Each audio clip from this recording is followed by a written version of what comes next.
We are going live. So, good afternoon. It is me. Get back to the stream. It is Sunday, and as you guys tell by the title, the Phillies are playing. And not only that, it is Easter. So happy Easter to each and every single one of you guys. And also, yeah, as you guys did know, I did not stream yesterday, because of work. But I will tell you guys that the Phillies won, but barely. Um, um, I did make a community post of it, but I will tell you guys on live. So yes, the Phillies did win, but barely. Because Jordan Romano really sucks. Um, uh, we won. Um, uh, they won 11-10, which I wish it was 11-4, but unfortunately, freaking Jordan Romano sucks, and I just realized that he got traded. But yeah, the Phillies did win yesterday.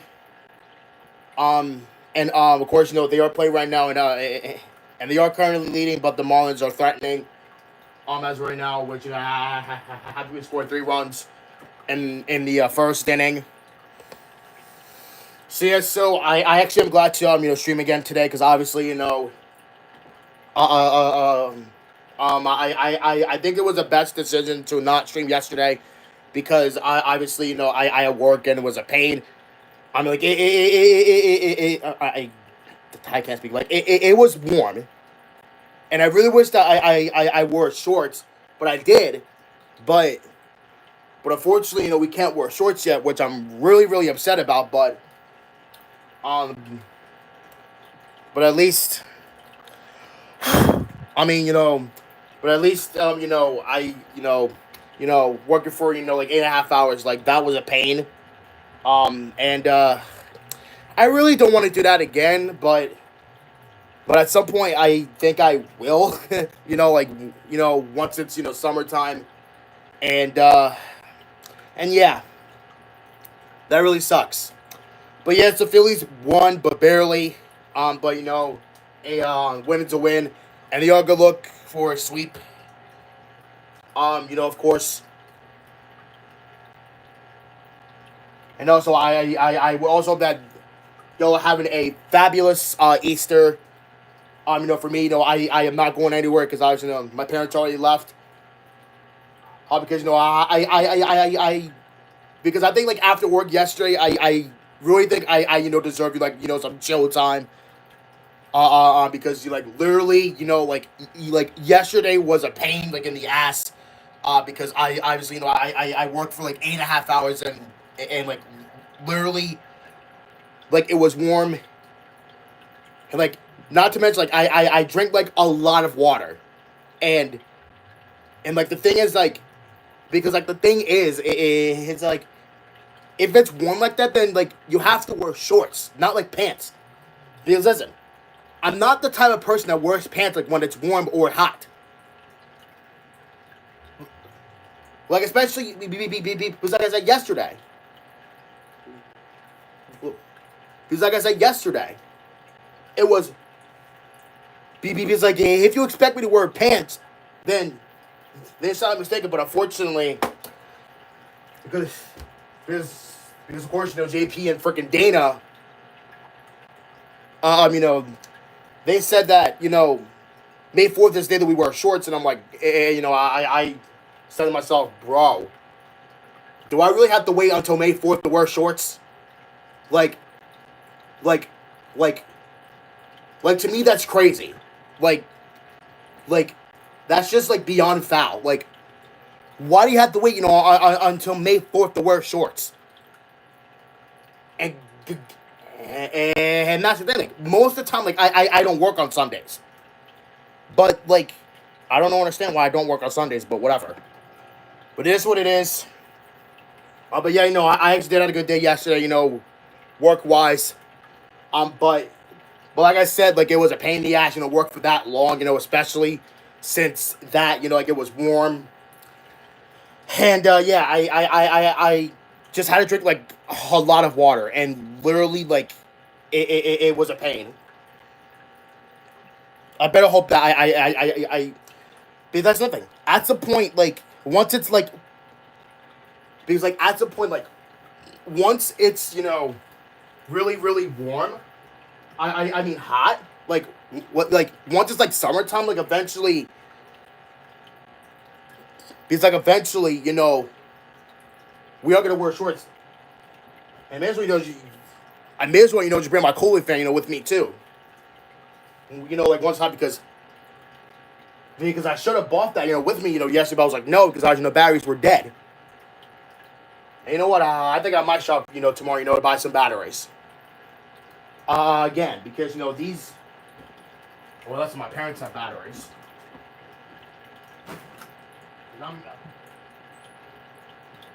I am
my freaking,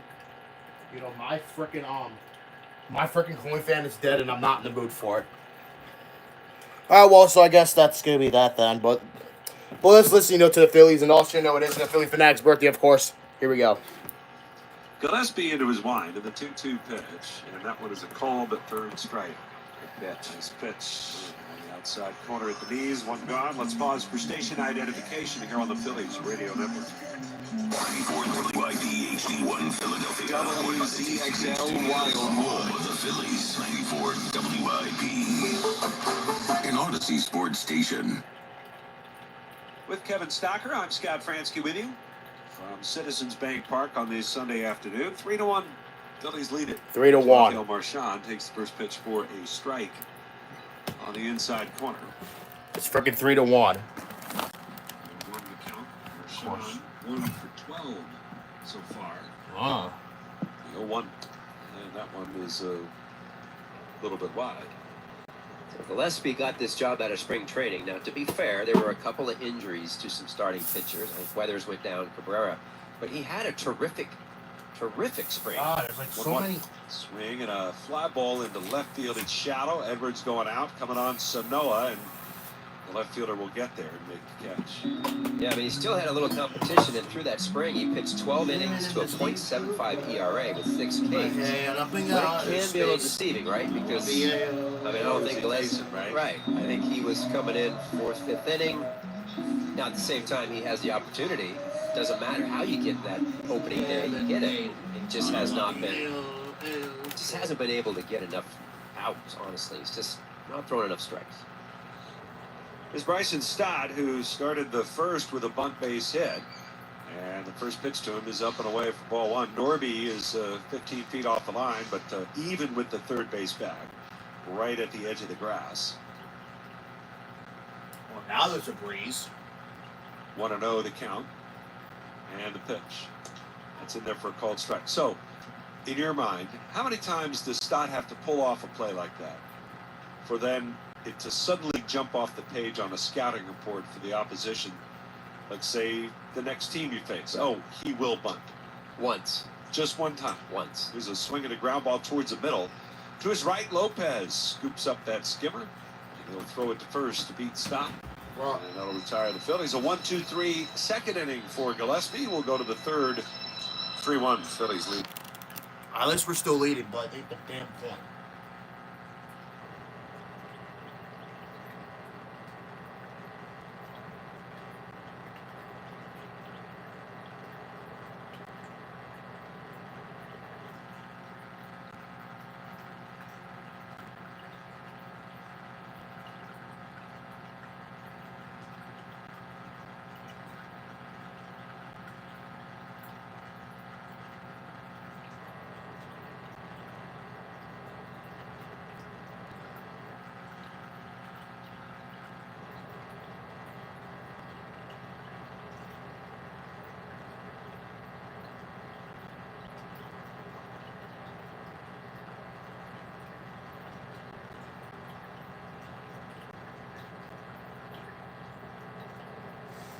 Now there's a breeze.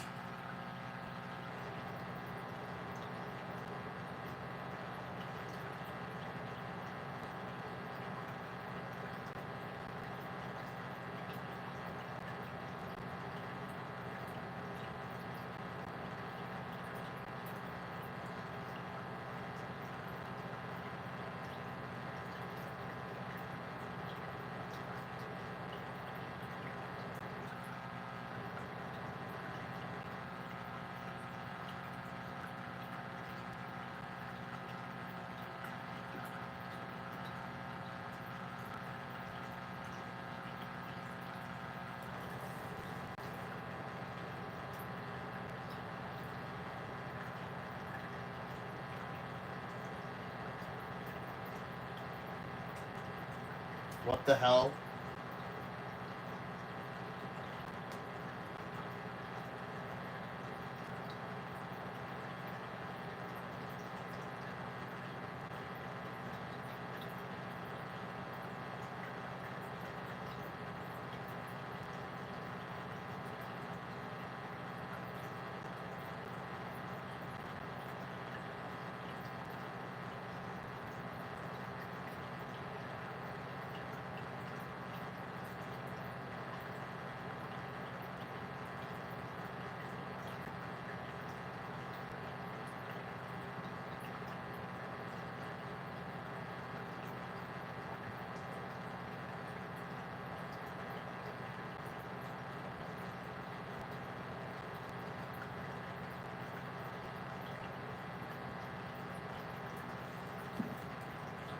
We're going to miss.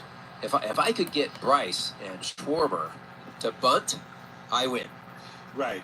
In fact, Bryce, when he was with the Nationals, I distinctly remember him bunting against the Phillies, or showing bunt pitches in there for called strike. The Phillies, at the time, their thought was, fine, great, let him. Yeah. A, he's not a great bunter, and B, if he's not going to swing and hit the ball out of the ballpark, we're good with that. That's right. But yeah, Bryson just once. I think it's a favor if they don't come into play. Absolutely. Luzardo, the 0-2 pitch, and that's down and in. 1 ball, 2 strikes. Luzardo, whose first appearance with the Phillies resulted in 11 strikeouts against the Nationals. Each time he's gone out, fewer strikeouts. From 11 to 8 to 6 to only 4 his last time out. The 1-2 pitch. Swinging a foul out of play to the right side. Are you noticing anything different in particular that allows the opposition to avoid strikeouts or prevents Luzardo from collecting them as it pitches in the dirt? No, other than kind of what I talked about, some of his mistakes have been middle. Guys are starting to realize that he likes the fastball, and they'll adjust. So the sweeper's been really good. So if I was hitting and know the sweeper's good, I would be hunting the fastball, and that's what I would swing on. 2 balls and 2 strikes. And the pitch to Wagaman. On the way, swing and a miss. And there's a breaking ball that got him, and that's the little tighter slider rather than that big, long sweeper. And Wagaman was trying to stop the swing, but could not.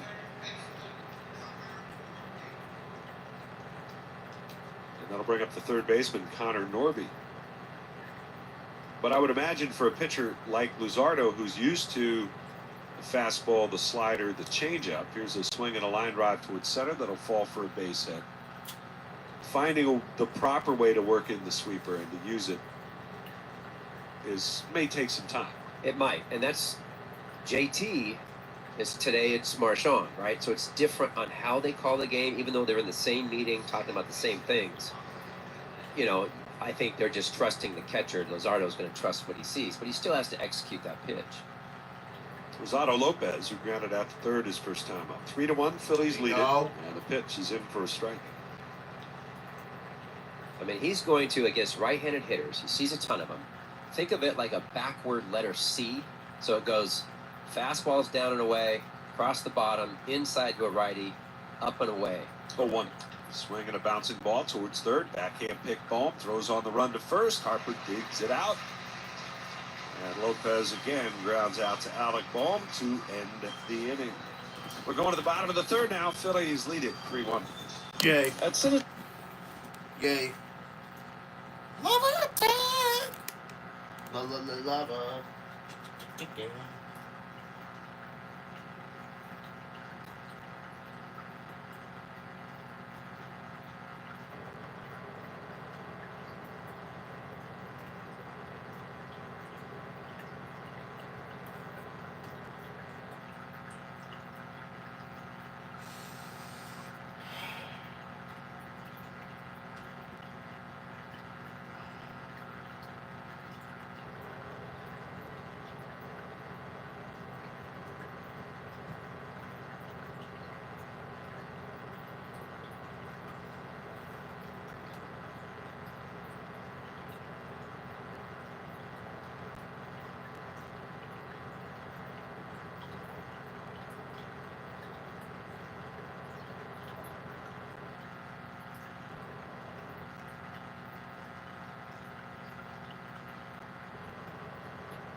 No.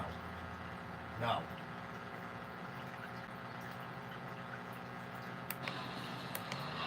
No balls, 2 strikes on Turner. Turner had 3 hits in 23 at-bats going into yesterday. Over the last 6 games, but yesterday had 4 hits in 5 at-bats. Dingo! Around day.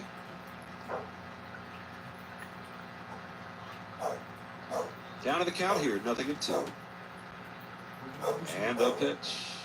It's down and away. I know you took off after the game yesterday. You weren't here. Murph and I we hung out for a little bit, and there was a big Easter egg hunt in the outfield here for the team and all the families and all the kids. 1-2 pitch. Ground ball hit towards short, charging Edwards. He's got it. Goes to first to get Turner. Goes out number 1. The amount of eggs that were laid out, 26-man roster, whatever it is. I'm just curious if you'd have a guess. I have the number.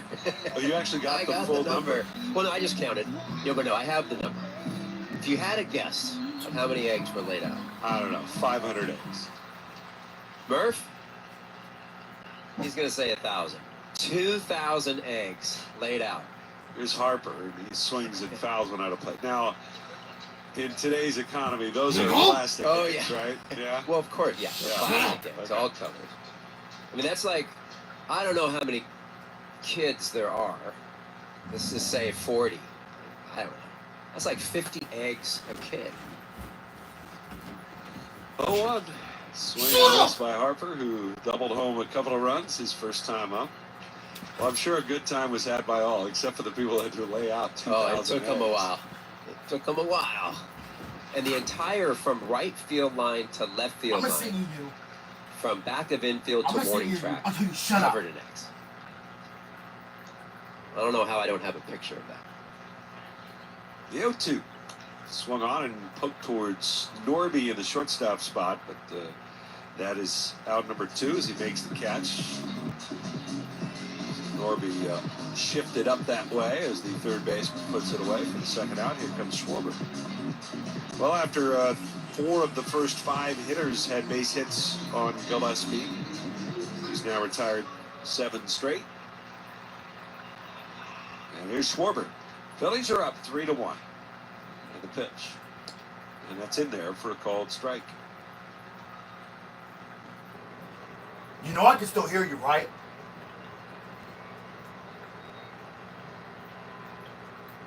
The windup and the pitch. It's down low. Now, that many hard-boiled eggs, Shut that up. would be... Somebody would be working for weeks on deviled eggs after the fact. 1 ball, 1 strike. And the pitch. And he fouls it down to the plate. Do you do an Easter egg hunt? We did an Easter egg hunt. You did one? I have 2 kids that are still really into it, and Okay. 1 kid who plays along. Okay. But he, you know, there's a little money involved. You know, there's money in the changes. eggs. Yeah, Right. It's, No, it's not just candy. No, I want you to shut up. I got you there. 1-2 pitch. This dog is annoying. That's up and away. You color and everything? Color eggs? I mean, They're or is plastic. it mostly just flat? Yeah. But I mean, we did decorate eggs. I mean, you have chickens, right? We Oh, yeah, yeah. decorated Okay. eggs. Okay. 2-2. It's up high. Yes, I have chickens, and they give us pre-colored eggs. Is that right? Yes. 2 of the 3 of them are of a breed called Easter Eggers. Really? They have a distinctive color of egg. So you're not getting like you don't have one of the chickens named like Swirly, gives you swirls on the eggs. Right. This one, that's no. checker. That one's checker. No. Okay. Being silly now. But. It's the 3-2. It's up high, ball 4. Egg Zeppelin. Nice. She produces kind of a light blue egg, a very, very light blue. Shut up. There's a very light, you know, it's not really a brown egg. You know how you buy the brown eggs at the store? It's kind of along those lines. A little Okay. bit. We don't have any white egg layers among our particular flock. Here's Nick Castellanos. And it is up high. And don't start asking me too many questions about coloration of eggs, because I don't. No, we're good. I won't go there. I'm not the expert. 1-0 pitch, and that is fouled out of play. I do know this, that people say, oh, well, egg prices are up, and we don't get that many eggs. Oh, I got you. It's just 3 birds. Is all. Okay. They do what they can do, but...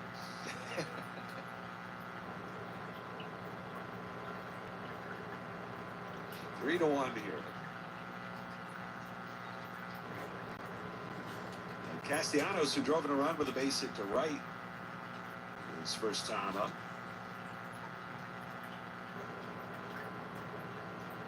Gillespie at the belt in the pitch. Swung on, hit in the air, left center field. And going over to his right, Myers calling in the alley. So is Sanoa, and they nearly collide. Myers makes the catch. And that retires the side. No runs, no hits, a walk, a man left, and we're through 3 today.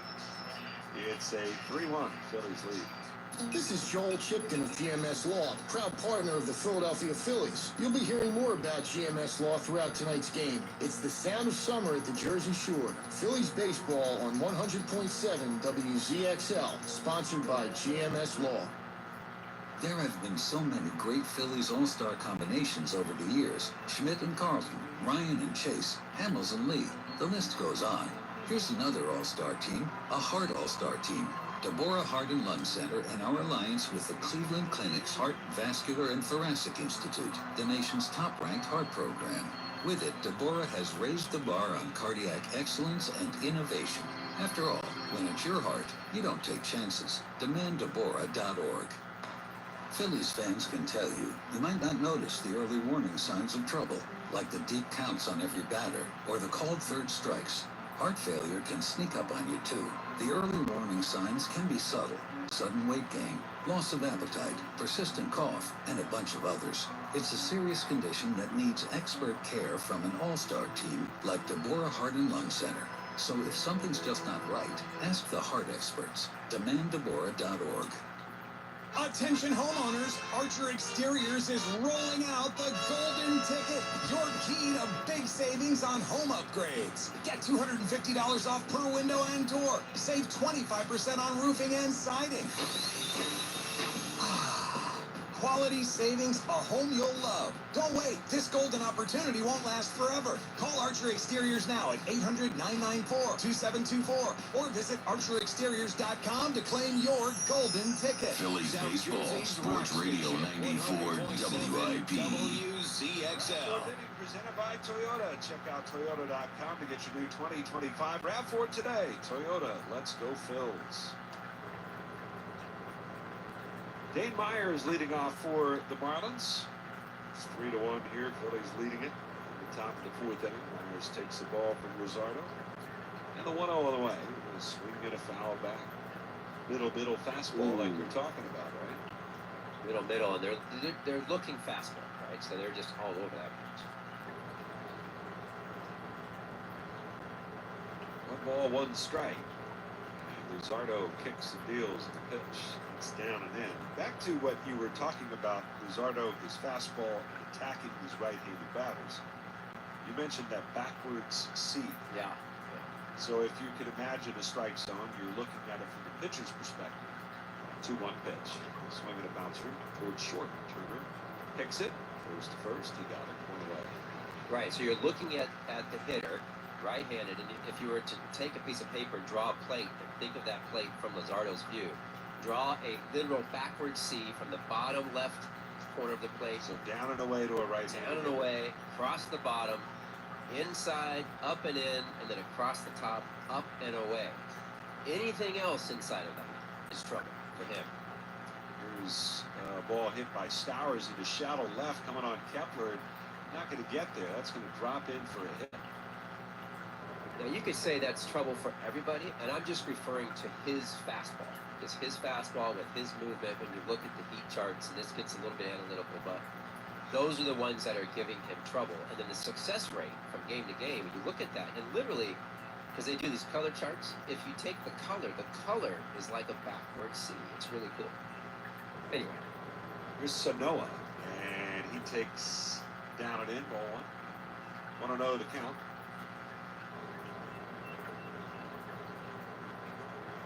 That boy was still running back from first base. Now something, a rather large balloon is loose on the warning track in the left. And ball girl chasing that down.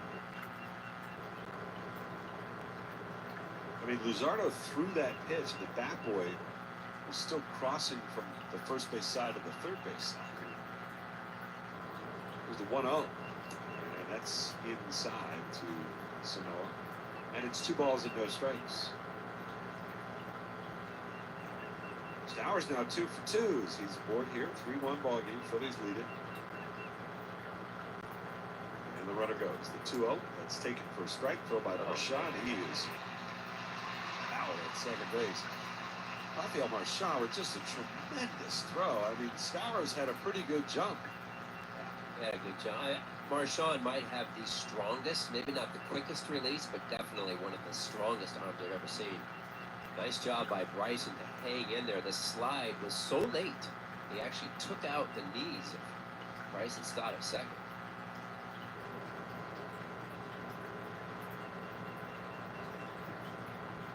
Here's the 2-1 to Sanoa, and he swings and bounces one near the bag at third. Backhand Bohm throws on the run. He got him. Good sure-handed play there by Alec Bohm. It's a nice high five from his pitcher. As a scoreless fourth inning. No runs, 1 hit, and nobody left. Middle of the fourth, 3-1 Phillies. Hi, welcome to CP Rankin Commercial Roof Management and Contracting. Can I help you? Yes, ma'am. I need a new roof on one of my office buildings, and I heard that CP Rankin can breathe new life into my roof. You mean CPR? Yeah. May I please see Mr. Rankin? Sure thing. Did you know that CP Rankin is the best commercial roof management and contracting company for competitive pricing? Wow. Yeah, I'd like a quote for maintenance on all my regional buildings and warehouses. Excellent. I'll let CPR know. Oh, I get it now. CPR breathes life back into your roof. Catchy, huh? Yeah, that's good. I like that. Mr. Rankin, someone is here to see you. Call CPR and breathe new life into your roof. 215-997-9025. 215-997-9025. And be sure to stop by the CP Rankin rooftop on Ashburn Alley during your next visit to Citizens Bank Park. CP Rankin Roofing Experts, a proud partner of the Philadelphia Phillies. Call 215-997-9025. We engineered Xfinity Internet with 99.99% network reliability. Plus, Xfinity Mobile with Wi-Fi Power Boost gives you ultra-fast Wi-Fi at home and on the go. Posting my tap dancing videos is easier than ever. Now through June 23rd, get 400 megabit Xfinity Internet Actually, no, with full I actually want equipment this and dual. unlimited internet data. So I Plus, can get get some one air. unlimited 5G mobile line included, all for $40 a month for 1 year. Learn more at Xfinity.com. Restriction applies. Repeaters going on offers. Still benefit. Xfinity Internet required tax and fees after. After promo regulated supply. Ultra speed very not guaranteed. Summers Point Lumber has everything you need, and I mean everything. From Therma-Tru fiberglass and steel doors, power tools, AZEK exterior trim and decking are in stock. Get windows and doors delivered right to your door. Call Summers Point Lumber today at 609-927-1166. 100.7 WCXL, South Jersey's rock station. RAV4th inning presented by Toyota. Check out Toyota.com to get your new 2025 RAV4 today. Toyota, let's go Phils. Max Kepler goes after the first offering here in the bottom of the 4th inning. Fouls it back and out of play. Phillies 3, Marlins 1. Finale of this 3-game set. Jingle? I don't want to hear it. I don't want to hear it. Gillespie has settled down after a rocky start. The 0-1. Kepler hits it on the ground to first. To his left, Wagaman's got it. Underhand flip to the pitcher covering. It's in time. Sign up for MLB's go-ahead entry for fast, hands-free entry into Citizens Bank Park. Currently available for all fans at first, third, and left field gates. Fans 18 and older are encouraged to enroll today through the MLB Ballpark app. Alec Bohm will be the batter. He grounded out to second his first time up.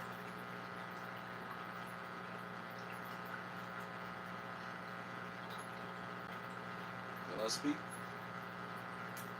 with the pitch, and it's up high. Gillespie hails from Virginia and ended up pitching collegiately at Virginia Commonwealth.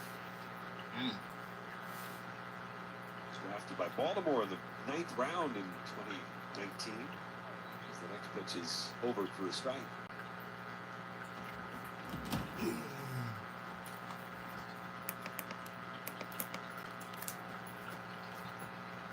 One ball and one strike. And the pitch. It's outside. Who do you go to ask how many eggs are used? Sophie, Okay. quick little email, and literally it was, that's a weird question, Kevin, but here you go. So, thank you. 2-1 pitch. And it's fouled back and out of play. Did you get details on what was in the eggs? I did not. I didn't go that far.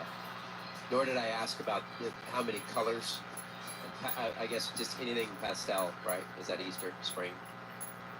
No, but you know what? Gonna find out. I think I might try. 2 balls, 2 strikes. Here's wide by Gillespie in the pitch. Home swings, fouls it back.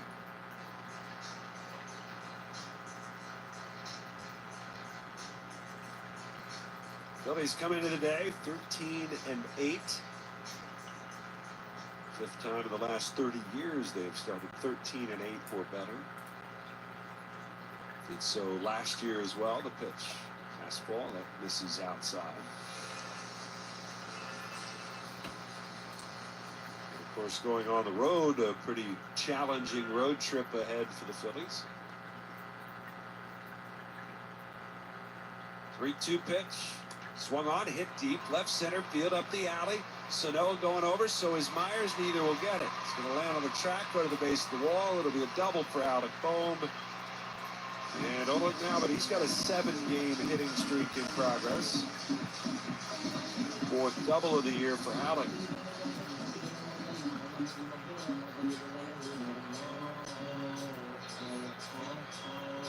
It was about a week ago that Alec Boehm talked to the media in St. Louis a week ago yesterday and said, I know I'm struggling, but I believe in myself, and I know that by the end of the year, the back of the baseball card is going to look pretty similar to what it's been the previous few years. Here's Rojas. They're in at the corners, and the pitch swung on, shot the other way. There's a base hit into right, and Stowers gets to it quickly enough. They'll hold Boehm at third base, and Rojas with another opposite field single.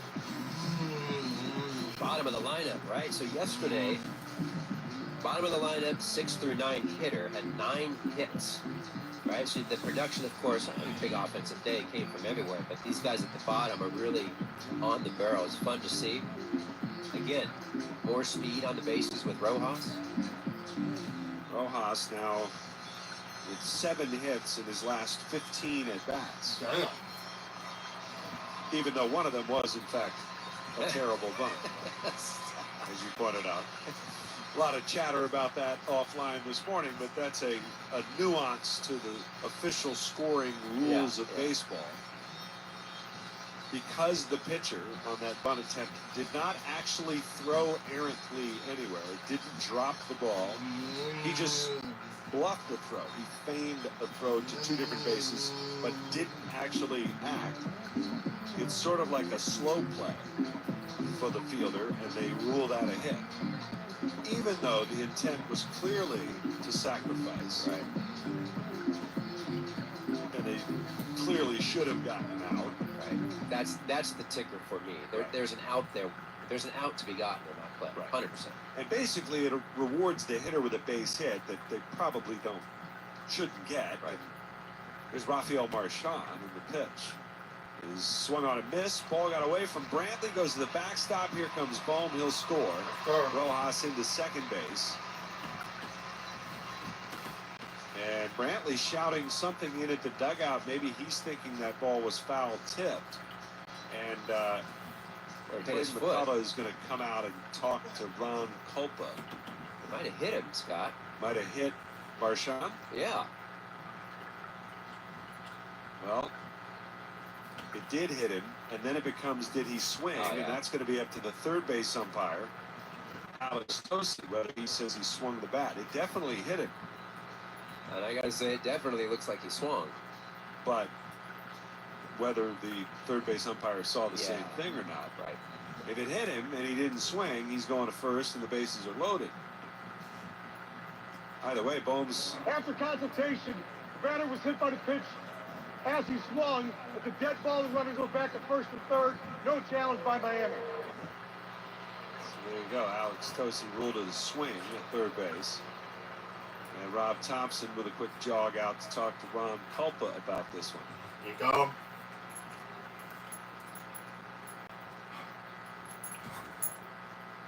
And Alec Boehm, who still has not yet reemerged from the dugout.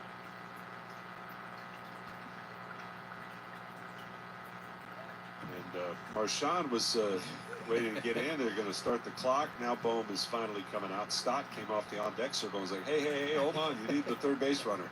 Dusty can't do it. Fantastic. Bro. People helping people.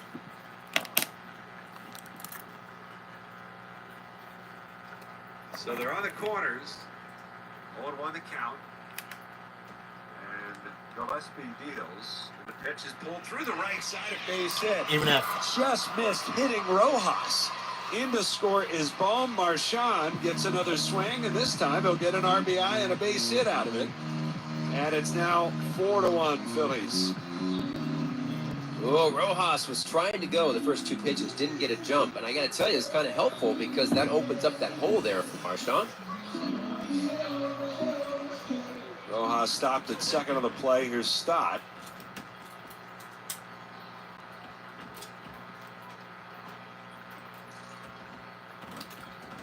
Norby right to the edge of the grass at third base in case there's a bunt. Now Gillespie steps off.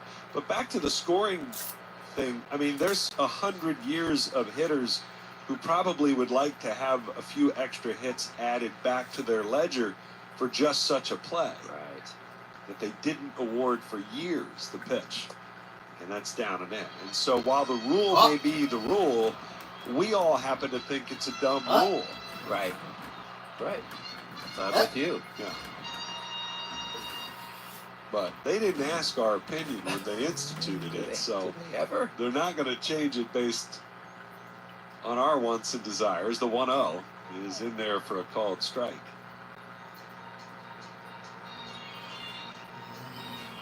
I bet you I've got a few hits in there. I have bunted a ton. That was a huge part of my game.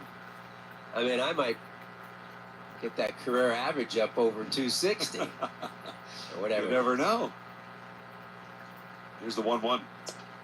Check swing. That's a strike called. Well, in all honesty, the way they score the games now, they're so much more hitter friendly. They award fewer errors in general for hitters and for their standard of play, I believe. 1-2 pitch, and that's a called third strike. Really? Outside corner. Stock kind of slumps his shoulders, says something to Ron Culpa, but that's definitely a strike. So there's out number 2.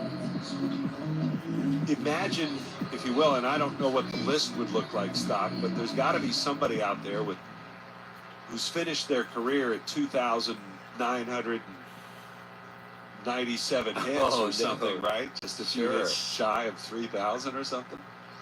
There's a pickoff play at second, and Rojas back easily.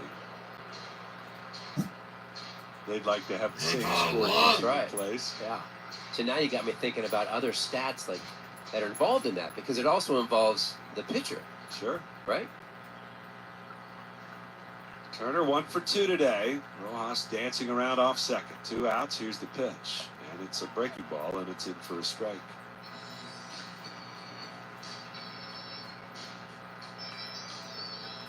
Strikeout of Stott, the second of the day for Gillespie, both looking. We got Rojas earlier today. 4-1, Phillies lead it. The right-hander's pitch, runner goes. The pitch is in the dirt. The throw down to third. He is out at third base. And if he is indeed out, well, say 4 out. I don't understand why he would even attempt it, but he is out. Yep. Makes no sense. And Rob Brantley guns down Rojas for the final out of the inning. 1 run, 3 hits, and 1 left after 4 complete. It's 4-1 Phillies. You ever try fixing your car and realize you're missing that one part? Bruh.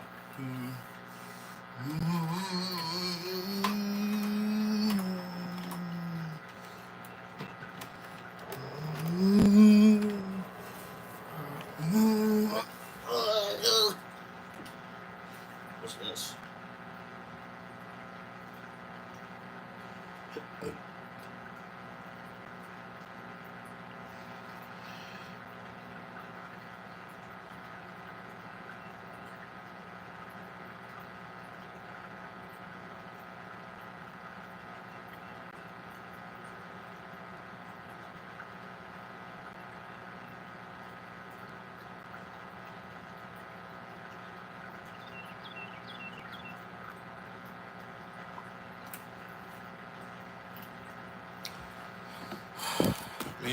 Let me move my pad real quick.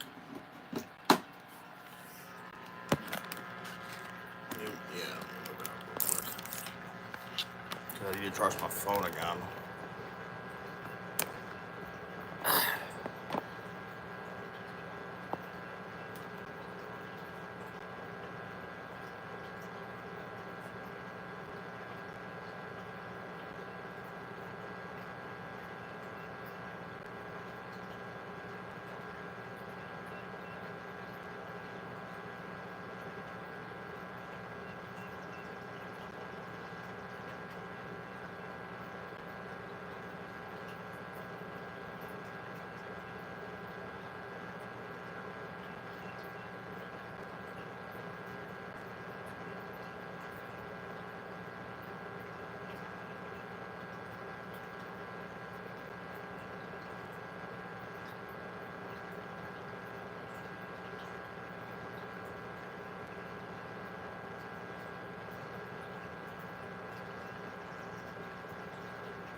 left field line.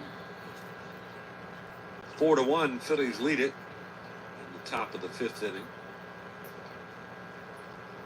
As the Phillies see Johan Rojas suffer his first caught stealing of the year. Mervis hits this one again, foul down and out of play.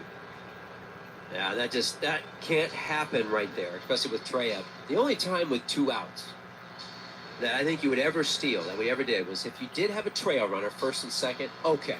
You get 2 guys in scoring position, I get it. But you have to be 100% sure you make it. Other than that, if you don't make it, terrible play. Next pitch, that's down and away. The other piece of that for Rojas is he's good enough to where he got a horrible jump. So if you get a bad jump and you take 3 steps, you have time from second to stop. You don't have to keep going. The 1-2 pitch, and that's outside. I would imagine that does create a few more problems if you stop and have a trailing runner behind you who might have put his head down, or 2-2 pitch, big swing and a miss. That's his fault. That's his fault, right? He sees you go. He also has to see you stop. That happens. That happens. Third strikeout there for Luzardo. He's got Mervis twice. And that'll bring up the catcher, Rob Brantley. We mentioned Brantley, who has been in the big leagues with 6 different clubs. He swings and misses at the first offering. Marlins, White Sox, Marlins twice actually. White Sox, Phillies, Giants, Yankees, and Tampa. He's also played in the minors for the Braves, the Guardians, the Reds, the Tigers, the Mariners, and the Blue Jays. Man. The pitch. Swing and a miss. I think it'd have been easier. Could you just tell me who he hasn't played for? Yeah. You get it. He's good for him. Good everywhere. And he is, I think, universally liked by everybody who's been around him in baseball. Here's a big swing and a miss by Brantley. He strikes out.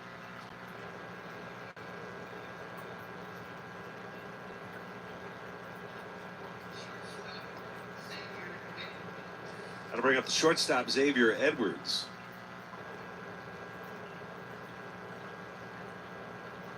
Edwards 0 for 2 today against Luzardo, and looks like he's adjusting his batting gloves there. It's a little extra moment. Came into the game with a 12-game hit streak, longest of his career. Takes a strike. Longest for a Marlin this season, and it's also the longest active hitting streak in the majors. Here's the 0-1 from Luzardo. Swung on, line towards right field, but right there is Castellanos to make the catch on the sinking liner, and there's a 1-2-3 inning for Jesus Luzardo. We're going to the bottom of the 5th. Phillies 4 and the Marlins 1.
And business.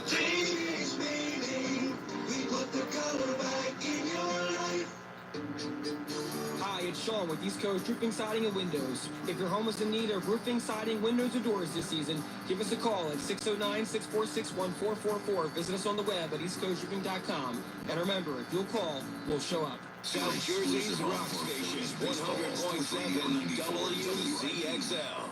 Stream every out-of-market game live or on demand. Plus, stream MLB Network 24/7 for the entire season. Blackout and other restrictions apply. Visit MLB.tv for details. Going to the bottom of the fifth inning, and a change for the Marlins as Liam Hicks is going to take over behind the plate. I don't know if Brantley did something, but he's out of this ball game. Trey Turner is going to lead off for the Phillies here against Connor Gillespie as Hicks takes over behind the plate. Elsewhere today, Mets lead the Cardinals 2-0. That game is in the top of the fifth inning at Citi Field in New York. Phillies started the day a game back of the Mets. Mets going for a sweep as well. Phillies going to New York after this one. Aaron Nola and Tyler McGill scheduled starters for the first game of the year between the two division rivals. 7:10 tomorrow night.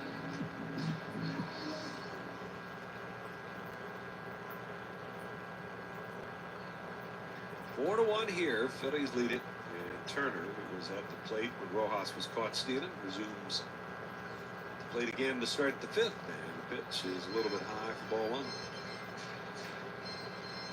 Braves at home hosting Minnesota. They lead it 5-1 at the top of the fifth inning. Wind up and the pitch. Swing and miss. Twins are really struggling. Just 7-14. Still got a little cushion at the bottom of that division. The White Sox remain in last.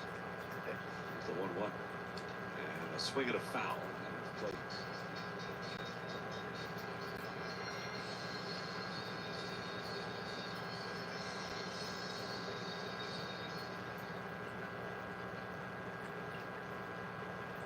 One ball and two strikes. And Gillespie, the wind and the pitch. It's way outside.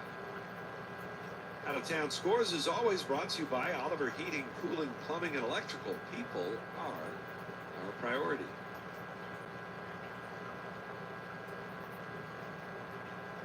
Two balls and two strikes. And the pitch. Ooh, up and in. Spins him off the plate. Trey's had a couple of those in this series where some of it's just been control problems. Other ones I do believe are kind of setup pitches. For example, that one up and in, I think is a setup pitch for him. And the 3-2. That hit it.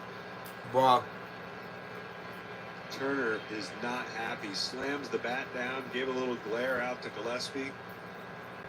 And slowly walking towards first base again. Ron Culpa is walking with him.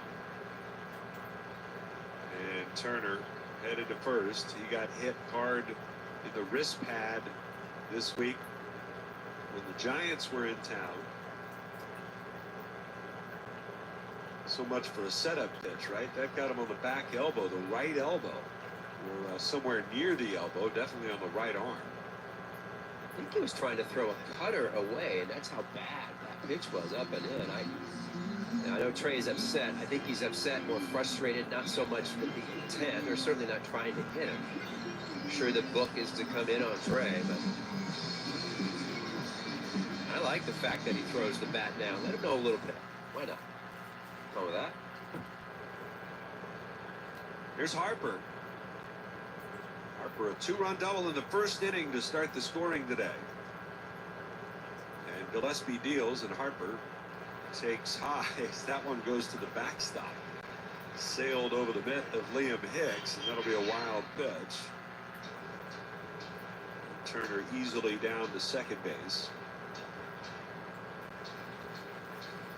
So his last three pitches, one has buzzed the chin of Turner, the other hit his elbow, the next one to the backstop. This one to the third deck. We have a caller? And we might. I think so. Gillespie with a 1-0. And that's up and in. Backs him up a little bit. be honest with you, I know Hicks just came into the game, but if it was me, I would be out there talking to my pitcher. I think he's a little worked up.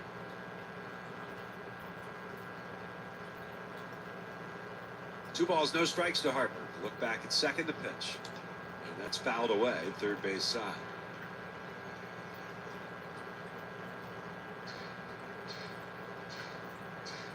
Right before this inning, too, I was thinking to myself, you know, Gillespie is only down by 3 runs. He hasn't gone past the 5th inning in any of his starts, but here he's like 70-some pitches. The bullpen needs a raise. Doing okay.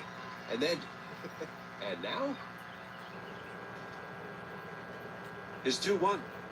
Swing at a fly ball, shallow center. Edwards going out, still going back, and it's going to be caught by Edwards over the shoulder grab on that pop-up.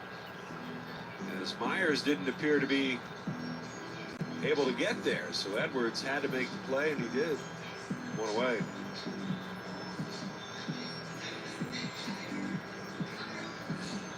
We'll bring up Kyle Schwarber. Schwarber 0 for 1 with a walk, which extends his on-base streak.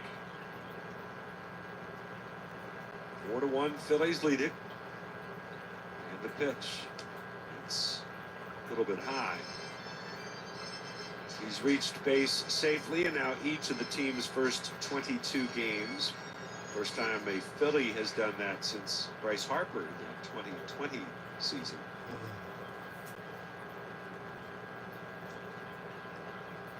One 0.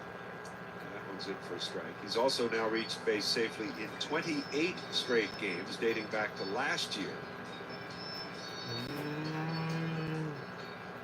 His longest streak ever was 31 games back in 2022.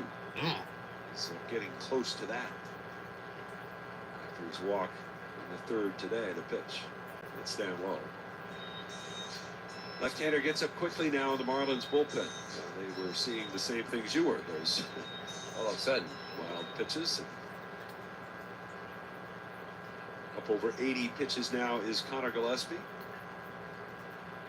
2 balls and a strike to Schwarber. Turner out at second. Here's the pitch. Swung fouled back. Chased ball 3 there, did Kyle, but fouled it straight back.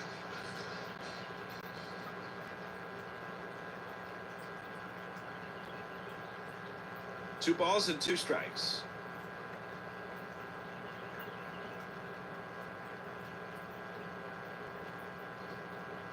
The pitch. It's down low. Gillespie, when he comes set, he does a lot of sort of shaking his shoulders and moving his arms. It's a very Ryan Dempster-like nervousness. Yeah. I mean, they're all ticks and whatever, but it. 3 balls, 2 strikes. And the pitch. Swing and a miss. Struck him out. That's 92 right down the middle. And Schwarber could not time it up. And there have been very few swings and misses today. And that was one of them. And a big strikeout for Gillespie.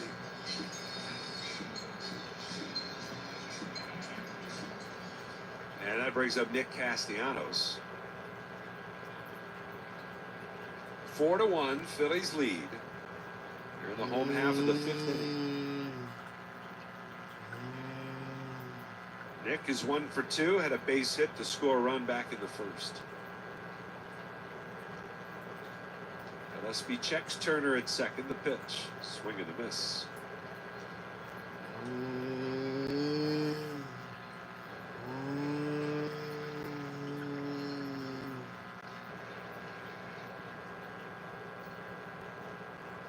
Are getting up left-hander Cade Gibson, newcomer to their bullpen, the 0-1.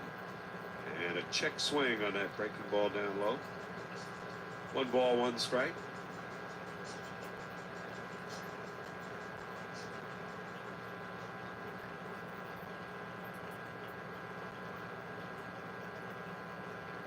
One ball and 1 strike. The pitch. Swing and a miss. Wow. I mean, that's an 88-mile-an-hour cutter down the middle. We saw Kyle swing and miss, and now Castellanos has just swung right through. And sometimes I tell you, not this is an excuse, but when a guy looks so hittable, you start to get big. The swing gets big. Stay within yourself. 1-2. And a ground ball hit to short. Edwards comes in, makes the play, throws to first, and the side's retired. No runs, no hits, a hit batter, and a man left, and we're through 5 innings on this Easter Sunday. Phillies lead the Marlins 4-1.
Proud of Pennington Grass Seed, available at the Home Depot. Join us as we turn the lights up at the bank on Friday, May 2nd at 6:45 when the Diamondbacks visit Philly and the Phil's City Connect jersey returns. Order tickets now at Phillies.com. 100.7 WCXL, South Jersey's rock station. Player spotlight is on Joe Ross. Worked 2 scoreless innings in yesterday's win. Earned his first win as a Philly in the club's home opener. Independence Blue Cross. Learn more at IBX.com. Eric Wagaman leads off here in the 6th inning. Phillies up 4-1. First pitch is down and in. The Marlins' first baseman today. He's 1 out of 2.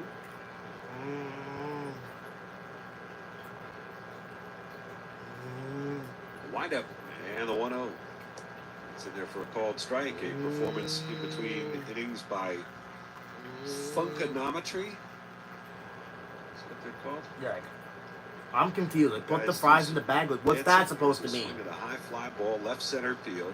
Kepler in the alley. He's calling for it, and he'll make the catch for out for 1. They performed as part of the dance competition for the Fanatic's birthday prior to the game today. You could probably do that. I know you like the karaoke. Do you like to dance as well? Oh, absolutely. It all goes together. Oh, the shortstop. Shortstops are always dancers. Not saying I would do Dancing with the Stars, but...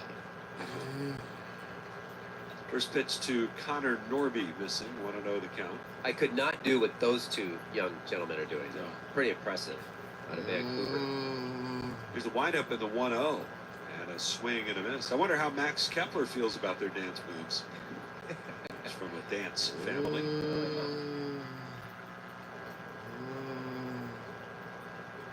The windup in the 1-1. Swing and a fly ball, well hit right center field. Rojas going over in the gap. That one keeps tailing away from him, and it'll land just shy of the track. Roll to the wall. That'll be a double for Norby. His second hit of the day against Luzardo. I'll bring up Otto Lopez, and we'll pause for station identification here on the Phillies radio network. 94 WID HD1 Philadelphia, WCXL Wildwood, home of the Phillies. 94 WIP. An Odyssey Sports Station. With the dancing fool, Kevin Stocker, I'm Scott Fransky with you from Citizens Bank Park on this Sunday afternoon. 4-1, Phillies lead it as Otto Lopez takes a fastball for a strike. Now they get 1 to count. That double by Connor Norby, his first extra base hit of the season. Lopez 0 for 2 with a couple of ground outs to third. Pitch. Swing and a ground ball to short. Turner has it. He'll go to first with it. It's there in time. Down to third goes Norby, but 2 outs, and Myers will be the batter. Good sign there, actually. I'm glad that there was a ground ball hit to Trey. And Trey got hit in the throwing arm up I think, in the elbow, right? So you right away want to test that thing and just make sure it's all good and no problems. Marlins have double barrel action going on in their bullpen. Here's Dane Myers, 1 for 2 with a single and a run scored in the second. He takes the first pitch strike, fastball, hitter third.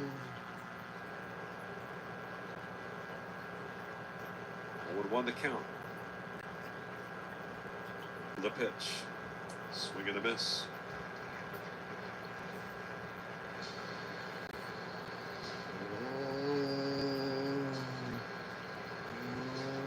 Myers in his 3rd season with the Marlins, former waiver claim from the Tigers. Luzardo ahead in the count. His 0-2 pitch on the way, and it misses down low. Didn't miss by much. The count 1 ball, 2 strikes. Luzardo's doing an excellent job today of using all of his pitches. Everything's 11% or more in usage.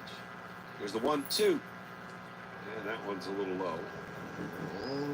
Going to that changeup a little bit now. The changeup in the past for him has always been a bread and butter pitch. Now that he has this sweeper, the changeup does not get as much usage. Still a good pitch. Count even, 2-2. Luzardo deals, and the pitch swung on and missed. Blew him away with a fastball. Myers down on strikes. And that'll do it for Miami here in their half of the 6th. Yes, no runs, a hit, 1 man left aboard. We'll go to the bottom of the 6th. It's 4-1 Phillies.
Get windows and doors with delivery right to your door.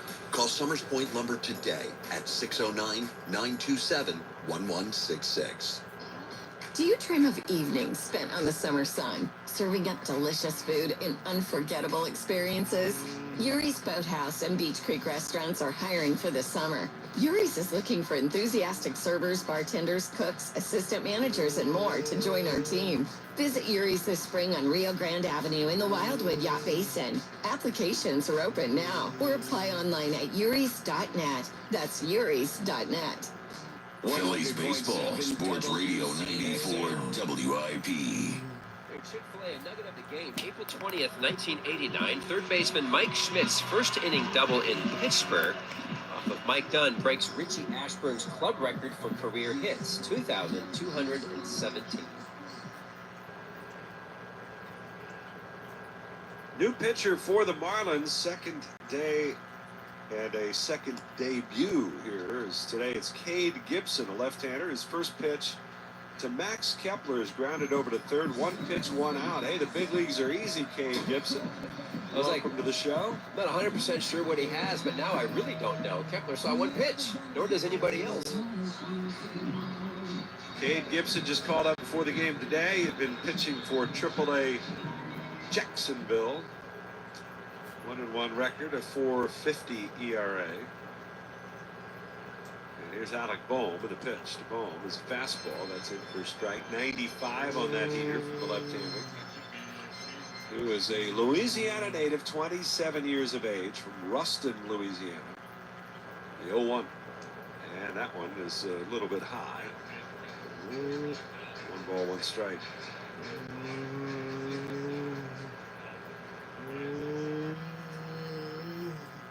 windup and the 1-1 pitch. Breaking ball that misses outside. He started his college career at LSU Shreveport, an NAIA school, and then finished up with 2 years at Louisiana Tech. 2-1 pitch. Ground ball foul.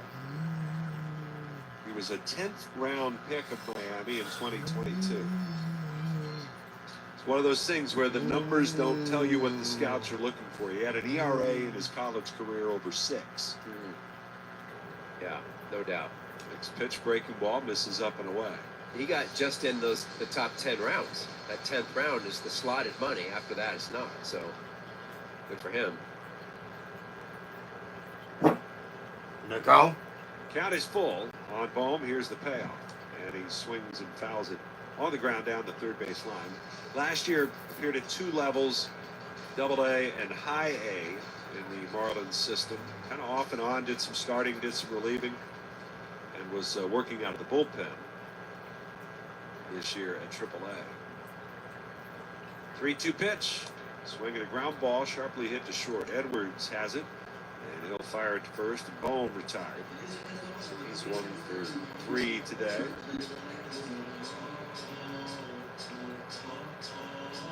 Two up, 2 down. That'll bring up Johan Rojas. Tell you, I'd like these Phillies still to tack on a run or two, just because kind of what happened yesterday, where I got late. These Marlin guys, again, they don't quit. They're young and experienced. And Rojas bunts, big high chop up the first base line. It is a foul ball. Didn't even really get out of the dirt circle towards first base, but that thing was foul. Yeah, it's a good time to bunt for me. I know a lot of people are like, hey, 2 outs, hit a double. I get that.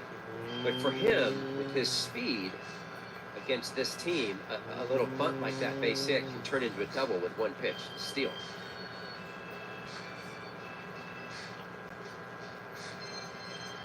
Rojas had a hit his last time up, was later caught stealing to end the inning. He's 1 for 2.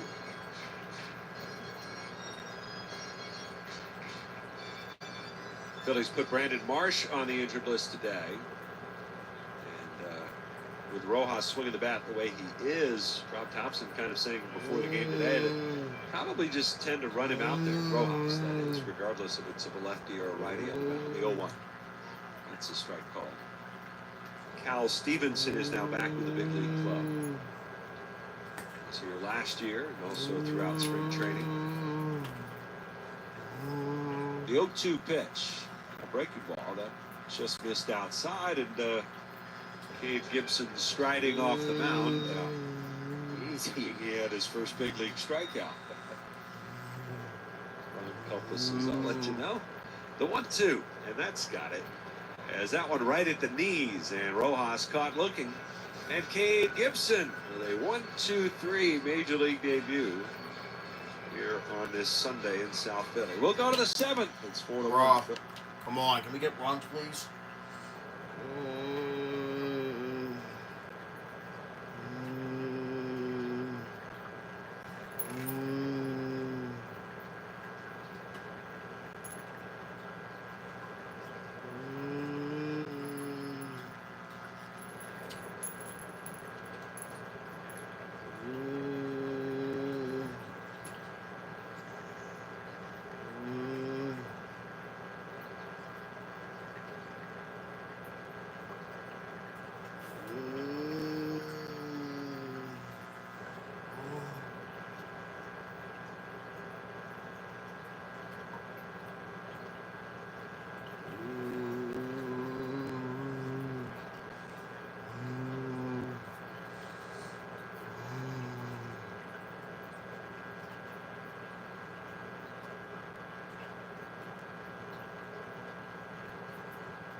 Luzardo here in the 7th, still 97 with that fastball.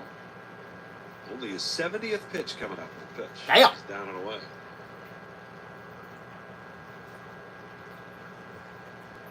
Two balls and a strike. I keep. Oh my God. The pitch to Stowers. Swing and a foul.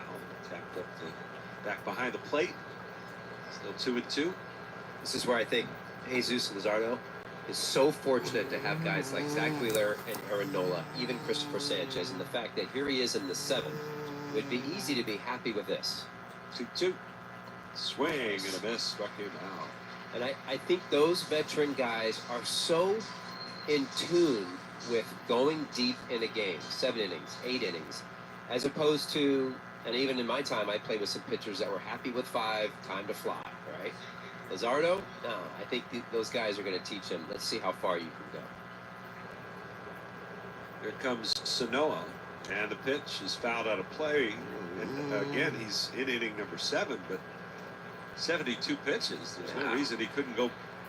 Assuming he doesn't run into trouble here, he couldn't go back out for the 8th. Right.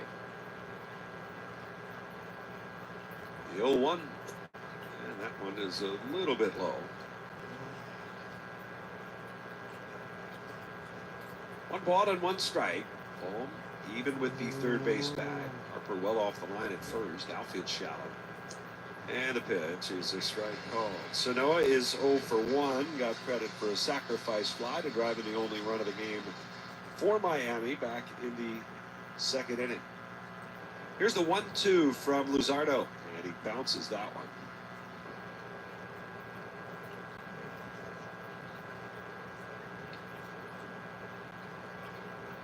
Luzardo.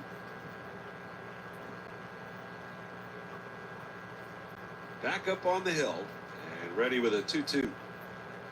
And he just held on to the ball and stopped his delivery. And Rob Thompson comes running out of the dugout along with the trainer. And Luzardo is saying there was something with the mound he didn't like. It wasn't, I think he's saying I stopped because of the. Let's take a look back at the replay. I don't know what it was. I don't either. But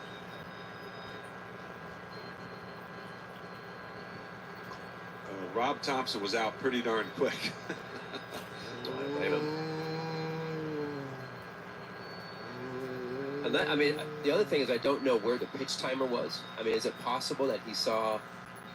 I mean, he had 5. Murphy's telling me he had like 5 seconds left. So, yeah, odd, interesting. And they may have given him. Did they give him a timer violation? Possibly. Yeah. Timer violation. It's 3-2.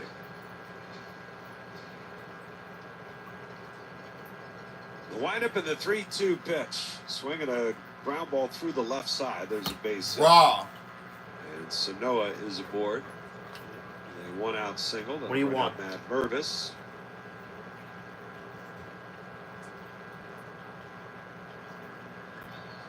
Yeah, that was an odd. That whole thing was just odd, right? Don't see that ever. So now it's like you got to try to reset yourself a little bit. Either the pitch just reset real quick. And the first pitch to Mervis, swinging a ground ball to first, and it goes right through Harper. Raw. Goes into right field. Sanoa on his way to third base. Mervis headed for second. The throw will come towards the plate, and that'll be an error on Harper. Are you? What could have been perhaps 2. Right, like why?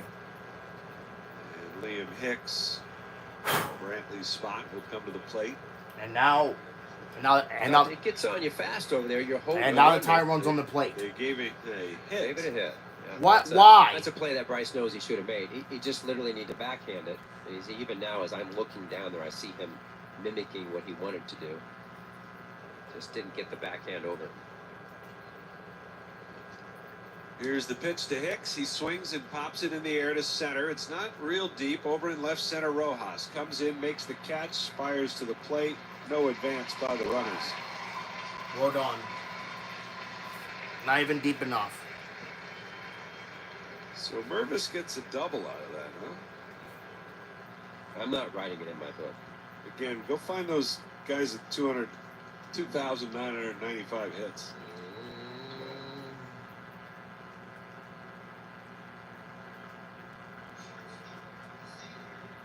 That'll bring up the shortstop, Xavier Edwards. And he is 0 for 3 today. Would very much like to come up with a big hit for his club. Not only that, extend his hitting streak right here.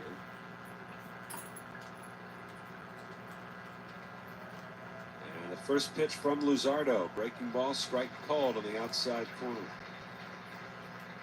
He's lined out to center. Grounded out to third. Lined out to right. Average at 306 on the year for Edwards. The pitch, swinging a ground ball towards the middle. Stop to his right. Backhand booted it. Really? The inning will continue as Sanoa will score. Are you serious? Edwards is at first. And that'll be an error on Stott. Really, Stott? And no RBI for Edwards. And it's 4-2. All after that weird wind-up, right? It's like everybody needed to reset real quick. And this is a good visit as Caleb Cotham's going to come out and just see if he can get it done. A couple of really poor defensive plays from behind him there. Second error for Stott.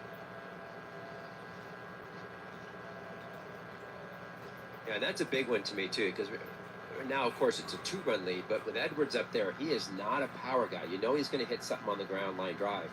What you've done now is with that error there, all of a sudden you've got a power guy to the plate with a chance to put them ahead. Wagaman, 1 for 3. And Caleb Cotham departing now. There's still no activity in the pen for the Phillies.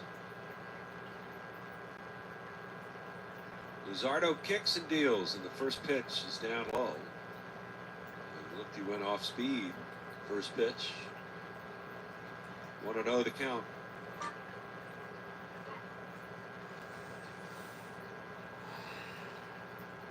The pitch. Swing and a miss. The other thing about that ball that Mervis hit, that was 78 miles an hour off the bat. Yeah, like it was 78. Like how? The play just has to be. It was only 78 miles an hour. Knocked down, right. 1 ball, 1 strike. And a throw over to first. Edwards back to the bag. He stole 31 bases last year. What are you doing? The 14 steals for the Marlins this season, including one today. He's got 6 of them. The pitch. And that's down and in. Good stop by Marchand. Keeping it out in front of him. Now a right-hander is loosening up in the Phillies bullpen. As all of a sudden you're getting into mid-80s pitch count. Not alarming by any stretch, but he's being forced to throw a lot of extra pitches here. Luzardo ready, the 2-1 pitch. Swing and a miss. Thank God. Come on, get out of this inning, please. Get out of this inning, please. His breaking balls have been fairly effective today in on righties. Yes. Come on, get out of this inning. 2 balls, 2 strikes on Wagaman. Come on, please. The pitch on the way, and it's fouled back and out of play. 4-2 here. Phillies leading in the 7th, but with 2 on for Miami. Come on. End this inning, please. Luzardo ready. A look at first. And the pitch. Ground ball hit towards third. It's foul. I would have thought. Stop fouling it off.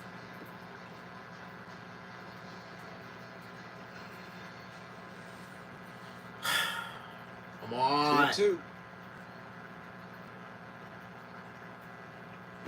And the pitch.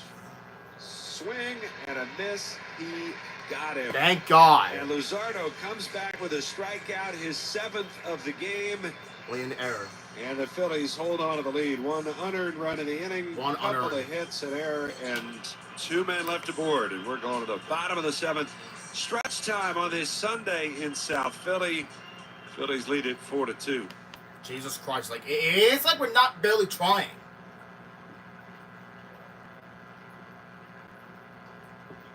We need to get runs. We need to start scoring runs because like 4 runs is not enough to win. Nico, could you not please?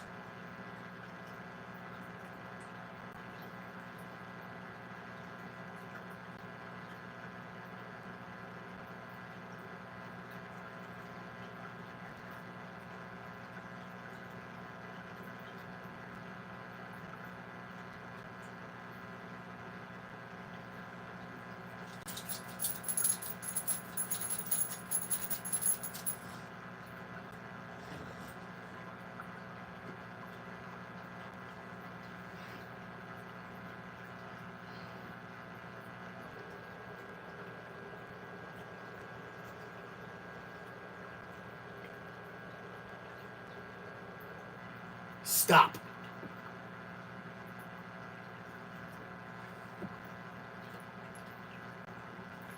That is exactly why you kept me almost all night last night. Because of you panic. And you better not do that overnight. And Joshua, what the hell?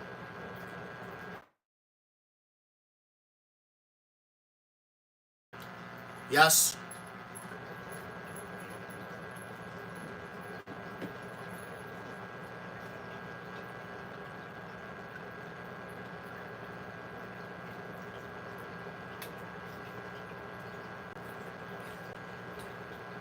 Okay.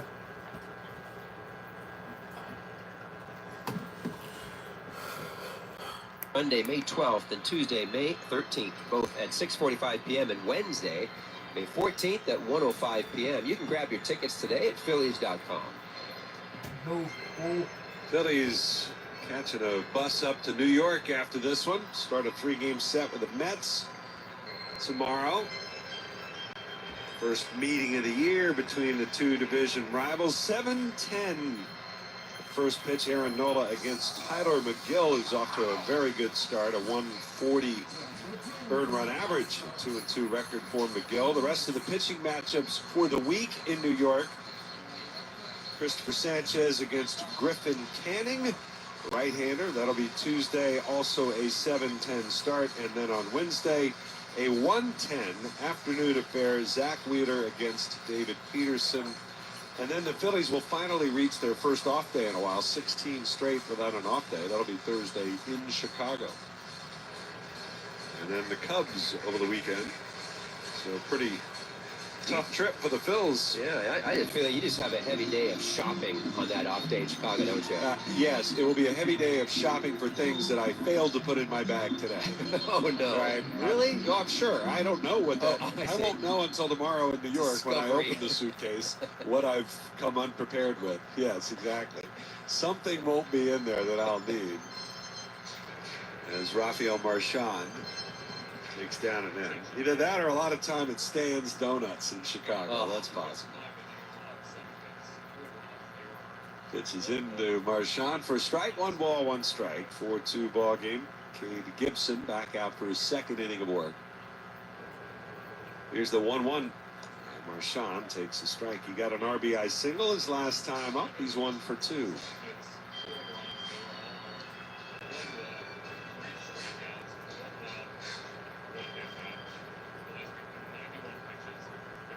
The windup for the 1-2 pitch. Swing and a miss. Came out. Pretty good pitch. I mean, he's making an impression right now. His fastball runs at 95, but he's got this big, huge breaking ball and a sharp slider down and in. That's what Marchand saw, or actually maybe didn't see. Good pitch. Yankees, the road team today in their spring home in Tampa. And Max Fried, 6 2/3, no-hit innings so far. As the pitch to stop is in for a strike. Yankees lead that game 3-0. Grisham and Bellinger with home runs for New York. 0-1 pitch. Swing at a ground ball towards the middle. To his right, Lopez in front of it. He'll gather it in and stop retired. He's 1 for 4 today.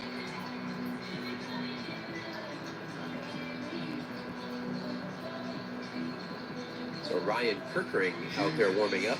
Getting hot, getting ready to roll. Guess that'll be all for Luzardo then. Yeah.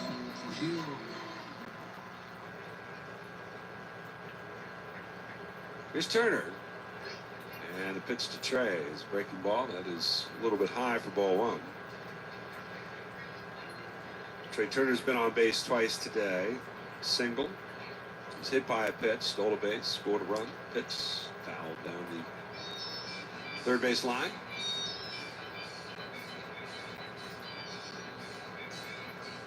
One and one.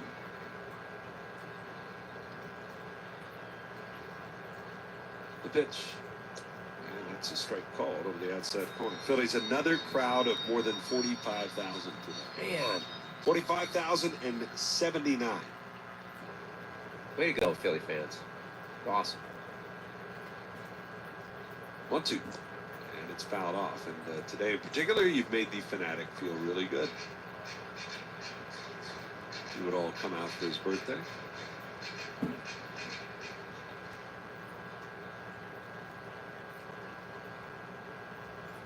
Phillies have a very nice record on the Fanatic's birthday over the years. The 1-2 is down and in. 35-12, I believe I heard that on Phillies on deck. That's correct. Yeah, Murph was on it.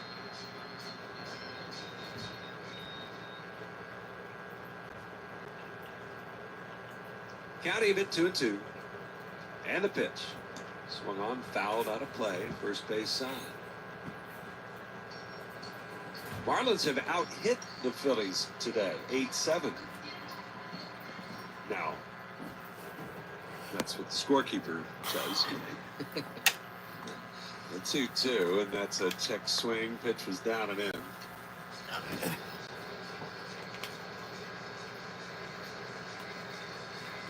Count's full. Harper waits on deck. No, my pen needs to be on the charger too, kind of. Gibson set up on the third base side of the rubber. The left-hander, a long wait to get the sign. Now the payoff pitch, and it's a ground ball deep third. Down to his knees, Norby, a backhand stop throw to first, not nearly in time. And Trey Turner with an infield hit. Keeps the inning going. That'll bring up Bryce Harper. Not like having a little speed to help keep that average up there, right? Yep. Well, I mean, speed kills, right? It's just it's so important. And plus, now you're in front of Bryce. So, again, speed again. Do you go or do you stay here? Well, here's Harper, who's 1 for 3 today. And Gibson's pitch. Harper takes. That's it for a strike. Top of the zone.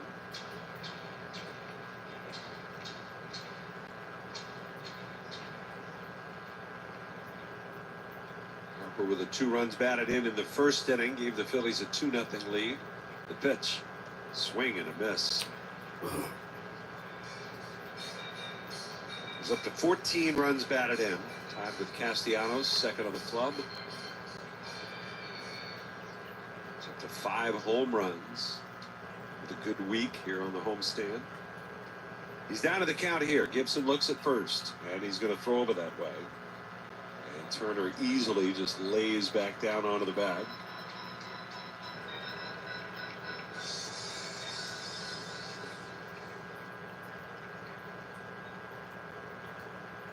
No balls, 2 strikes, the pitch. That's down and away.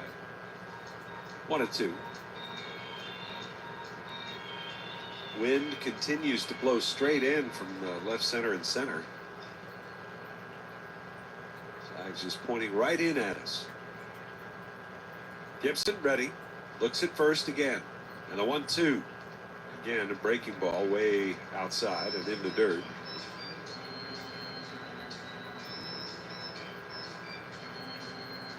Two balls, 2 strikes.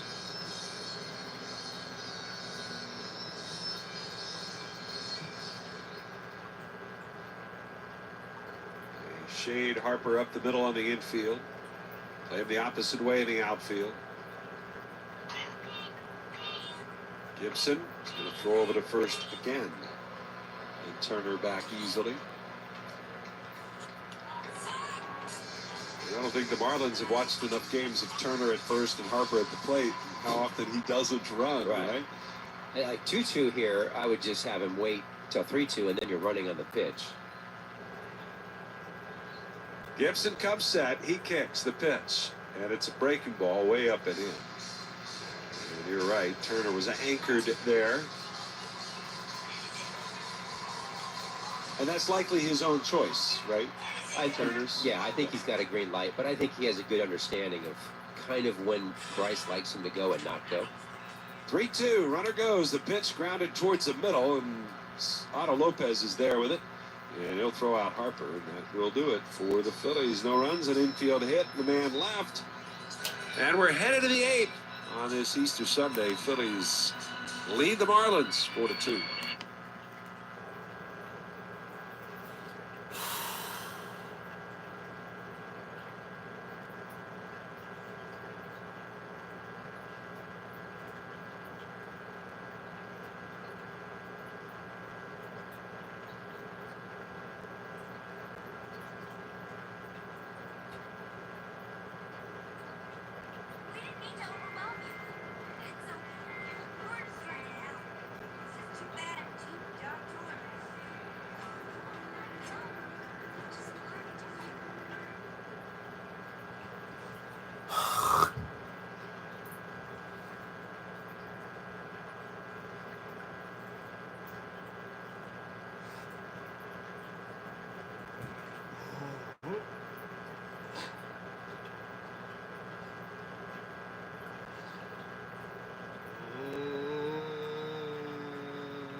Pitch. Otto Lopez takes up high for ball one. Max Fried is through that bottom of the 7th inning in Tampa. They're going to the 8th.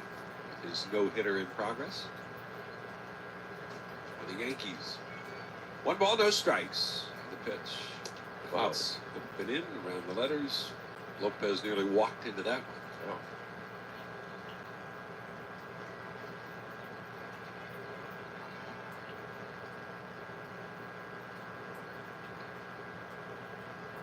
Oh. And a swing and a foul out of play over on the first base side. The city mascots here, of course, helping the Fanatics celebrate his birthday. They were just on the top of the dugout, Swoop and Gritty, others. We also saw earlier today, Cooper DeJean is here. Really? Watching some Phillies baseball today. They got a big cheer from the crowd. 2-1 pitch, ground ball right side. That's going to be out of the reach of a diving Bryson Stott into right field. And the first 2 hitters are on for the Marlins. Of course, yesterday was a tough go for the Phillies bullpen, especially late against these Marlins. And this couldn't have worked out better in the sense of Luzardo going 7, so it sets up for exactly what Rob Thompson wants, to have Kirkering in the 8th, Alvarado in the 9th, yet Kirkering here gave up 2 hits, so And now figure out a way to get some outs. Yeah, well, now they bring the go ahead. Here's Dane Myers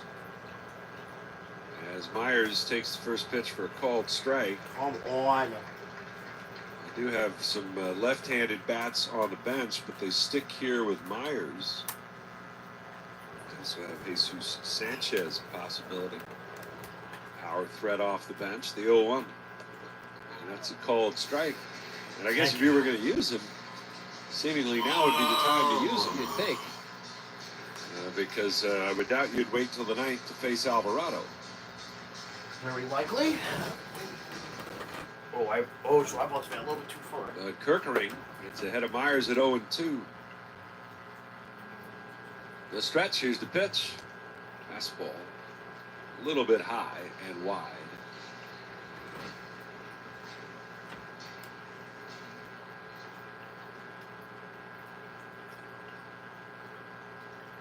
One ball, two strikes.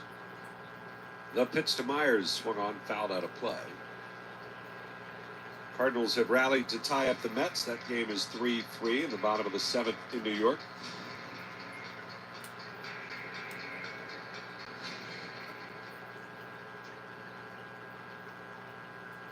One and two, Kirkering at the belt. The pitch.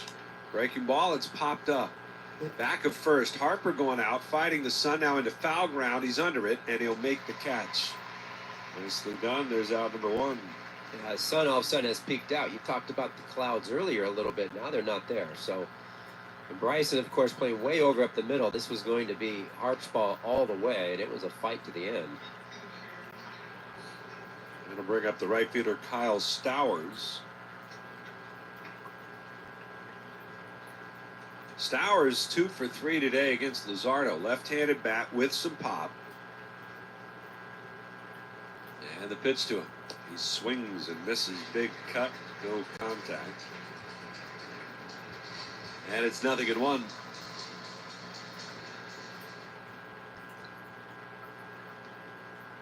Turner, a step towards the middle. Philly looking for that double play ball.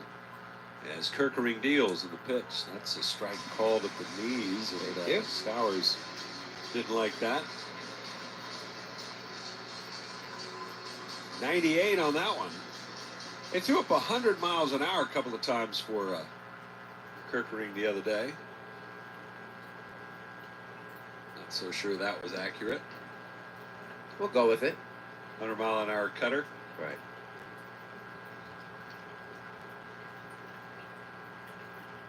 No balls, two strikes, the pitch. Swing and a miss. He struck him out.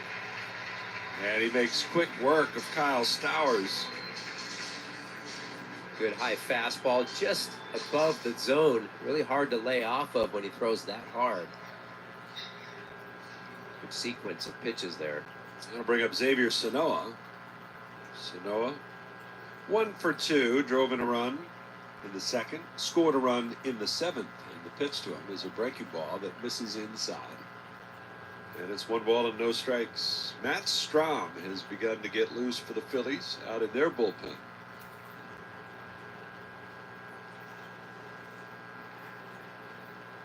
A look at second, the 1-0. And that one is a fastball at the knees for a called strike.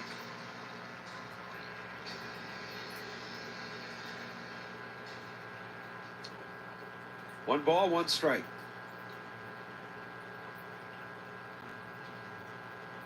And the pitch. Swung on, blasted. Left field, Kepler is back. He's out of room. It is gone. What? And Javier Sanoa, wow, with his first home run, has turned this game around in the suck. 8th. It's a 3-run shot. And the Marlins now lead it 5-4. Are you serious? Oh, man, did he just absolutely hang a sweeper here, a slider. I mean, it wasn't even close to where Marshawn wants this ball. It stays up right in the middle. And literally, you could say, just ran into his bat. His first major league home run, and it's the second day in a row the Phillies have surrendered a first big league home run. Yesterday it was Liam Hicks, and today decidedly more painful as Sanoa gives them the lead. And as the first pitch is down low to Mervis. So the Phillies now trail by a run as Mervis a big swing, no contact. They still struggle a little bit with some of the catching techniques right now. Marshawn, they try to steal these low strikes, and by doing that, there's no target. 1-1, and that's way outside. Every time the pitchers get ready to release, you can see it a lot with Aaron Nola as well. Marshawn will drop his glove to the dirt and literally doesn't raise it again until the ball's in the air. Therefore, there's no real target for the pitchers. 2-1, and that one is down low. Right. I get it. I mean, again, that's an analytic thing where they feel that they steal enough low strikes to keep doing that for the pitchers. Now we gotta hope for some magic I'm not now. on board with it. 3-1, and a swing and a miss. And that's another thing. Jesus Luzardo did pretty Now good the too. Phillies trail in this one, 5-4. No decision for Luzardo, and a blown save for Kerkering, his second. Damn you, Kerkering. The pitch, swing and a foul straight back.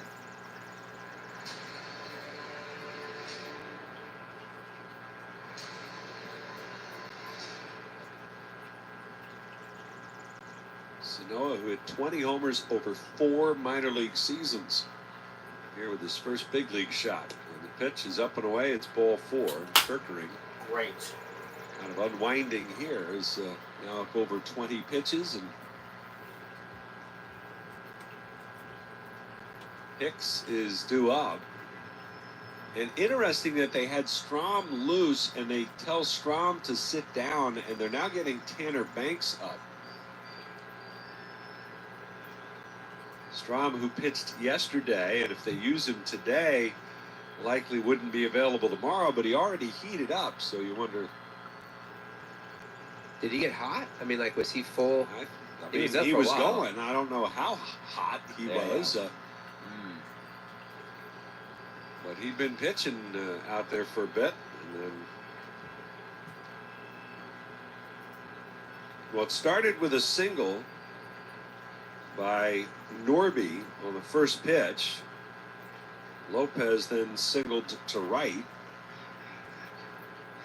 Myers popped out foul. Stowers struck out, but then the home run by Sanoa, and now a walk to Mervis. And here's Hicks in the pitch. Swung on, hit in the air, left center field. Kepler on the run is there. He's got it. Thank God. That'll do it, but the damage done. 3 runs here in the top of the 8th for Miami. They do it with 3 hits. They leave him in. And we're headed to the bottom of the 8th. A very different ball game as the Marlins lead it 5-4. And this is like yesterday. This is like yesterday. Yo, well, that. I gotta see, like, how far was that home run?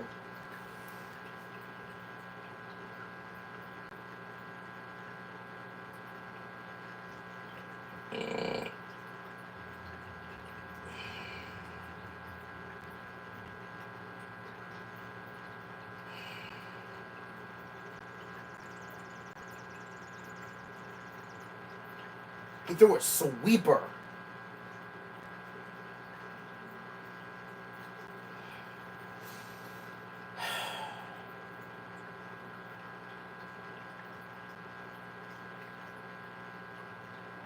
We better not frickin' lose.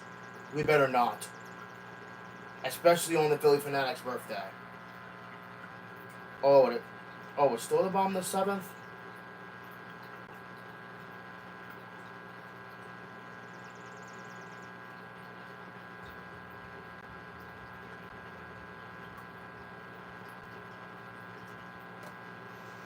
Open in Alfred. Find your child's name.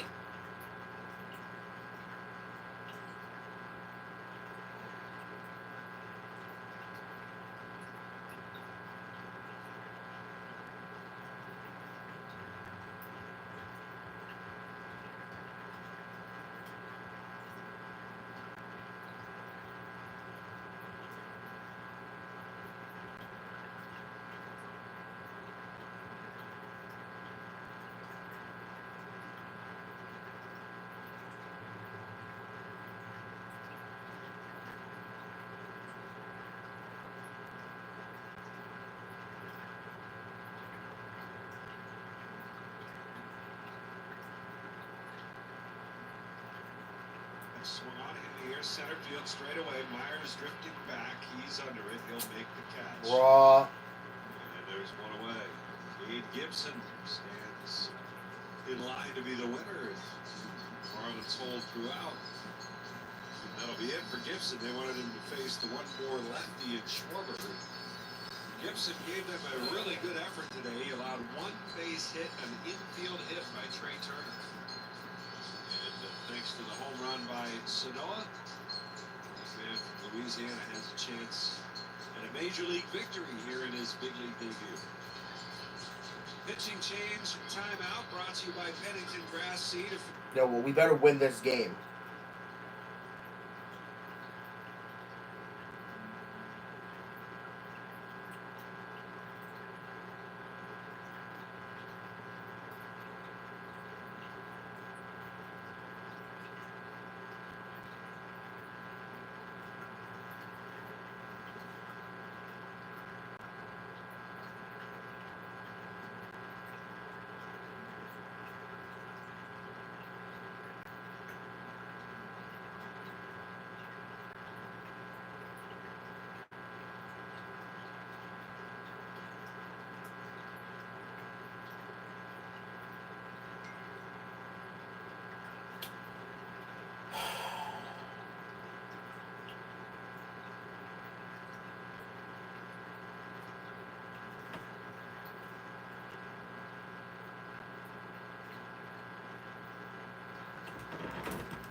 No.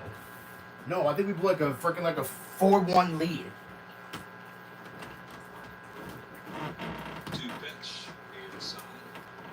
He went 5-2, had a 408 earned run average.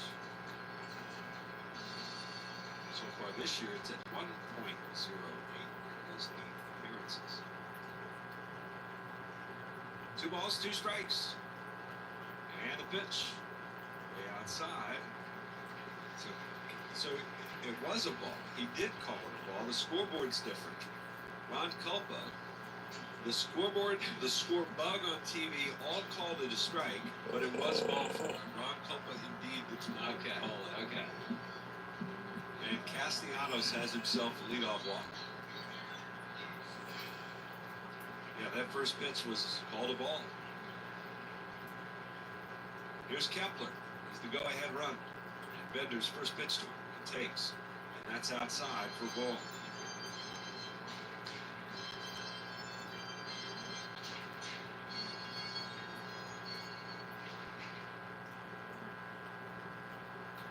Edwards shaded up the middle. Way off the line is Norby at third. Outfield the other way against Kepler. He swings and pops it foul back into the play. Kepler 0 for 3 today.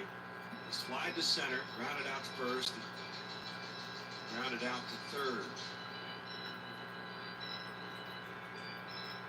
Remember now, with Castellanos on first base, already going to be tough for him to score anyway in a double, but now nursing a little bit of an issue with the hip.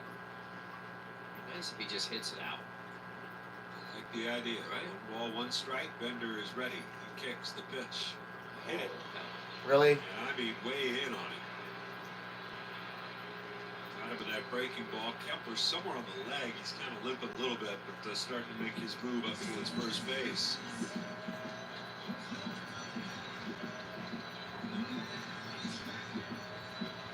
Well, here's Alec Bohm. Suddenly hot Alec Bohm. Got another hit today. It was a double up the alley. Got him on the shin, the right shin, below the knee. And Bohm, 1 for 3 on the day. Yeah, we need a base hit. Here against Bender. Tying run at second, 1 out, 8th inning. The pitch. Swinging a ground ball hit towards second. Lopez dropped it, picks it up, throws to first. He gets the out there. A would-be double play ball. Why would you drop it? But Lopez muffed it, and the Phillies still have life here in the 8th. Fortunate error charged. That was a good break right there for the Phillies. This was going to be a for sure double play. Just trying to be too quick as a second baseman. And Rojas is going to get called back. And Cal Stevens Yay! choice to pitch hit. Interesting. Yeah, I mean, I guess you might think maybe Clemens might come off and hit. A Sosa. What's wrong with Cal? I'll be honest with you, I'm not 100% sure how he's been doing that, but he's been playing every day. 179. That's right. Okay. They'll go to the mound. Daniel Moscow's pitching coach to chat with Bender. Well, he gets an opportunity, right? Yes, please, Cal Stevenson. Make this, please. Make a base hit so we can freaking lead again. Stevenson about to take his first big league swing of the year. He better get a base hit because we're down 5-4. I mean, it's only 1 run. I mean, As he bats for Rojas, Rojas 1 for 3 today, single and a couple of strikeouts. Stevenson, who hit .250 in his limited at-bats with the Phillies last year. Outfield is extremely shallow. Right side of the infield is back. First pitch. Bender delivers a strike. really? Come on. Come on. Come on, hit. We need base hit, or maybe even 3 home run of our own. Castellanos, the tie run at third. Go ahead and run at second. The pitch way outside. Or you know what? I would like to take a wild pitch too. Ball and 1 That. Stevenson with 1 home run this year at AAA. Really? 6 runs batted in. Really? 1 ball, 1 strike. Bender ready. He kicks the pitch. Swung on, fouled back. Come on. Come on. And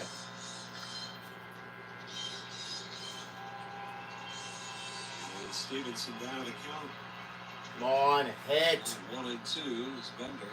Hit, please. Trying to hold on to this 1-run lead for Miami. He comes It's just set one. just below the letters. He kicks the pitch. Pulled foul, first base side. Come on. We need a hit. Changeup. Ace did not want to throw anything to Cal that's hard. It was slider, changeup. At some point, he's probably going to try to show the hard stuff to him. Let's have a new right-hander up in their pen. Phillies have Jose Alvarado going in theirs.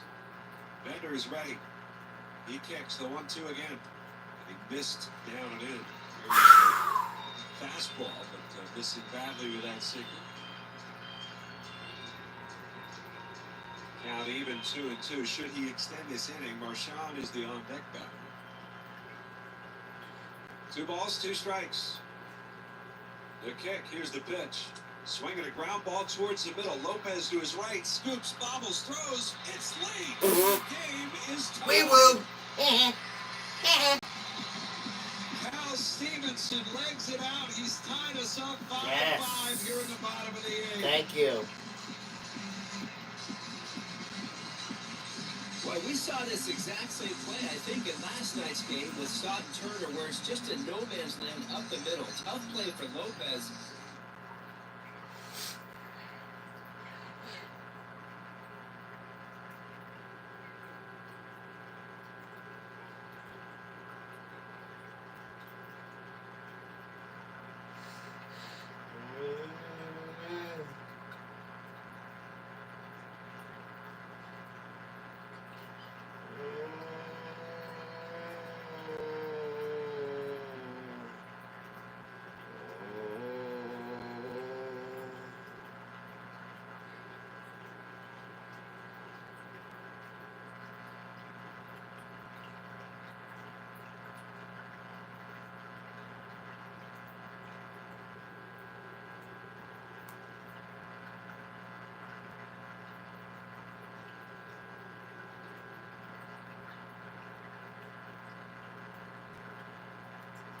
Save for Bender. The stretch. The 0-2. And it's down in. And really, honestly, how fortunate are the Phillies? The walk to start this rally, which was only on 3 balls. Right.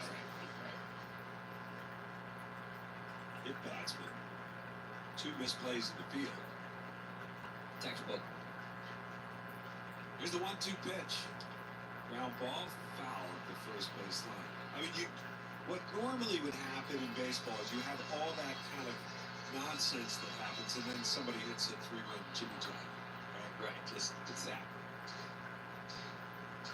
Are you saying we have a call? I'm just saying that's kind of how baseball works. I got you. Right. 1 ball, 2 strikes on Marchand.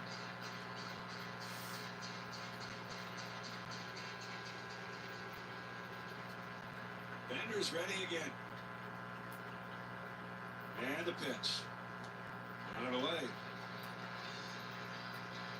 2-2. Be interesting to hear Rob Thompson's reasoning for using Cal Stevenson. I assume because he just wants to make it a 1-player move and not a 2-player move. But right. Interesting nonetheless. 2-2 to count. Bender's ready. Here's the pitch. Swing and a miss. He got him. That's fine. And that'll do it for Another the game tied. Phillies, who get the equalizer a little unconventional way at that. 1 run, 1 hit, 2 left, and we're going to the 9th. It's 5-5. Let's go from that. At least we got the game tied up. Now, all we need to do is just not let the Marlins score in this inning, and any kind of run will win the game.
Okay. Oops.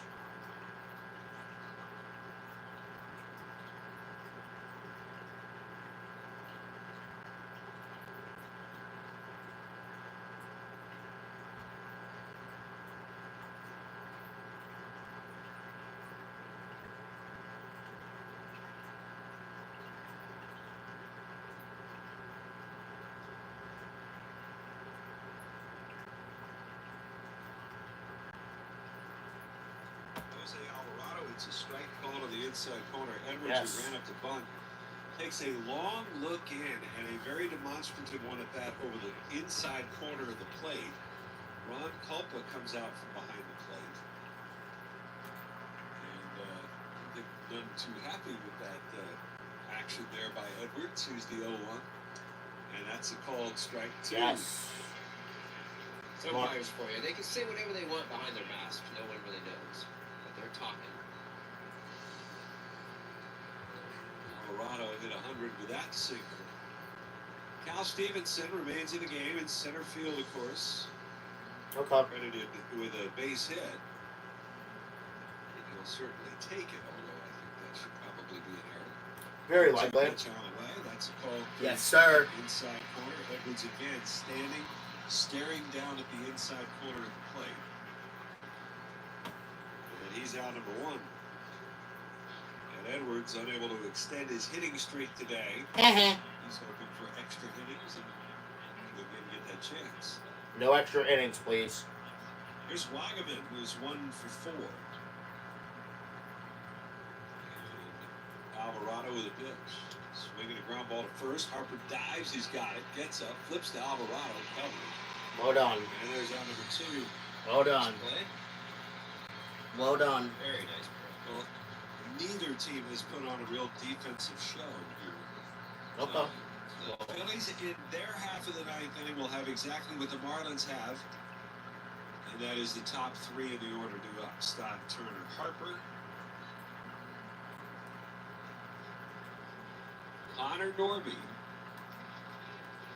is the batter here. He's going for a 4-hit game. He's 3 for 4 today.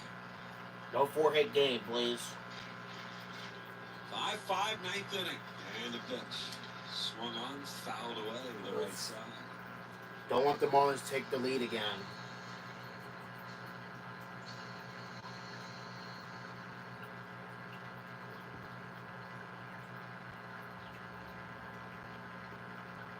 Oh, and 1 the count.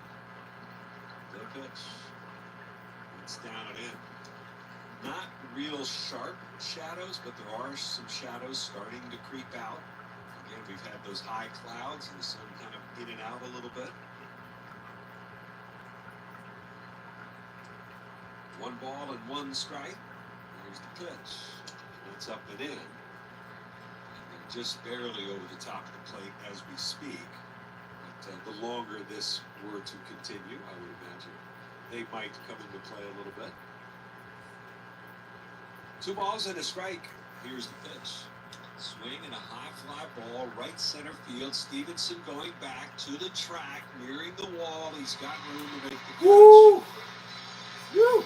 Long fly ball, but it's out number 3. It's a 1-2-3 top of the 9th. We're headed to the bottom of the 9th. Any kind of a run, and the Phillies will win it. It's a 5-5 game. Welcome to the Chevy Lightning Round. Guess the clues to win. First team, you're up. Powerful, commanding,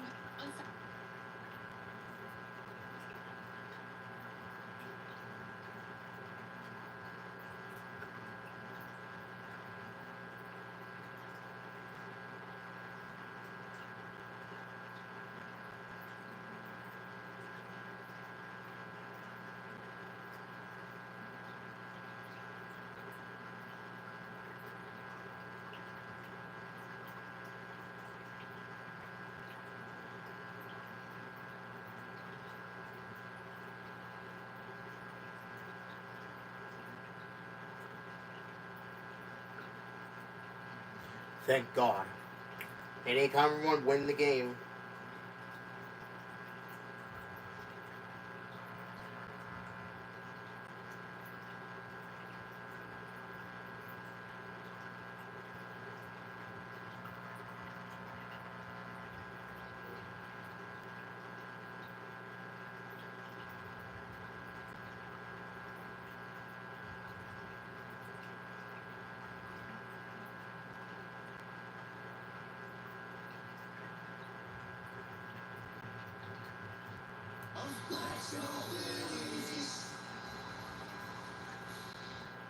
Kids 14 and under will add a favorite to their rotation when they receive the Independence Blue Cross Aaron Nola replica jersey on Saturday, May 3rd at 6:05 when the Phils host the D-backs. Order tickets now at Phillies.com. 100.7 WCXL. Go to the bottom of the ninth inning, and the Phillies with 1, 2, and 3 due up here in the bottom of the ninth. As the Phillies in a 5-5 ball game, looking for their first walk-off win of the season. They've suffered one walk-off defeat. Calvin Fauché is the pitcher, and the first pitch to Stott is taken up and away for ball one. Fourth pitcher used today by the I would hope for a walk-off home run. Fauché 0-1 with a .568 earned run average. And the pitch to Stott. It's up and away, ball two. Stott 1 for 4 today, had a bunt base hit to start the ball game, led to a 3-run first inning. Phillies looked like they were on their way. Phillies came back, took the lead. Phillies tied it in the 8th, the 2-0. Stott taking all the way, looks at a strike. Shag, cutter, sweeper, four-seam, sinker, and curveball. 5 pitches, but the cutter's his main pitch. Batting average again is .194. 2 balls, 1 strike. O'Shea kicks and delivers, and the pitch swung on, loop towards left. It's falling, coming on Sanoa. He's going to make the catch. Feet first with the slide. He goes down to make the grab, and there's one gone. Really? Great play out there in left field, and that's all based on the jump. This is a fist shot. Looked like I want to walk off home run, please. Left field. And bring up Trey Turner. Turner, a couple of hits today. He was also hit by a pitch. So he's been on base 3 times. Fauché delivers, and the pitch swung on, fouled away to the right side. I really don't want an extra inning. Please, no. 0-1 the count. Outfield pretty much straight away. Deepest and right is Stowers, the pitch. And it's in the dirt. Got Harper looming in the on-deck circle. 1 out, bottom of the 9th inning. Turner 0 for 1 in his career against Fauché. 0 for 1, that's it. The pitch, way up and in, spins him off the plate with an 86-mile-an-hour fastball.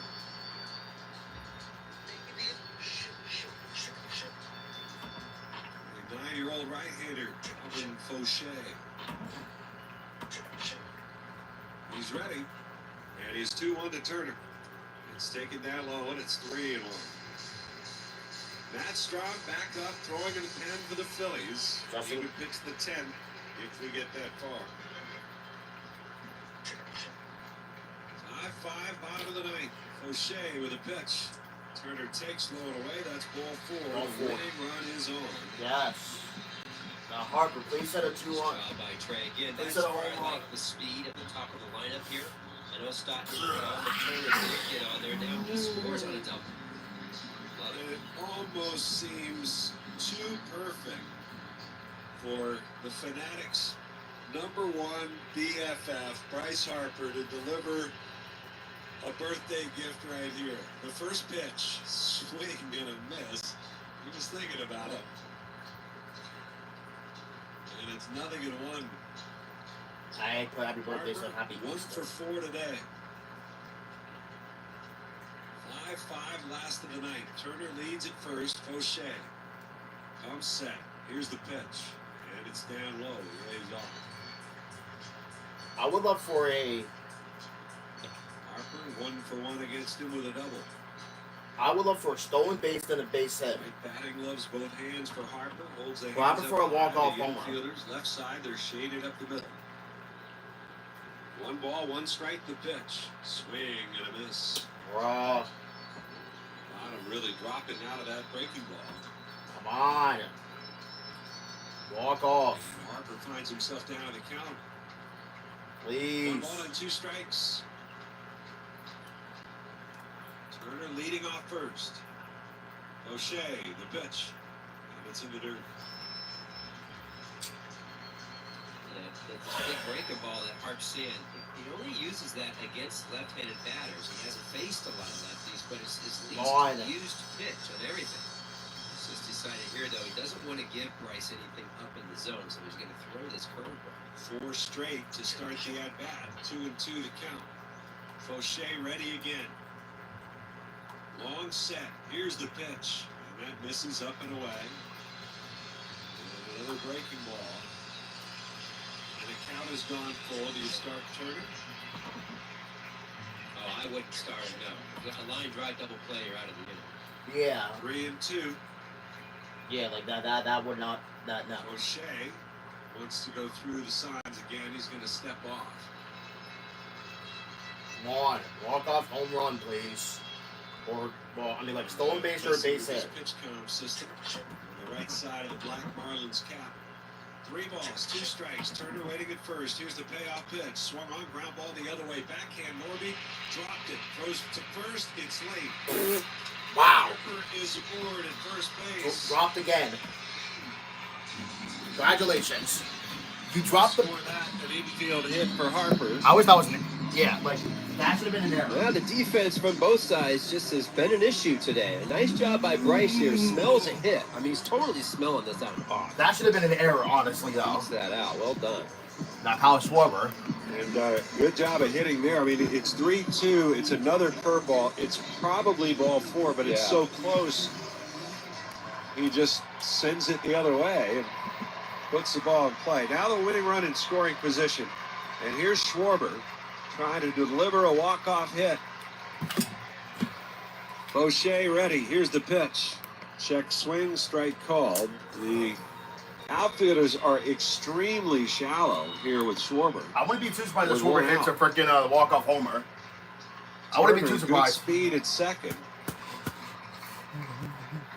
And Fauché looks back that way.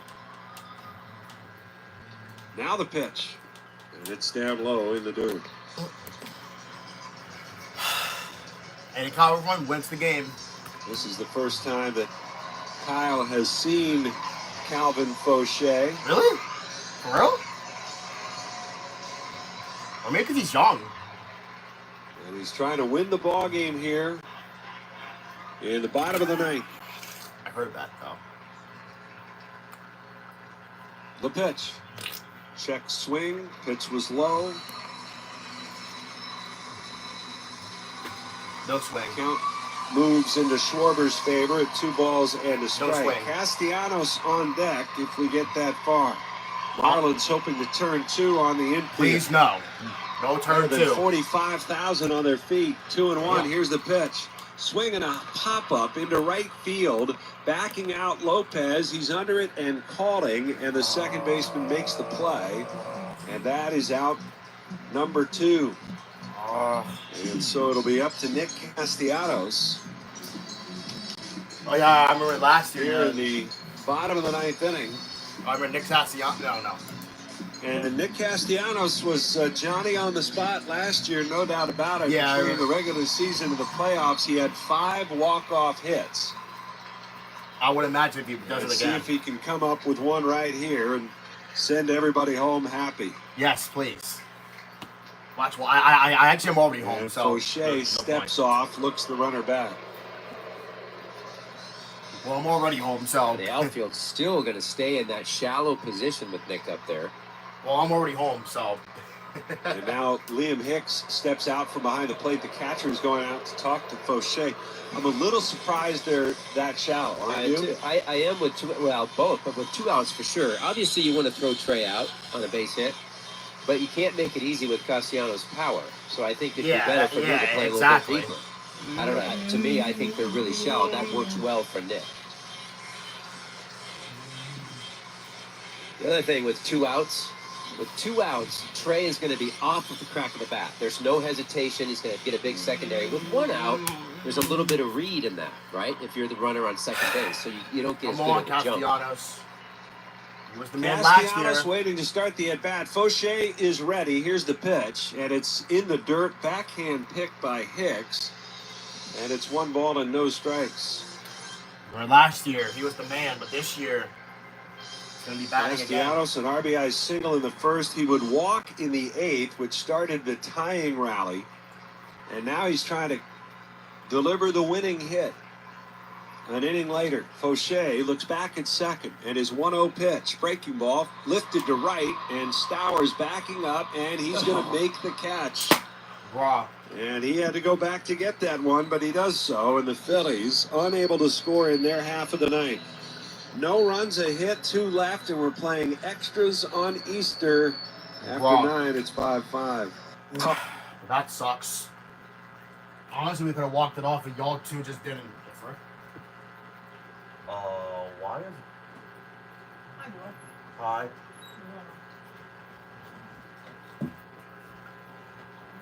Nothing? Huh?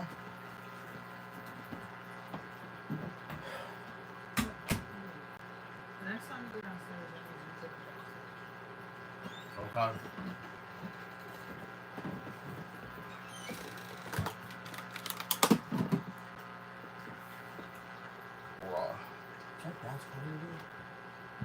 No. It literally looks like it, though. Like it's the same rim and the same design. So we're playing extra innings. Please, for the love of God, please don't let the Marlins score. Well, yeah, that's the thing. Well, I'm like, even if it's 1 run, even if it's 1. Well, I mean, even if it's 1 run, 1 run is just nothing.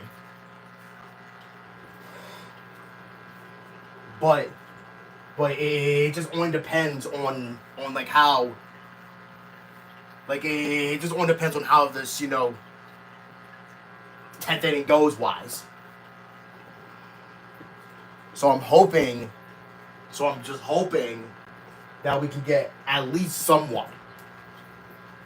Because I don't know who's going to be pitching. I think it's very likely Matt Strong. Because I hope to God that he does not give up freaking any home runs either. That would suck if he does. Y'all are so lucky. Marlins, y'all lucky. Like, if y'all didn't hit that 3-run home run, his game could have been pretty much over. And the runner at second is Connor Norby. And the Phillies looking for a bunt. Lopez not bunting. Fouls one out of play to the right side. I would love for a bunt. Because Matt Strom, 4th pitcher used by the Phillies today. He was warming up earlier to perhaps come into the game in the 7th. Or pardon me, in the 8th. 0-1 the pitch. And a swing and a fly ball right center. It's not very deep, but Castellanos has a beat on it. He'll make the catch, and no chance for Norby to advance. All right. I'm guessing, Scott, that when he got up earlier, it was more of a just kind of. It's not deep. Tossing. Wait. What did I get from McDonald's? When I say that because I know Rob doesn't like to get the pitchers hot, like really hot, and then sit them for a few innings and bring them back in. Oh, it was a free 10-piece nugget. Matt Strom, who seems to have a glove for every occasion, has an Easter-themed glove on his right hand. Does he? Ew. Here's Dane Myers, and he squares the bunt, pushes it towards third. It's a good one, and Bohm is going to let it roll, and it's going to be a base hit for Myers. Raw. You can't do it much better than that. Or not, and that's fine. I mean, you have a runner on second base, and he chooses to bunt with 1 out in an extra inning game like that. Well, here's the thing, but if the Marlins don't, here's the we just don't get a double play here, then the Marlins don't score. But if they do score, that's just only just 1 run. That's only just 1. Because then we would have the tying run in second, which is the zombie runner, yeah. And then we have the running, winning running on the plate. And the pitch to Stowers, swinging a foul back. It's just He's trying to find something up he can lift and perhaps get the lead. Something deep enough to get that runner home from third. Norby with decent speed. 0-1 the count. Strom ready, looks at first, another look that way, now the pitch home. And a swing and a foul on a play to the left side. And it's 0-2. Or a strikeout works, but I prefer a double play now. I would prefer that. I would prefer a double play still. But, I mean, but since 0-2, obviously, that, yeah. 5-5, top of the 10th inning. Outfield shaded the other way against the left-handed batter. Strom is ready. Still looking at first, still holding. And now coming home. And a swing and a fly ball right field should be deep enough to score the run. That's fine. Castellanos under it, makes the catch. That's fine. And the runner coming home from third, he'll score standing up. That's fine. That's fine. And a sacrifice fly gets the job done for the Marlins. They reclaim the lead at 6-5. That's just one. That's fine. That's just one run. That's fine. Because like I said, if we can leave it that way, then we can have a chance. Because like I said, that is the best case scenario. Like, if they score a run, that's fine. Because again, tie run at second for us. Head to the winning run on the plate. Boom. And then yeah. Now there's 2 outs now. Sanoa hits in each of his last 2 plate appearances. Strom's going to throw over to first, and Myers is back. Bottom of the 9th, Phillies have Kepler, Bohm, and Stevenson due up. So who's going to be the zombie runner? Here's the pitch, and it's way outside. 1-0 the count.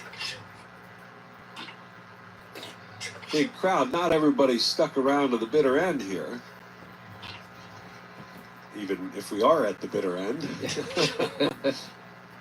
Here's the pitch. Swing and a foul out of play to the right side. But they've gotten awfully quiet. Yeah, that'll do it to you. Or in that run. It is Easter.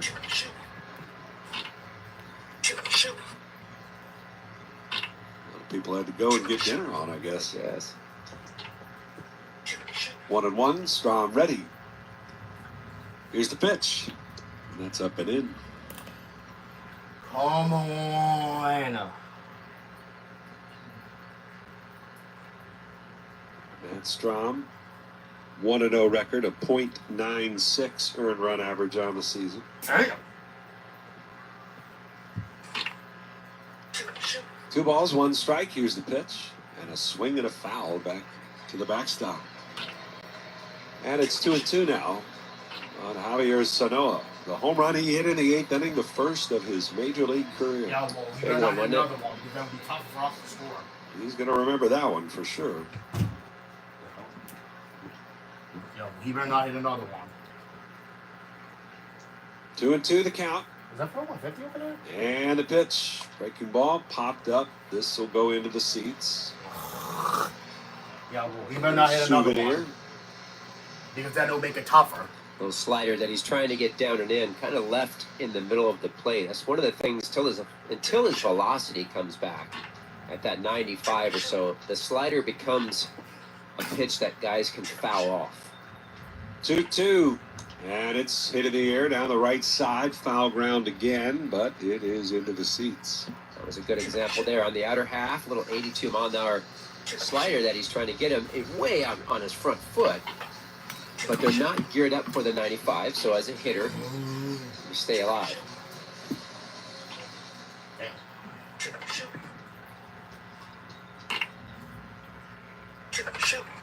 Two balls, 2 strikes to count. 6-5 Marlins in the 10th. Strike. Strom, the set.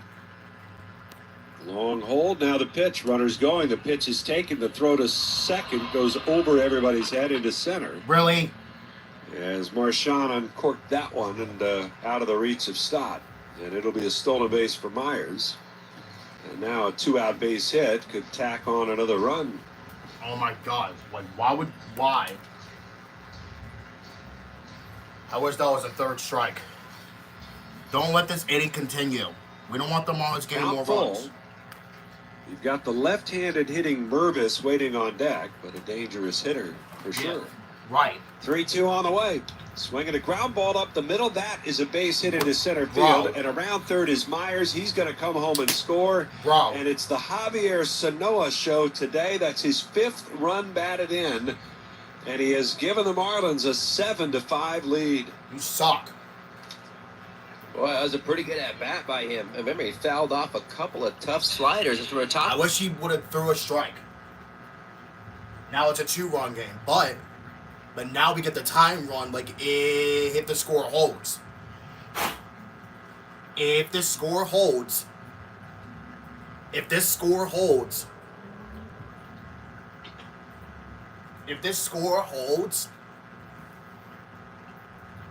then we can still, like, I better hope for a home run, because that's the thing.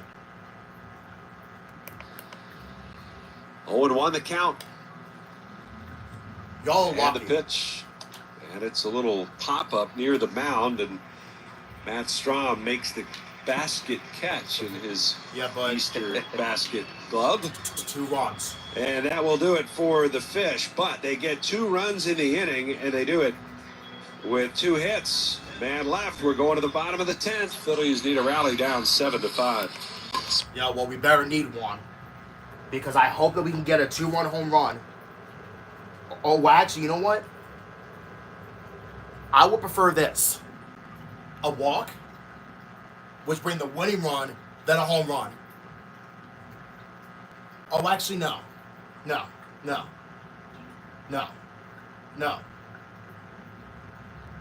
I would say a leadoff walk,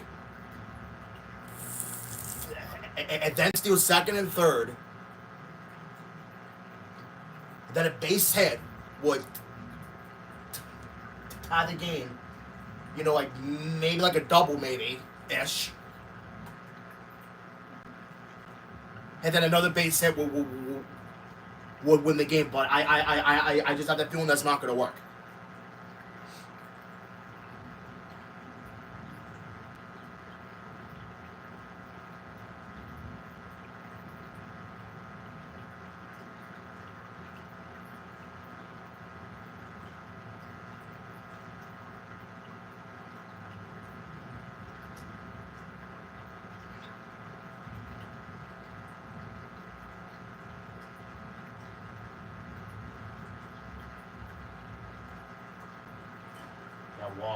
Yeah, well, now we need a rally again.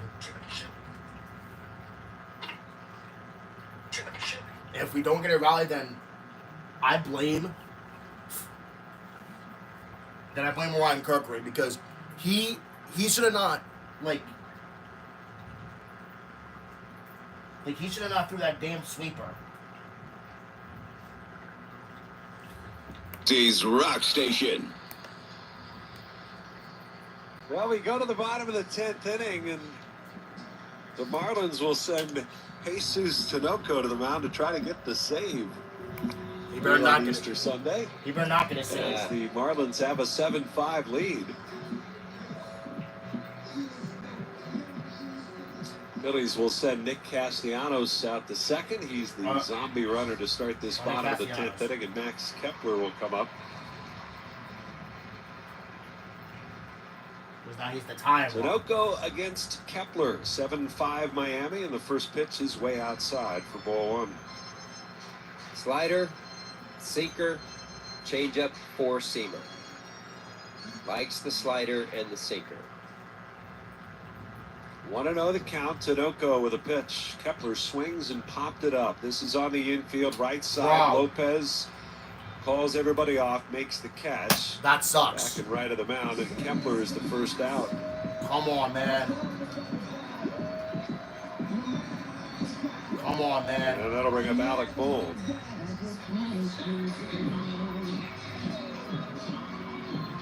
Tinoco entering his second year in the Marlins organization. He had a long and windy road last year through 3 different big league clubs. As the pitch on the way, and Bohm takes a breaking ball. That's a really rough strike call. Looked a bit low, but nevertheless, it's 0-1. 21 appearances for Miami. Had a 2.03 ERA. The 0-1 pitch. It's down low. One. One out, bottom of the 10th. Tying run at the plate. Come on, we need like a miracle. Tinoco at the belt, the 1-1, and it's way inside. Backed up on Tinoco. Interesting little stat that I found in here is that his fly ball percentage going into that last at bat was 0. Short, I mean, it's not a huge sample size this year. The pitch, and that's down low. He has not given up a home run, and a lot of that's because of that sinker, but he is a guy that gets just everything pounded into the ground. 3 balls and a strike for Bohm. Tinoco at the belt. He kicks the pitch. Swung on and lifted in the air. This is in left. Sanoa broke back, now coming in. He's under it, and he makes the catch. And the Phillies are down to their final out. They should have not scored. And it's going to be Cal Stevenson. I wish that was not 2 runs. Who was credited with a base hit, an infield hit to tie the game in the 5th inning, or the 8th inning, pardon me, made it 5-5.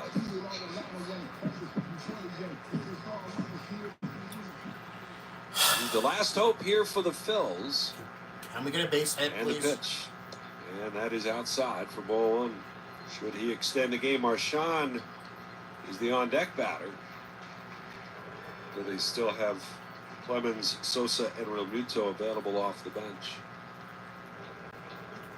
1 ball, no strikes, the pitch.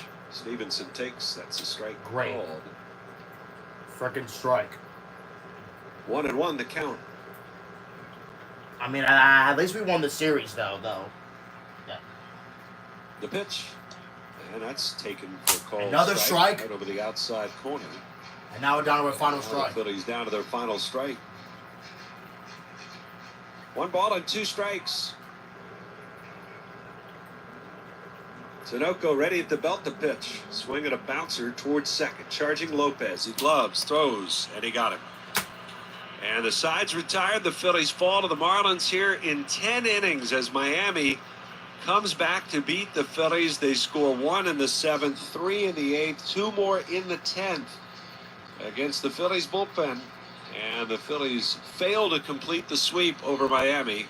7-5 the final. And the frickin' Mets won again. That's a tough Easter day when you waste a start like that from Jesus Luzardo, who pitched really well and shut him down. But the last 2 days, this Marlins team, man, they are scrappy. They do not stop playing. Wow. Yesterday, a ton of runs late in the game, 6 runs actually in 1 inning yesterday, and then today, of course, kind of taking it to the bullpen again. It's got to be something that the Phillies have to address. Ryan Kirkland kind of gave it up today. He'll get back out there. He'll be just fine. 7. Well, that frickin' sucks. We could have won this game if frickin' Ryan Kirkland did not give up that 3-run home run.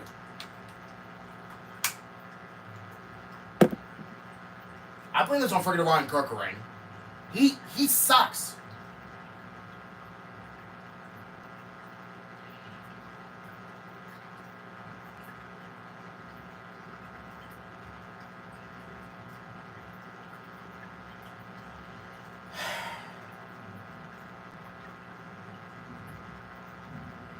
Honestly, we could have won this game if frickin' Ryan Kirkland didn't suck. And even worse, the Mets frickin' won. Which means that the Mets are... How many games did they win? They won 4 games. God, I wish the Mets frickin' lost.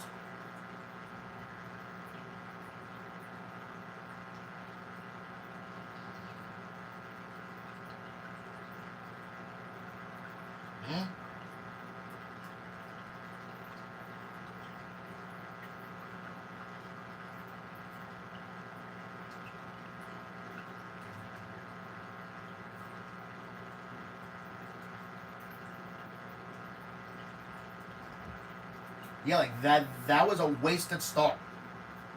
That was a waste. That was a waste.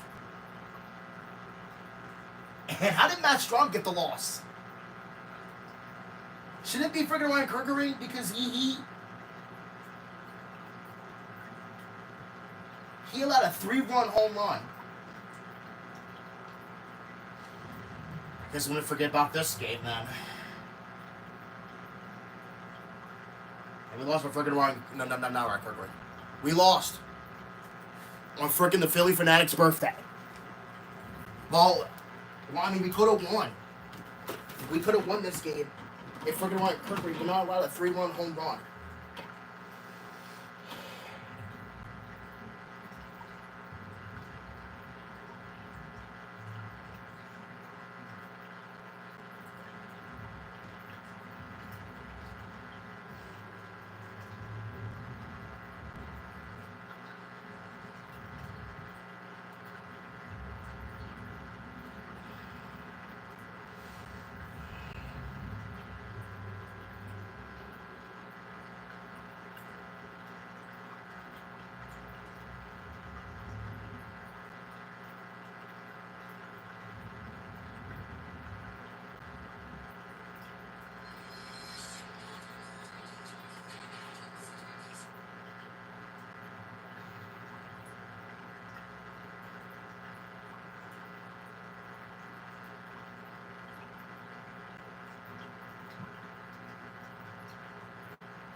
And now we have to want to face against the Mets.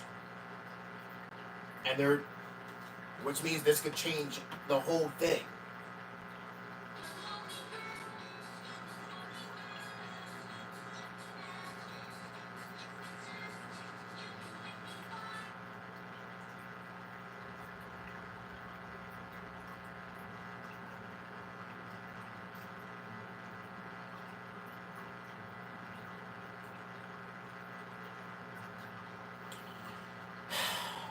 That was rough. But at least we won the series, though. That's all that matters at this point. But still.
We fucking lost that game. I mean, that's the thing. Like, we like legitimately like could have won this game. Literally.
second worst.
I'm just saying.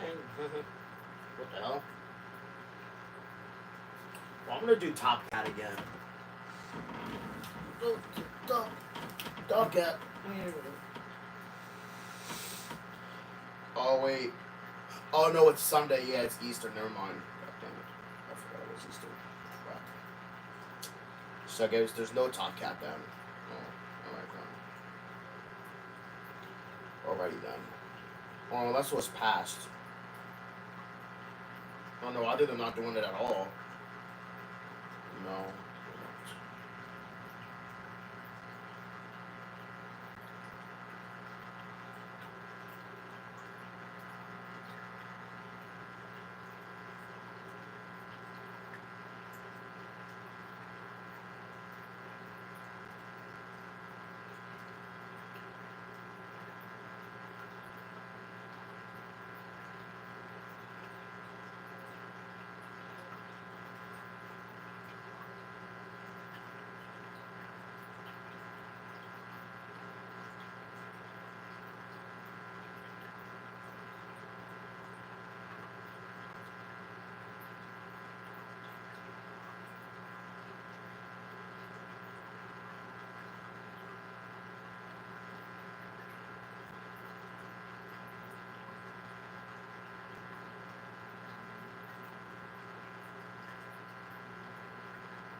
Damn.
About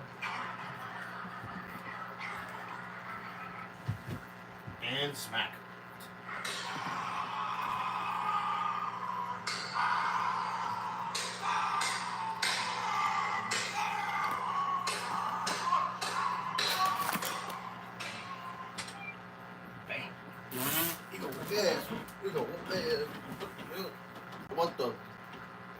only with one. Lame. Lame as balls, huh?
Oh, back.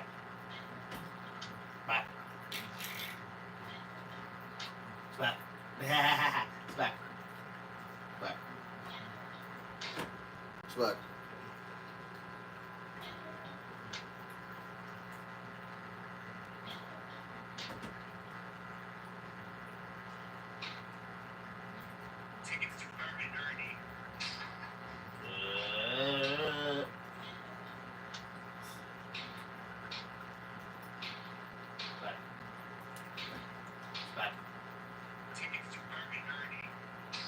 Uh-oh. And ground. Ground. Ground.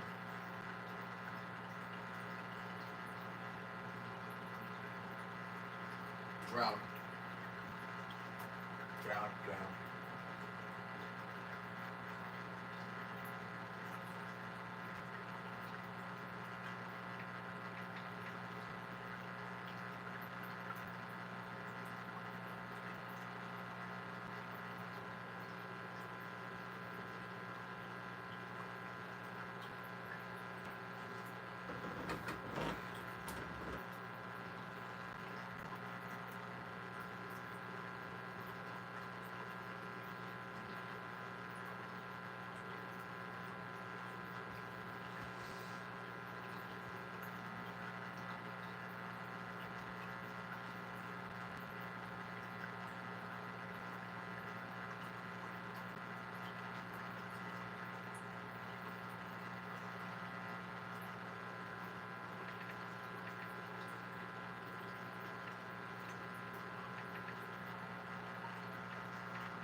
Smack.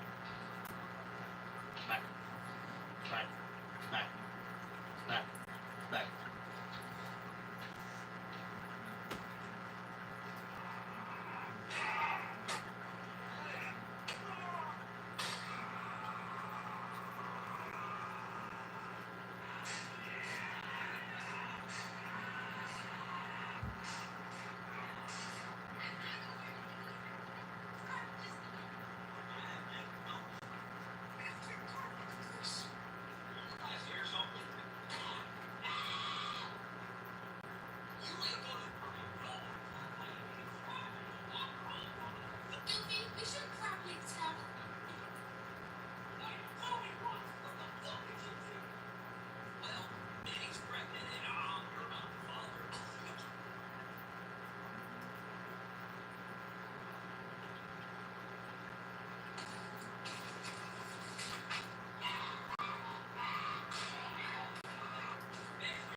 Uh-oh.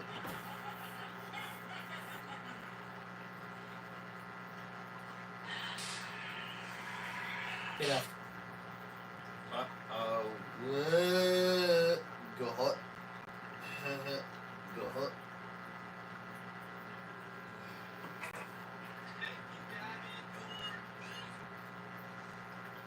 Go hot.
Back.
Got him.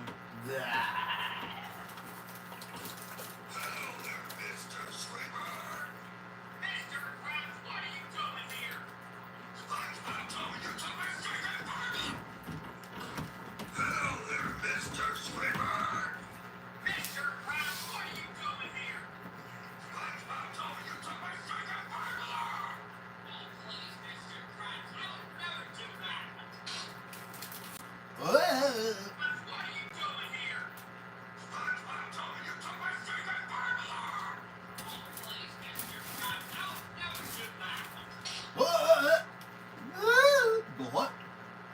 What?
How much do these taste like? I'm gonna try one sip. Oh God! But yeah, like these are honey habaneros.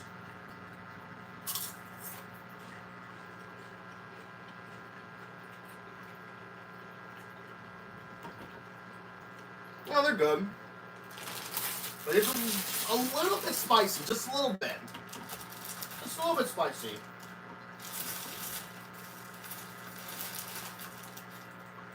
It's just a little bit spicy, just a little bit of this.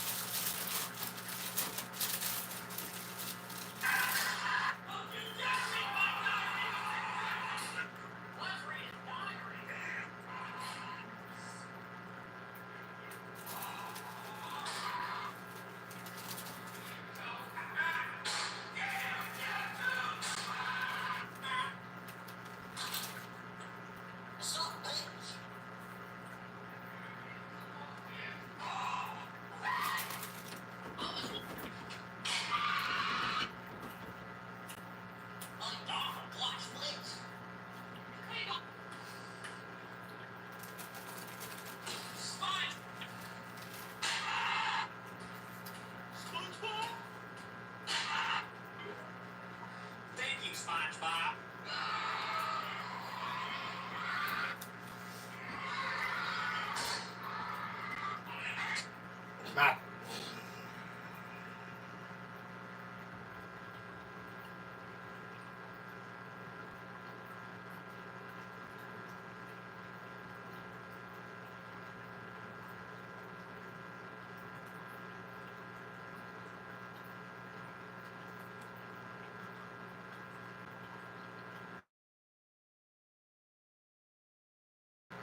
Hello?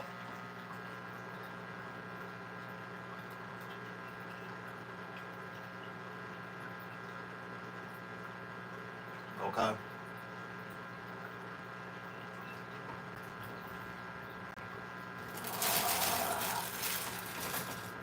But first, I gotta bring their waters in. I gotta bring their waters in first. I gotta bring their waters in first.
Hey guys.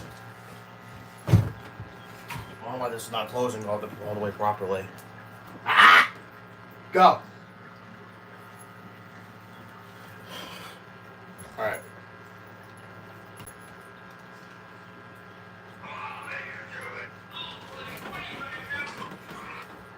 And he's gonna make you drown. Go what? Go what? Go what? Hey! You better get the frick off my back now. And me too. You need to lay down elsewhere or something.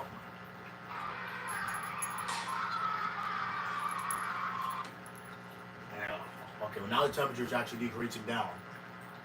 Well, that's good.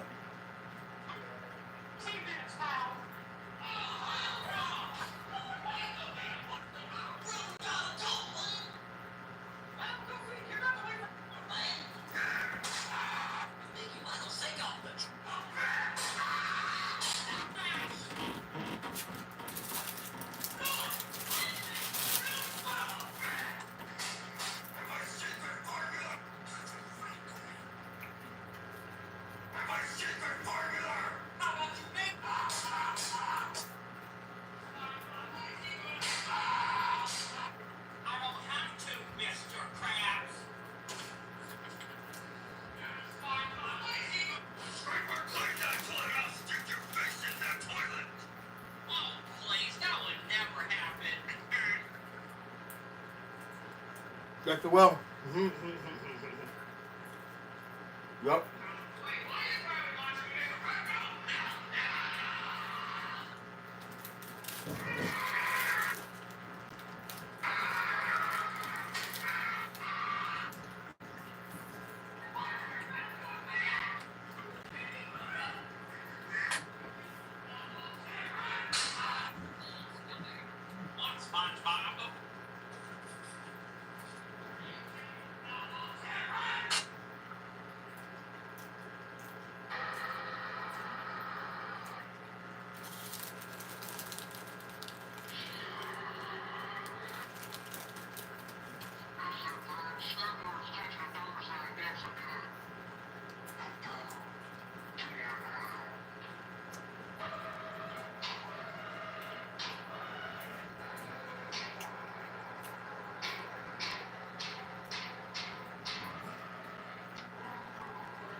He can save you.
Shut up, you're not the boss of me. Cookie! So you think this is funny, huh? I'll show you what is so funny.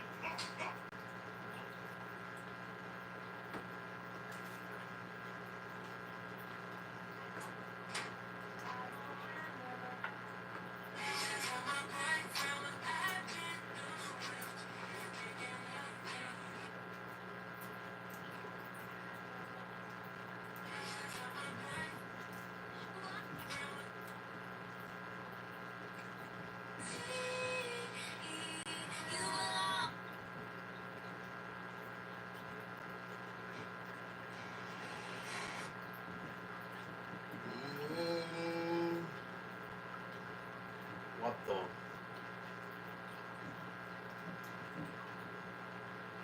What? No. No.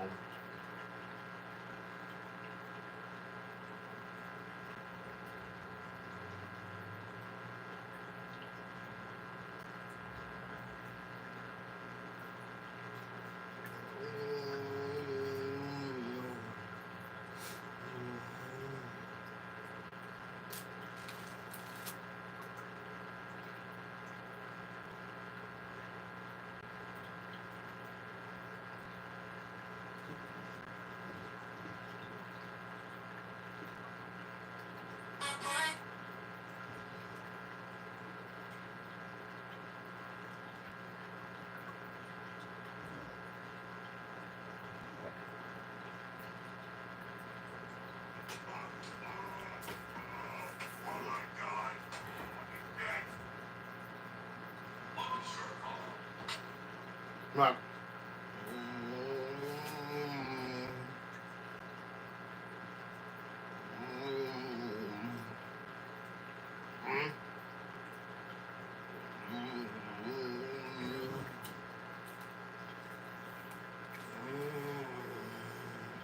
Mm. 86. Wait, is that the record high? No, 92. Oh, I mean, it was close.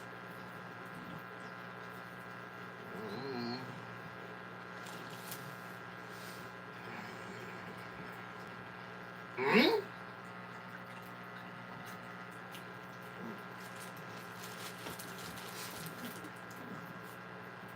Nine? Nine?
What the hell are you doing? What the fuck happened here? You know how much shit is gonna kill you. What is going on? Who think I? Hello, Steffi. Jeremy. You clean up this mess. Go.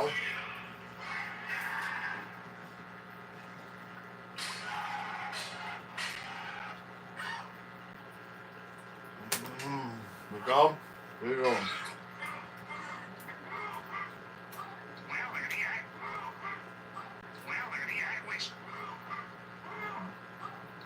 I wish you wouldn't eat cooking. wish you wouldn't eat cookies in the damn bed. I wish you wouldn't drink so much, Bert. Well, Ernie, I wish you wouldn't eat cookies in the damn bed. Bert, you're shouting again, Bert. What are you doing, Nico?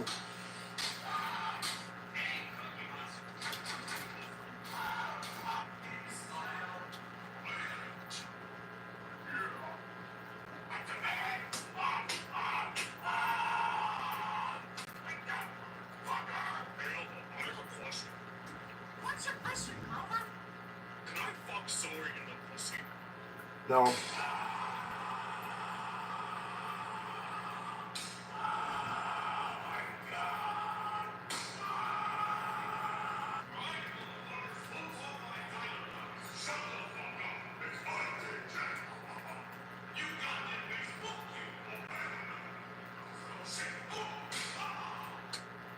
What's up, everyone? I'm Eric, and I'm on the hunt for the perfect lazy boy to kick back and relax. I'm looking for a lazy boy to sweep me off my feet. Would you rather have one for me? I gotta meet the people that know these lazy boys better. Just take the death like a man. You're so in a row. Please. So that was, I had to eat 5 golden apples while I had 2 hearts. What vibe back? Oh my god. You wouldn't believe how close that was. I had to eat 5 golden apples while I had 2 hearts. What vibe back? I ate 5 in a row. Wait a second. What is it? Why are there so many Easter bunnies out here? There is? How did they get out here? Should I just take the death like a man? There's so many. Oh my god. Really? Yes. And they're coming for me. I gotta get saved. So you want 2 in a row, Jen? I want 2 in a row. Okay, I'm okay. Yes. Oh no. Oh my god. Wait, you died. I couldn't hold an apple when I was frozen in place. Wait, I have 2. Oh my god. Oh my god, really? Yeah.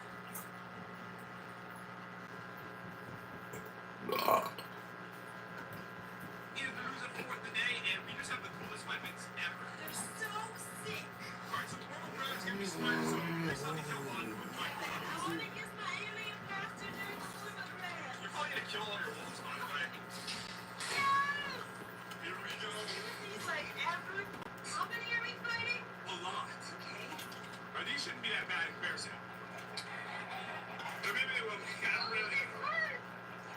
I'm going down. You're going down, so spawn in the bed. Quickly, I'm gonna die. I'm trying to spawn. No! You died already? Yeah. You did that bad? Yeah. Alright, Guys, go quickly. I tried to spawn in every single turkey known to man. Alright, I'm coming back to help. Alright, coming back. You already lost though. Well, yeah, but I still want to help. You still want to help with Thanksgiving? The poor little turkey. So, in your opinion, which one?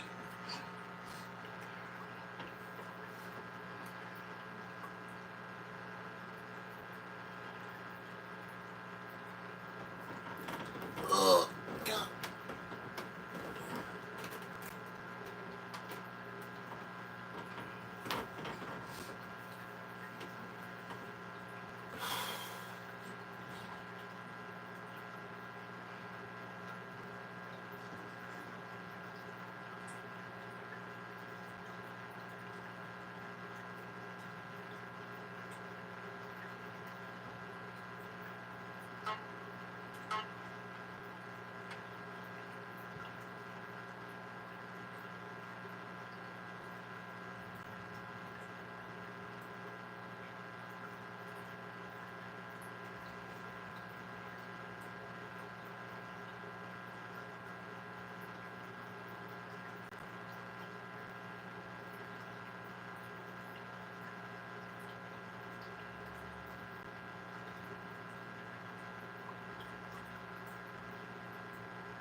What's happening? Looks more like turkey. Clearly the blue one. What the hell? So I was spawning it in for you to see. You see this thing? It looks like a beautiful young turkey. I don't have much left in me. But today we had some fun. Jen acting a turkey. I don't have much left in me. But today we had some fun. Jen actually won today's battle because she had that lucky potion. That's what kept you alive. If you didn't have that, that would have been Jen.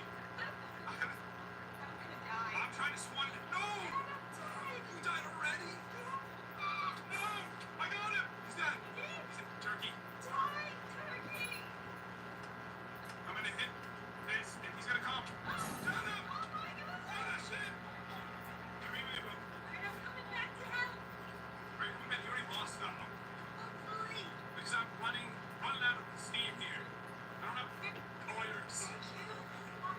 You did so good. Thank you. Actually won today's battle because she had that lucky potion. That's what kept. Hopefully. Because I'm running out of steam here. Thank you. Okay. Thank you. All right. So I guess I'm thinking about getting better. Nigga.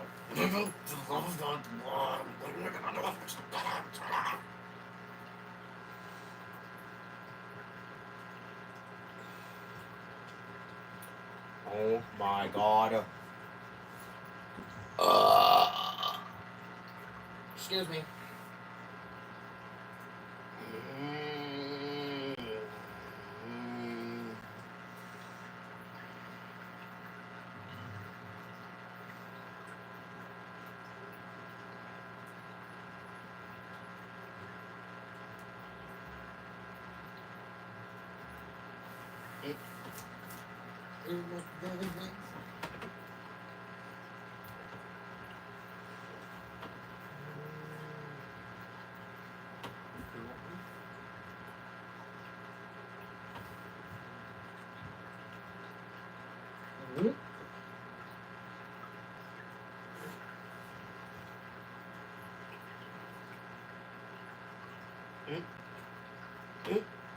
Oh, I missed.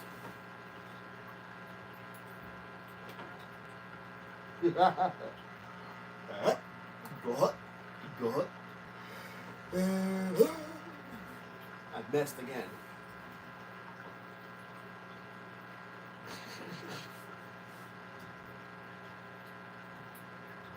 Hello.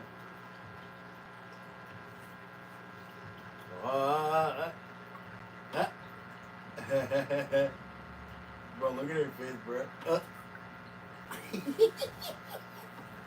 Oh, I love that face. That everything that Applejack has. The one that, oh my God. Yeah, but they think that it's backwards, though. They won't think that it's backwards. Honestly, I actually like it that way, though. Oh.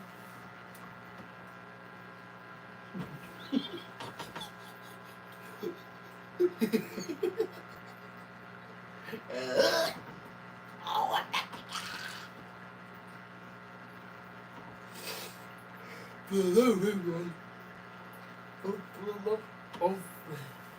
I can't do it, bro.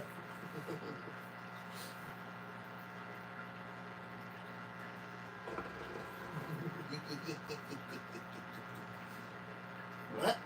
I missed.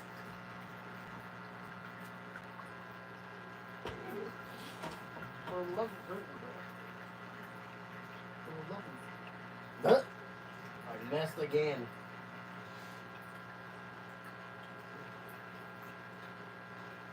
Wait, what the?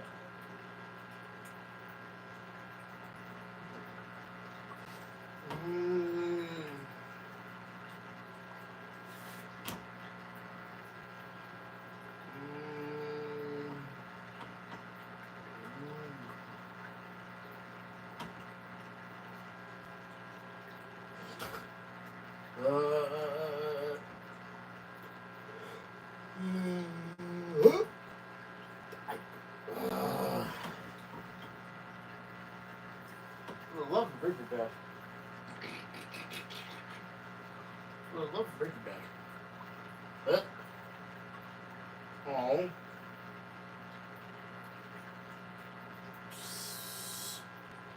Hello. Mike. Oh, wait. Oh, I thought I missed. Oh.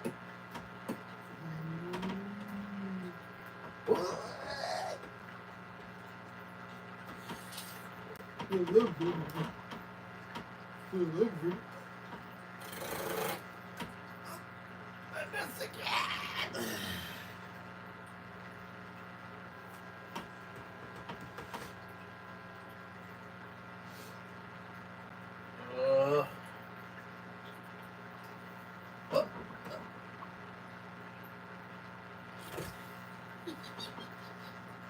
For the love of Bring.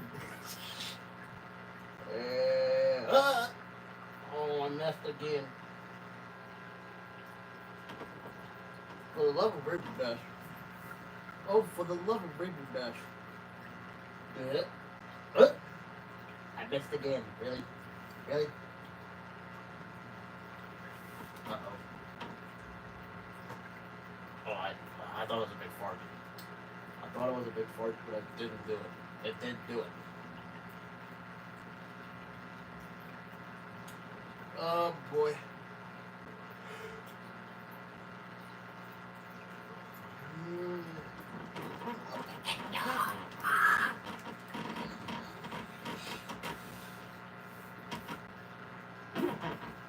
I missed.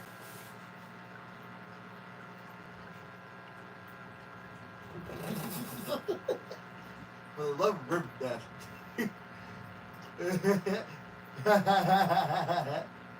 Go up. Up. I did it again. Oops, I did it again. Oh, come on. Oh, come on.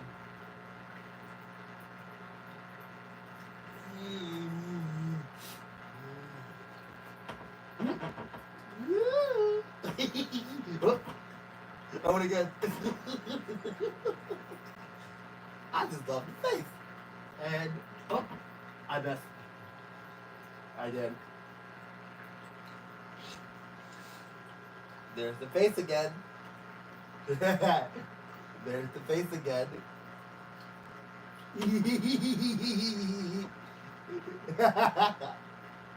Oh my god.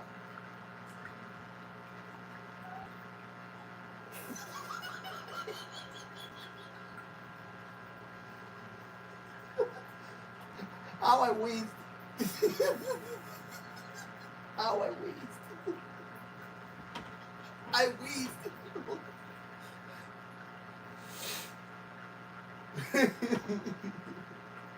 Oh my god.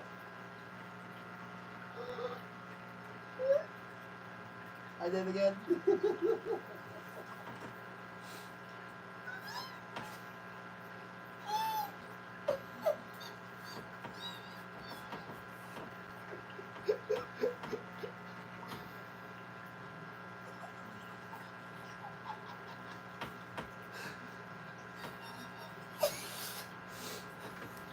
My high-pitched squeal.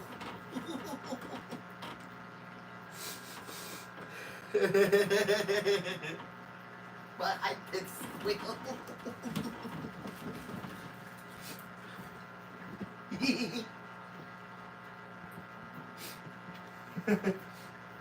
Oh, for the love of Riverbed.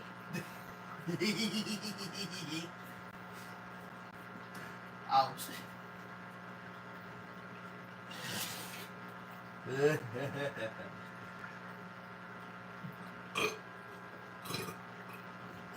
Excuse me. Doritos time.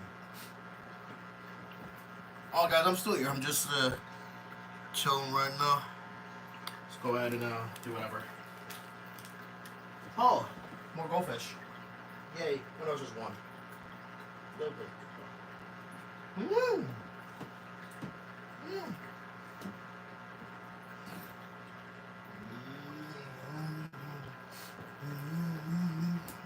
Oh, I missed again. Really?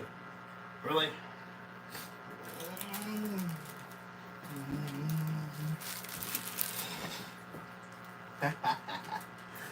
Yay, that's gone. That's gone. I'm so glad I'm not working today. Because I definitely need this day of rest too. But unfortunately, I work tomorrow. And then I have off Tuesday too. I have off Tuesday. Then I gotta work Monday, I have off Tuesday. It's a weird schedule, though. Yeah. So, I gotta work Monday, I have off Tuesday. Then work Wednesday, Thursday. Then work Friday. And then work Saturday again. Why do they always let me work on Saturdays, bro? There's like 4 Saturdays that they let me freaking work. There's like 4 Saturdays, like. Well, actually, yeah, like it's like freaking 4 Saturdays. Like I can't get a Saturday off. It's like what? Because that's the thing. Because here's the thing. I want to watch my Three Stooges. But unfortunately, yeah, there are going to be a lot of times where I'm not doing my reactions, which it's a shame because of work. It seems me such a shame that because you know, like every time I work on Saturdays, like it seems me such a shame that I don't get a chance to freaking, you know, do my reactions of Three Stooges. Whoa, listen, that's really not my fault, like necessarily. But I mean, it's really not my fault that, I mean, it's just, you know, just stupid. And even if, I mean, like, even if I wanted to, you know, but yeah, you know, this, I mean, yeah, like, I mean, my hours did, you know, decrease a little for this week. Well, because, you know, last, you know, week, oh, actually, because, you know, this past week, because, you know, this past week, I had got, freaking, literally 27 hours. Which was that's really not bad, because obviously, you know, well, that's because of the 8.5-hour shift that I had. That is, you know, because of that. Yep, you know, this week I only get, you know, like 19.5 hours. Which is fine, but not really as much. Because obviously, you know, tomorrow I work for 5.5 hours. And then Wednesday no. I can't speak. No. I can't speak. I couldn't do it in time. But anyway, like in all seriousness. But yeah, like tomorrow I work for 5.5 hours, which is really not bad. I'm glad it's not, you know, until 6, because I gotta watch Family Feud at the time. And also, speaking of Family Feud, I am not gonna do NCIS temporarily, you know, because you know, Family Feud came back. Oh, actually, because the Family Feud's coming back. So I'm not gonna do I actually am not gonna do NCIS temporarily. You know, until you know, Family Feud, you know, ends their 26th season. If that's the right season that I said. Well, actually, yes, it is, yeah. Season 26. Damn, 26 seasons of Family Feud? Jeez. Yeah, but that was like 1999. What? Yeah, but you know, Steve Harvey wasn't freaking hosting Family Feud in 1999. That was Louis Anderson. That was Louis Anderson. Oh, unless if, I think that makes, I think unless they probably like 2 episodes like per day. I mean, that's yeah, whatever. No standard, which yes, of course, no. Now that I mentioned Louis Anderson, may he rest in peace, because you know, he's been there for like 3 years, I think now. Well, because you know, yeah, it's just a shame that he died. Louis Anderson, or well, in this case, Old Behead Louie. Old Behead Louie. Good answer. Good answer. Good answer. Good answer. Good answer. Good answer.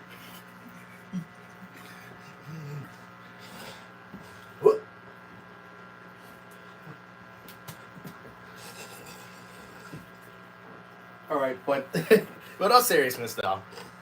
Okay, so I was talking about work, you know. Which again, honestly, like his week is really not that bad. I mean, obviously, because you know I got the 12 to 5:30. Yeah, that's the thing. What's with the 12s? Like, what's with the 12 times? Like, what's up with that? Like, why can't I get like the 1 or 2 or 3 o'clock, or even 4 o'clock? I mean, to me, that's not fair, but that's what they do, I guess. Here's the thing. And of course, Dana's on vacation. Lucky her. Lucky her. I wish I was. But that's unless if, you know, whatever. I was certainly looking on vacation. But I don't know where though. But unless if. I almost definitely getting paid good on Thursday though.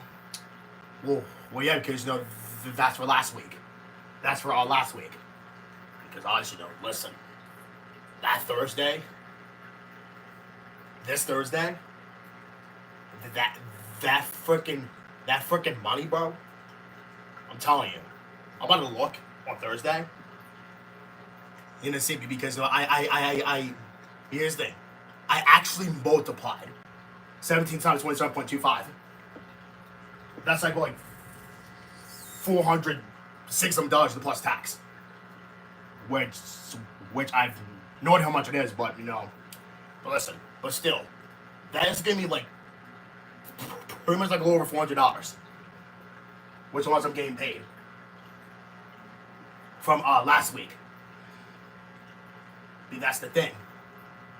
That's actually a lot, considering that you know that 27.25 that I had this past week. That is gonna most likely help. That is gonna most likely help, you know, me. Because you know, if I keep working like this, obviously, you know, that's why I was kept for the winter though.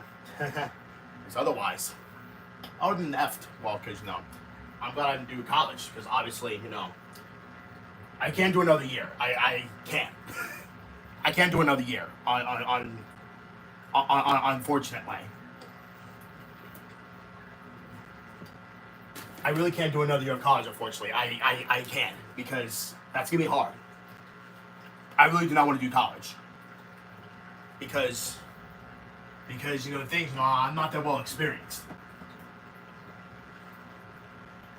And me, you know, doing virtual, because obviously that wasn't good.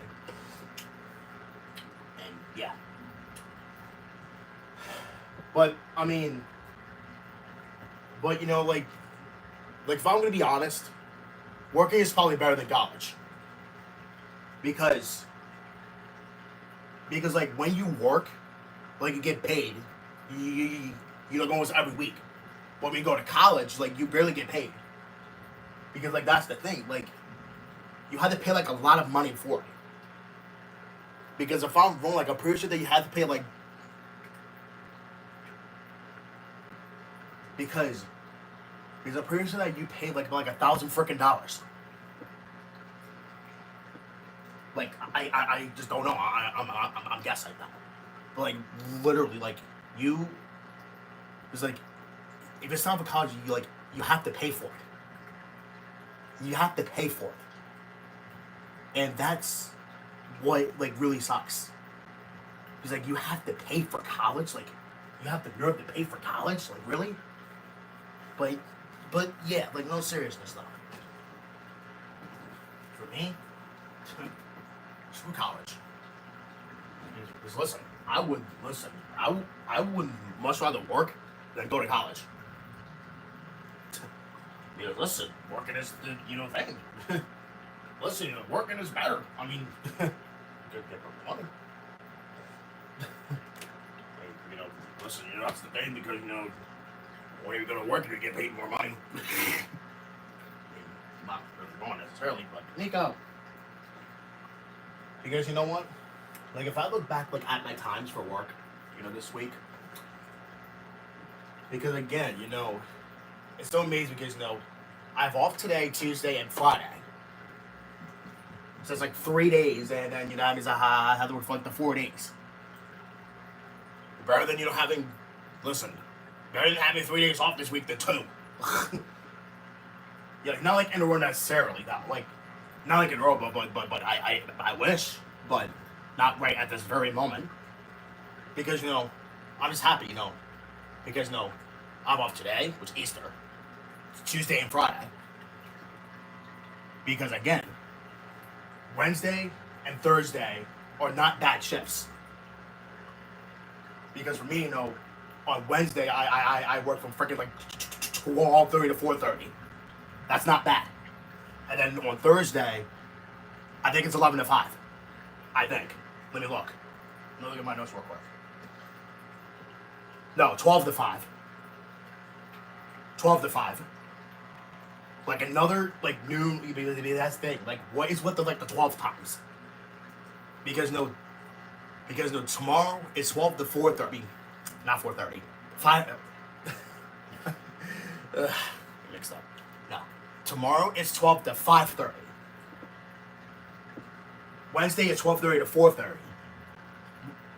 Thursday is 12 to 5. And then, of course, Saturday is 5 to 10. Which, again, the 5 o'clock's really not that bad, but again, I got to work hard at 3 Stooges late again. That's the thing. I would love to work at 6 o'clock rather than 5. Because 6 o'clock is not bad. Because that's only 4 hours. That's only 4 hours. I mean, listen, 5 hours ain't bad either, but still. But, yeah, I just realized. Oh, I should have did a Snapchat photo. Because, like, when it was 4:20, because the thing, I used to do this. Whenever it's 4:20, like April 20th, and then the time is 4:20, because I remember because I actually did like a post, maybe. If I may remember really well, I think I did a post today. If I may remember, like, really well, because it's 4:20, because it's April 20th, it's 4:20, and yeah, you're like, like it's 4:20, because it's crazy, because I should have done it, but, oh well, maybe next year, I guess, in freaking 2026. Unless if I have the mood to do so or not. But who cares? Unless if I'm in the mood for it, because I'll be 21 by then. Oh, look. You know what? I would love to buy myself a pool. Like for the summertime. Because, I can't be, here's the thing, because here's the thing.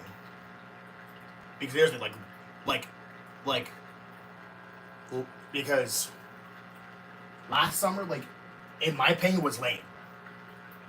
Because like, whenever, like, I have, like, days off, like, I just don't do anything.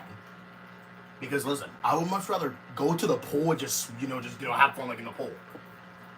Me to wear my swimming trunks, not being, well, that. Obviously. Because that's what here's the thing. That's what most people do. You can just, go to the pool. Or maybe even, even to the beach, like, when it's hot. Even when you go to the beach and it's really hot.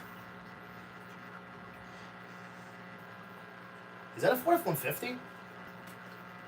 I think it is. But I can't tell from my view because I'm not wearing glasses. Because I always have to, squint my eyes and just, it really sucks when I have to squint my eyes like that, do I really have to work tomorrow? I do, unfortunately. Always on a Monday. It's always on a Monday. I can tell why. Oh, because I can tell why. I can tell why I get done at 4:30 on Wednesday. Because, of course, Anthony's coming again. Kind of funny, though. Kind of funny, but, you don't get the joke because it's just really not that fun. I got to pack lunch again. I mean, that's the thing. I got packed lunch like 3 days this week. Which of course I mean like tomorrow, Wednesday, and Thursday. Because like this, or possibly Wednesday. Wait, no, because that's the thing. Because if I go on break at 3, yeah, but that's another late lunch. Oh my god, I hate freaking eating late lunches. But yeah, you know what? I'm just ready for this, weather to be, warm again. That's what it was yesterday, though. And today, too, I think. And yeah, I need to buy another fan. Because of this fan right here, this fan is not working. Because I actually looked up the fan on Amazon, earlier.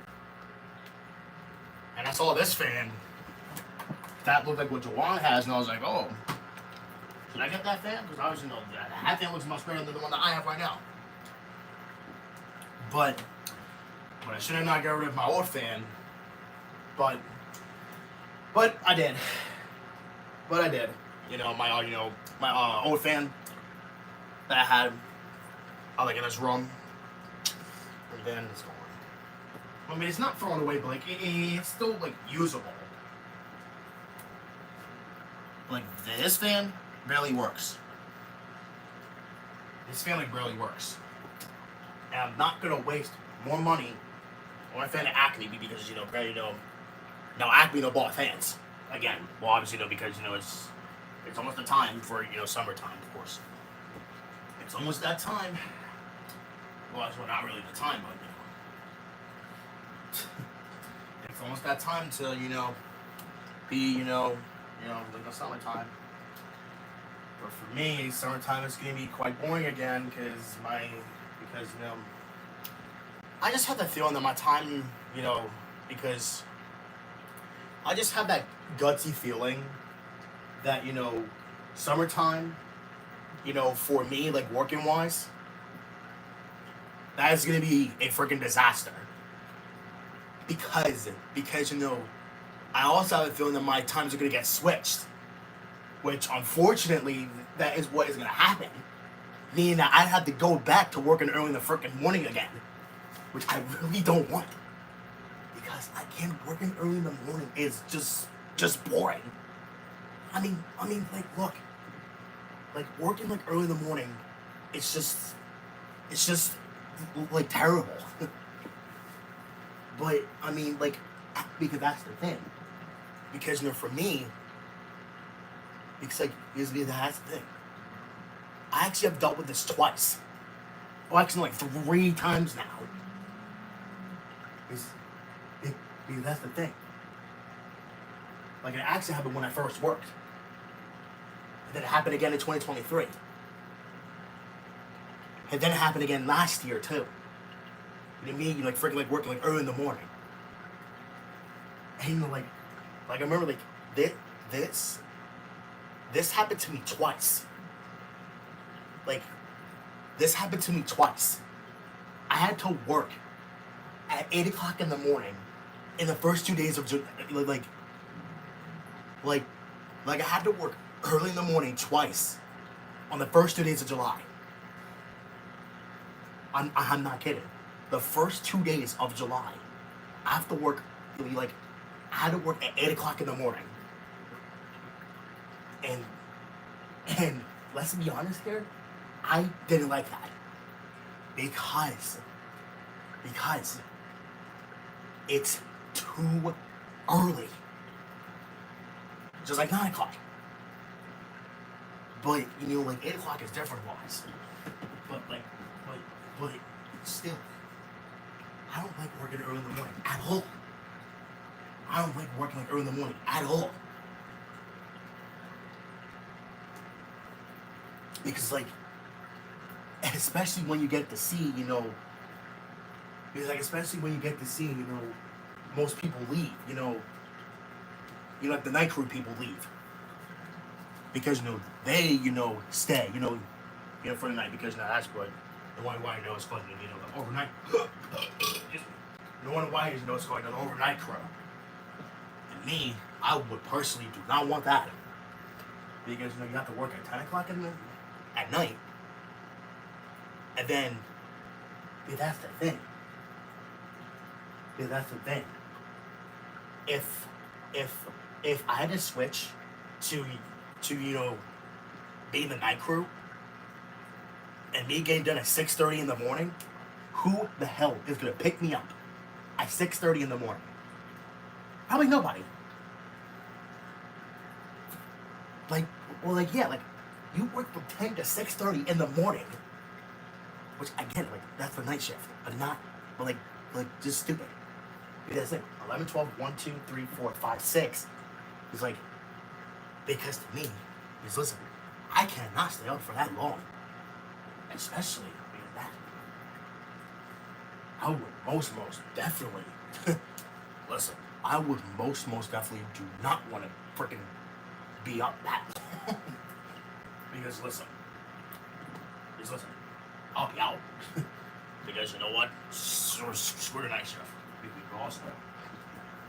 And besides, there's a lot of freaking night crew people anyway. So what's the point?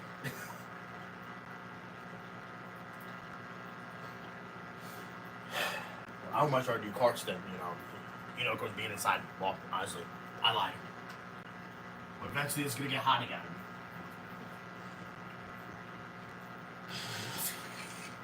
But yeah, I mean, it just feels quite boring that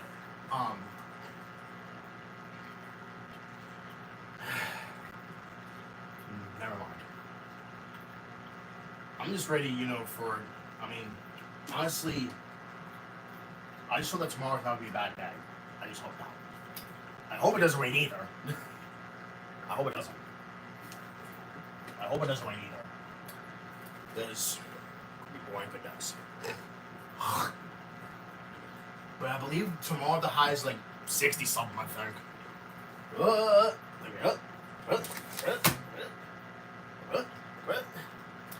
I'm gonna close the curtains because it's about to get dark. It's about to get dark. And also, never mind. Hey, Nico. Hey, Nico.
Okay.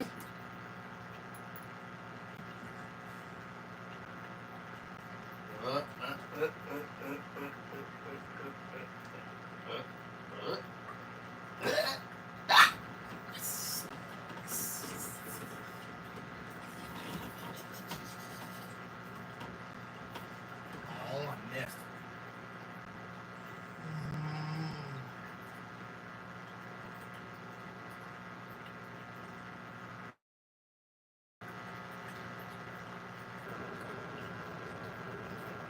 Yes.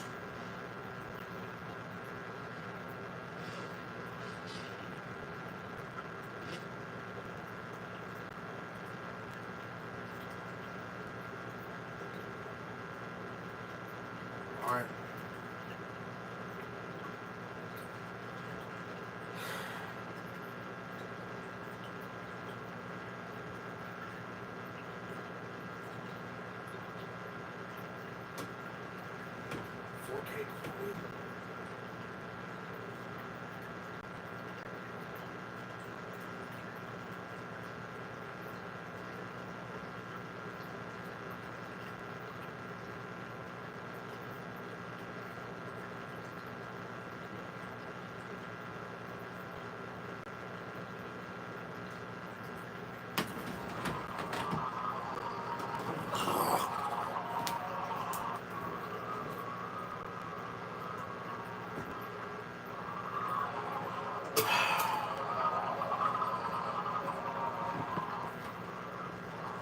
Move.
Move.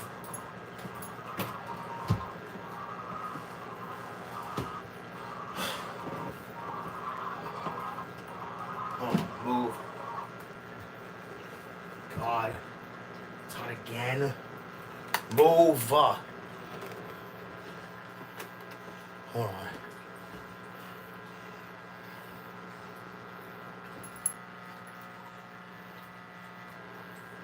Oh, whoa, the A-team's on H&I?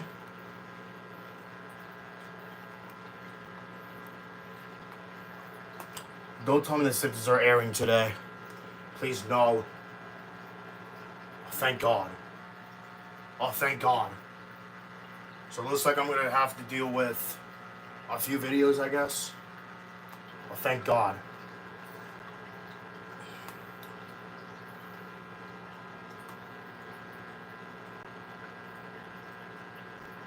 Wait, that's the wrong channel. That's the wrong channel. I need to go to 13. Oh my God, come on, man. Do I have to reset you again? No, like, you're lagging, like, terribly. Because I'm trying to check the guide. I'm trying to check the guide. I'm trying to check the guide. Because there has to be some kind of mistake. Oh, okay, good. Oh wait, no, never mind. Yeah, cause like that's the thing. Like, why are they airing this on Sunday rather than Monday? Like, is that a mistake that they're doing? Like, that actually must be a mistake. Yeah, like no. Yeah, like that must be a mistake. Yeah, like, no, I'm not watching Family Feud on Sundays. They're like, why are they doing that? I have no idea. Or unless if this is an error, maybe by the guide, or I don't freaking know. But that's stupid.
What the frick, bro?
Oh, I got the Blues. Well, I'm gonna redo that anyway then.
Was that really that necessary?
I'm not even getting good.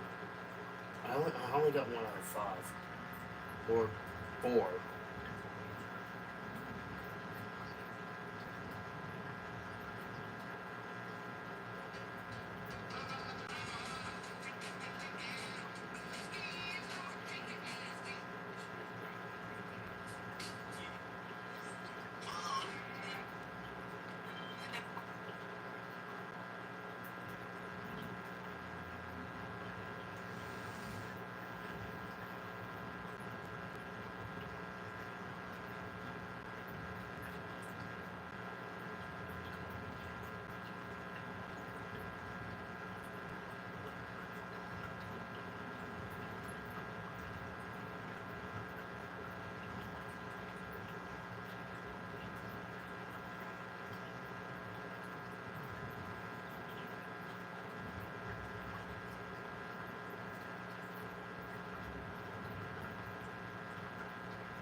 Crap.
Jesus, I keep getting 1.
I'm not even doing good, bro.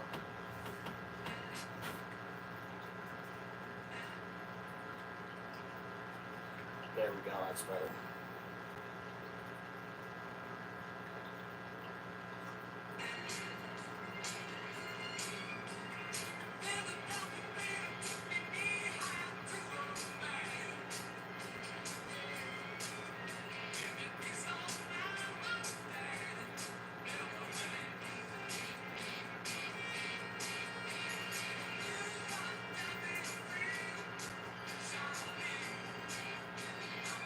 It's not the Arizona Coyotes anymore. It is actually the Utah Hockey Club. Gosh, me, man.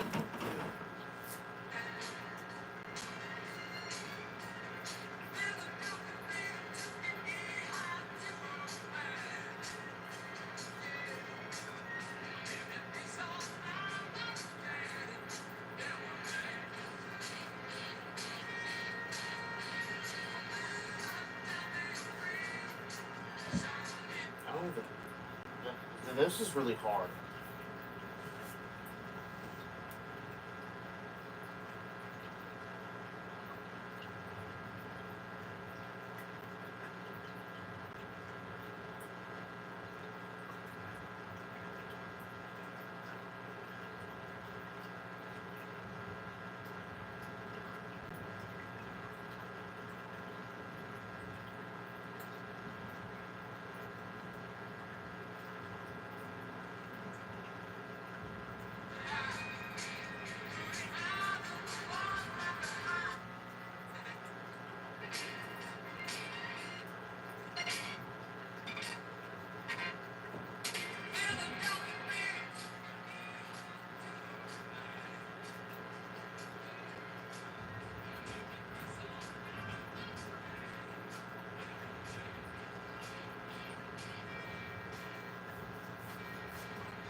runs.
You better not bark.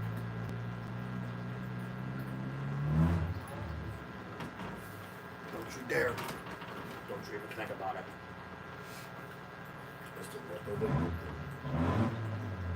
Whoa. Yikes. Yikes.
and had traveled from train on the slow line, switching to the fast line just before Harrow to keep the slow lines at the south of the station clear for empty stock movements if needed.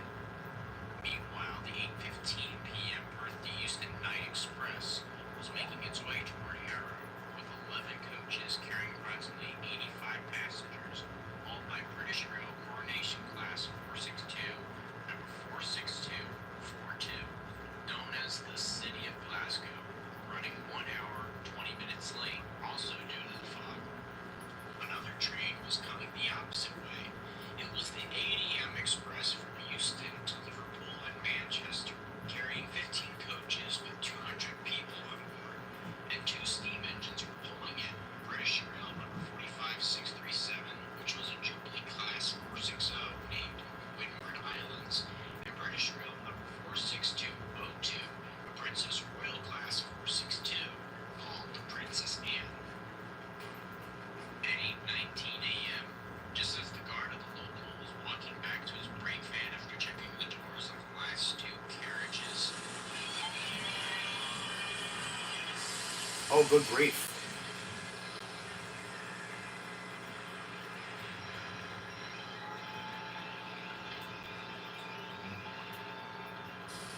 Yikes.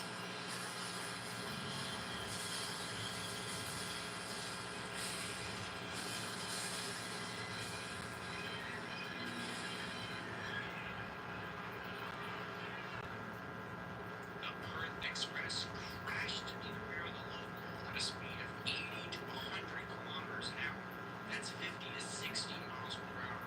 The collision completely destroyed the 3 wooden coaches at the rear of the train, where most of the casualties occurred, telescoping them into one another, and drove the entire train 20 yards forward.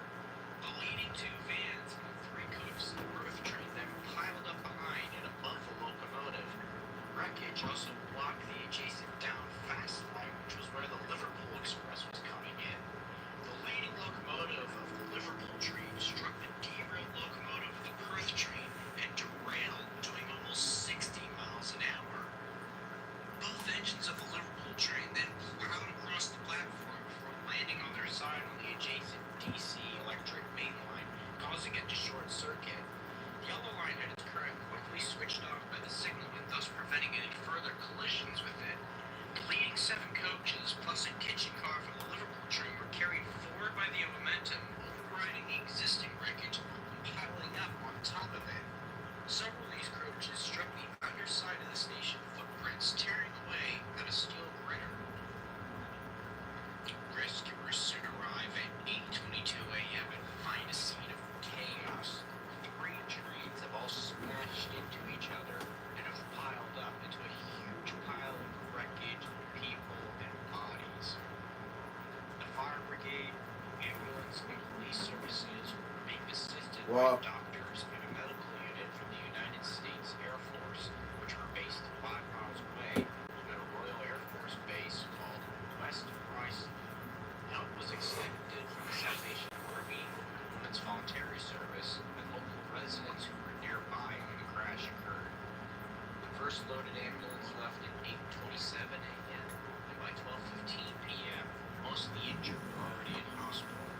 The search for survivors continued until 1:30 the following morning, where all they found were just bodies. 102 people died in the crash instantly, including the driver and fireman of the Perth Express, and the driver of the lead engine of the Liverpool Express. 10 more would later die in hospital, bringing the official death total at 112. 340 sustained very serious injuries of varying degrees, but were alive.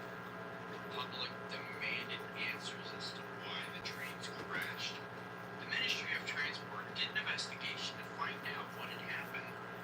The local train should have been protected by 2 simple. Nico, what doing? Nico, what?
Nico.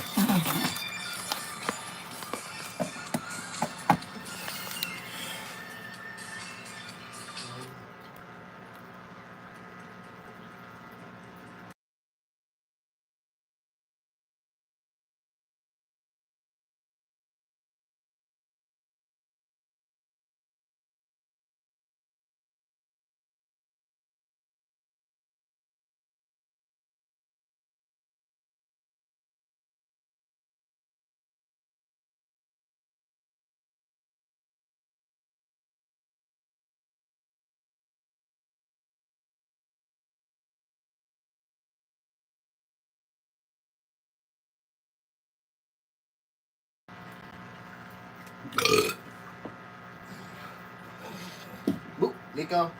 I need you to move.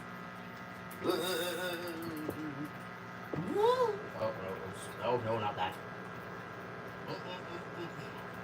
Here's the regional weather forecast. For the beaches of southeast New Jersey, tonight, partly cloudy. Lows in the upper 40s. Southeast winds around 5 miles per hour, becoming east after midnight. Monday, partly sunny in the morning, then becoming mostly cloudy.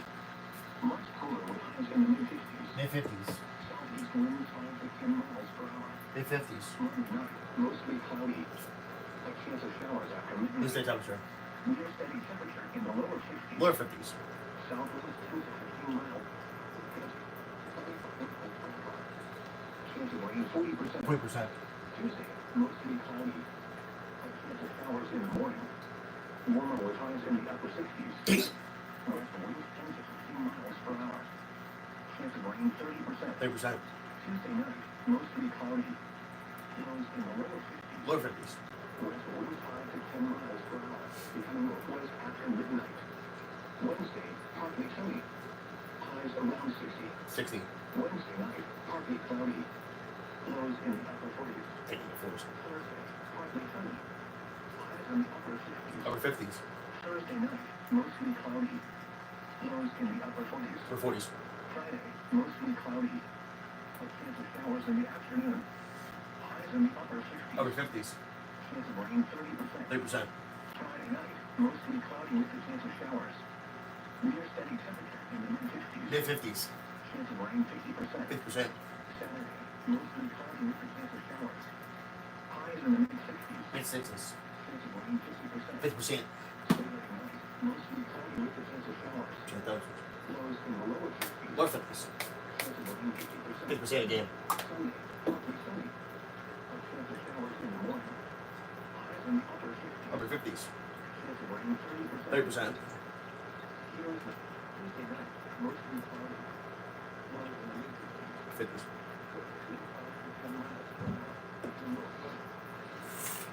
Wednesday, mostly cloudy in the morning. Damn.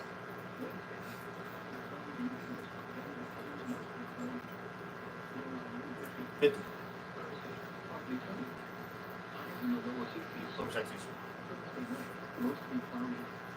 Lows in the lower 50s. Lower 50s. Mostly cloudy. A chance of showers in the afternoon. Highs in the lower 50s. Lower 60s. Rain 30%. 30%. Friday night, mostly cloudy with a chance of showers. Near steady temperatures in the upper 50s. Upper 50s. Chance of rain 40%. 40%. Saturday, mostly cloudy with a 50% chance of showers. 50% chance. Upper 60s. Damn. Saturday night, mostly cloudy with a 50% chance of showers. Lows in the mid-50s. Mid-50s. Sunday, partly sunny. A chance of showers in the morning. Highs in the lower 60s. Chance of rain 30%. 30%. Here is the regional weather forecast. Wind lines on down around Yosemite. Tonight, mostly cloudy. Cooler, lows around 50. 50. Southeast winds around 5 miles per hour. Monday, mostly cloudy. Thunderstorm in the mid-50s. Southeast winds 5 to 10 miles. Seas around 2 feet. Marine forecast. South winds over 50 km/h. Narrow and little. So guys, right? Tonight, northeast winds 10 knots, becoming southeasterly this evening and overnight. Waves 1 foot. Monday, southeast winds 10 to 15, north to 20 knots. Weighs 1 foot. Damn, 1 foot. Monday night, south winds 10 to 15. No. Gusts up to 29. Weighs 2 feet. A chance of showers. Good showers. Tuesday, west wind 5 to 10 knots. Weighs 1 foot. Tuesday night, northwest wind 5 knots. Weighs less than 1 foot. Oh, damn. Wednesday, north winds 5 to 10 knots. Weighs 1 foot. Wednesday night, south winds around 5 knots. Para. Weighs 5. Thursday, southeast winds 5 to 10 knots. Weighs 1 foot or less. Oh, damn. A chance of showers Yes. after midnight. Friday, south winds 5 to 10 knots. Waves 1 foot. A chance of showers. Marine forecast. Chesapeake Bay from Point Narrow to Smith Point, Virginia. Tonight, southeast winds 10 knots. 10. Waves 1 foot. Well, then do it whatever. Monday, Southeast. southeast winds 10 to 15 knots with gusts to 20 knots. 2 feet. Waves 2 feet. Monday night, south winds 15 to 20 knots. And 15 to 10 to 15 knots late. Gets 25. Gusts up to 25 knots. Waves 3 feet. A chance of showers. Just showers. Tuesday, southwest winds 5 to 10 knots. Waves 1 to 2 feet. A chance of showers. Just showers. Tuesday night, west wind 5 knots. 5. Waves less than 1 foot. Wednesday, north winds 5 to 10 knots. Waves 1 foot. Wednesday night, southeast winds 5 knots. 5 knots. Waves flat. Thursday, southeast winds 5 to 10 knots. Waves 1 foot or less. Damn. A chance of showers after midnight. Friday, south winds 5 to 10 knots. Waves 1 to 2 feet. A chance of showers. Marine forecast. Head your south and inland waters of Brunswick Island. Tonight, southeast winds 10 knots. 10. Damn. Waves 1 foot. Monday, southeast winds 10 to 15 knots with gusts to 20 knots. Waves 1 to 2 feet. Monday night, south winds 15 to 20 knots. And 10 to 15 knots late. Gusts up to 25 knots. Waves 2 feet. A chance of showers. Tuesday, southwest wind 5 to 10 knots. Waves 1 foot. A chance of showers. Tuesday night, west wind 5 knots. 5 knots. Waves less than 1 foot. Nico. Wednesday, north winds 5 to 10 knots. Waves 1 foot. Wednesday night, southeast winds around 5 knots. Waves flat. Thursday, southeast winds 5 to 10 knots. Waves 1 foot or less. Damn. Friday, south winds 5 to 10 knots. Waves 1 foot. A chance of showers. The current time is 8:22 p.m. Eastern Daylight Time. Never forgot. Air quality forecast. Monday. The forecast Monday for the eastern Yellow. shore is code level green. Oh, green, which is okay. good and means little or no help. I gotta do it. Primary pollutants will be ozone. Oh, those. Maryland climate summary for this evening as of 5 p.m. April 20th, 2020. Oh, those. Today's high temperature was 80 degrees and the low 64 degrees. No precipitation fell today, which leaves the monthly total at 3.81 inches. Damn. The total precipitation for the year still stands at 16.04 inches. That's it, really? The record high for tomorrow is 90, which occurred in 1917. And the 90? record low is 29, 29. which occurred in 1983. Let's see 3. Damn. Sunset tonight is at 7:43 p.m. 29. Sunrise tomorrow is at 6:18 a.m. Yeah, that's not realistic. Hazardous Damn. weather information. 6:18, not early. Now here is the hazardous weather outlook for southeast Maryland, northeast North Carolina, central Virginia, east central Virginia, eastern Virginia, north central Virginia, south central Virginia, and southeast Virginia. Tonight. This afternoon and tonight. No hazardous weather is expected at this Monday time. through Saturday. And now the extended outlook for the period Monday through Saturday. No hazardous weather None. is expected Again. at this time. Not again. The 8 p.m. area weather Most cloudy. at Salisbury, mostly cloudy. Yeah, caught it. Temperature 56. Dew point 42. 42. Relative humidity 59%. 59%. Wind southeast 7 miles. 7 miles an hour. 29. Pressure 30.32 inches Okay. and rising. Damn. 30. And Wallops Island, mostly cloudy. Most cloudy. Temperature 57. 57. Dew point 44. 44. Relative humidity 62%. 60%. Wind southeast 10 miles an hour. 2 miles an hour. Pressure 30.33 inches and rising. Oh, temperature 30. Across the rest of Delmarva and west of the bay, Dover, mostly cloudy and 64. 64. Damn. Georgetown, mostly cloudy and 58. 58. Ocean City, mostly cloudy and 54. 54. Baltimore, cloudy and 66. 66. Washington, D.C., cloudy and 70. 70. Winds 12 miles an hour. 12 hours. Hot Tubs and River, mostly cloudy and 63. 63. Wind southeast 14 miles an hour. Which was hard? Gusting to 23. 23. Elsewhere across the mid-Atlantic, Richmond, cloudy and 73. 73. Damn. Wind east 13 miles an hour. This was hard. Norfolk, mostly cloudy and 63. 63. Ugh. Philadelphia, mostly cloudy and 65. 65. The weather synopsis. Warm weather continues through the next week. A weak front lifts back northward on Monday. An unsettled pattern develops this week with daily shower chances. However, rainfall totals appear low at this time. Now, the official National Weather Service forecast. Tonight, partly cloudy. Cloudy. Lows around 50. 50. Island, Virginia. On the nearby locations at 8 p.m. New York City, it was partly cloudy with a temperature of 63. 63. It was mostly cloudy with a temperature of 65 at Philadelphia and 63 at Norfolk. It was cloudy with a temperature of 70 in Washington, D.C. and 73 in Richmond. Damn. Once again, at 8 p.m. at DC now, it was 64 degrees under clear skies. Clear skies. Clear skies. 64 degrees under mostly cloudy skies. And Baltimore, Washington International Airport, it was 66 degrees under cloudy skies. Clear skies. The report from Wilmington was not available. Dad. Southwest winds are 2 miles per hour. Up to 20 miles per hour in the morning. Good morning. Tuesday night, mostly cloudy with a 20% chance of showers. Lows in the lower 50s. Southwest winds around 5 miles per hour. With a northwest after Wednesday, partly sunny. Highs in the lower 50s. Wednesday night, partly cloudy. Lows around 50. 50. Thursday, partly sunny. Highs in the lower 60s. Thursday night, partly cloudy. Lows in the lower 50s. Friday, mostly cloudy in the morning, then partly sunny with a chance of showers in the afternoon. Highs in the lower 60s. Damn. Chance of rain 30%. 30%. Friday night, mostly cloudy with a chance of showers. Lows in the upper 50s. Damn. Chance of rain 40%. 40%.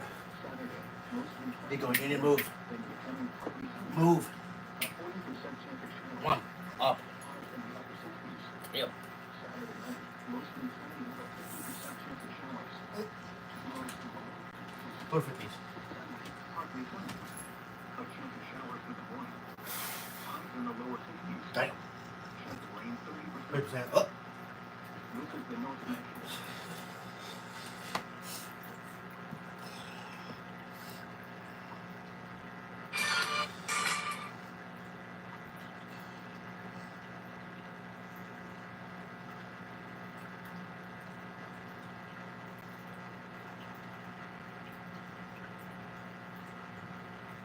Oh.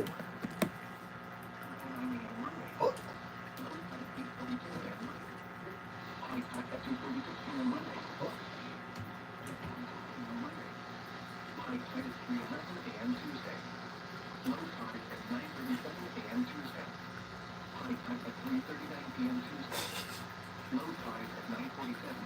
For Crisfield. Low tide at 12:59 a.m. Monday. High tide at 7:32 a.m. Monday. Low tide at 6:29 p.m. Monday.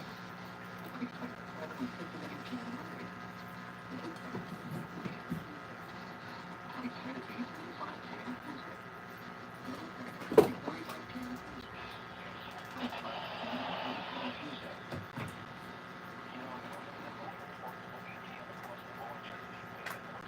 Wrong. Up. Up. 58. 59. 62. 1 up. 63. 11 up. 64. 65. Got it. Up. 59. 59 is 61. Where you want me to go? 17 knots. 62. Water temperature 58. 58. Damn. The wind was at 14. Not gusting to 18. 49 gust 18. Year 15. Water temperature 62. 62. The wind was at 13. Not gusting to 19. That's not gust 18. In Toronto Newport News, air temperature was 63. 63. The wind was at 15. Not gusting to 19. South Craney Island, air temperature was 68. 68. The wind was at 14 knots. 14 knots. Cape Henry, air temperature was 59. 59. Ugh. The wind was southeast at 13. Not gusting to 18. That's not gust 18. Grand White Show Lake, Delaware, winds were south 13 knots. 13 knots. Air temperature 54. 54. Ugh. Henry Island, Louis, winds were southeast 6 knots. 6 knots. Water temperature 52. 52. Air temperature 53. 53. Ugh. Louis, Virginia Beach 64 nautical miles. Winds were northeast 16 knots. 60 knots. Water temperature 55. 55. Air temperature 56. 56. Ooh, close up. Wallace Island, Louis, water temperature 54. 54. Wave height 3 feet. 3 feet. Wave grade 6. 6. Louis just east of Cape Henry. Water temperature 58. 58. Up. Wave height 3. 3. Wave grade 3. 3. 3. 3. 3. 60. It's this guy. It's not this one. 8 knots. Water temperature 71. Say 1. Wave height 3. 3. Wave grade 5. 5. Marine forecast. Coastal waters from Fenwick Island, Delaware to Chicotee, Virginia, out 20 nautical miles today. Southeast winds 10 knots. 10. Seas 2 to 3 feet. Wave detail. South 2 feet and 6 seconds. Northeast 1 foot and 3 seconds. Monday. Southeast winds 5 to 10 knots. Increasing to 10 to 15 knots with gusts up to 20 knots in the afternoon. Seas 2 to 3 feet. Wave detail. East 2 feet and 5 seconds and southeast 1 foot and 8 seconds. Monday night. Pick up. South winds 15 to 20 knots with gusts up to 25 knots. Seas 3 to 4 feet. And Keys 3 to 5 feet. Wave detail. South 4 feet and 5 seconds and southeast 1 foot and 9 seconds. Hey, what are you doing? A chance of showers after midnight. Pick up. Tuesday, southwest winds 10 to 15 knots with gusts up to 20 knots. 5 to 10 knots and seas 3 to 4 feet. Occasionally to 5 feet. Wave detail. South 4 feet and 5 seconds and southeast 1 foot and 9 seconds. A chance of showers. Tuesday night, southwest winds 5 to 10 knots. Become northwest after midnight. Seas 2 to 3 feet. Wave detail. South 2 feet and 5 seconds and southeast 2 feet and 9 seconds. Wednesday, northeast winds 5 to 10 knots. Oh. Seas around 2 feet. Wednesday night, southeast winds 5 knots. 5 knots. Seas around 2 feet. Thursday, east winds 5 to 10 knots. Seas around 2 feet. Thursday night, southeast winds 5 to 10 knots. Seas around 2 feet. Marine forecast. Choptank River. Seas around 2 feet.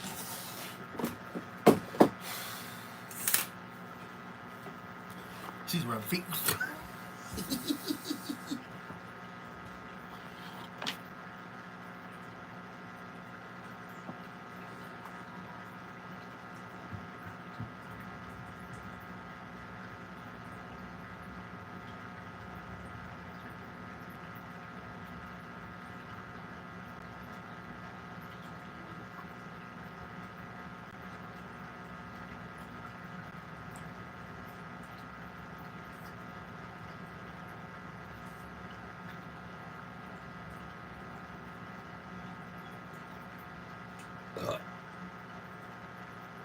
Giants lead 17 to 12. They're inside 30 seconds. The Eagles have no timeouts. Wait a minute. Here's a face. I don't believe it. The Eagles pick it up and Herman Edwards runs it in for a touchdown. An incredible development. Just like the opening game of the season when the New England Patriots were...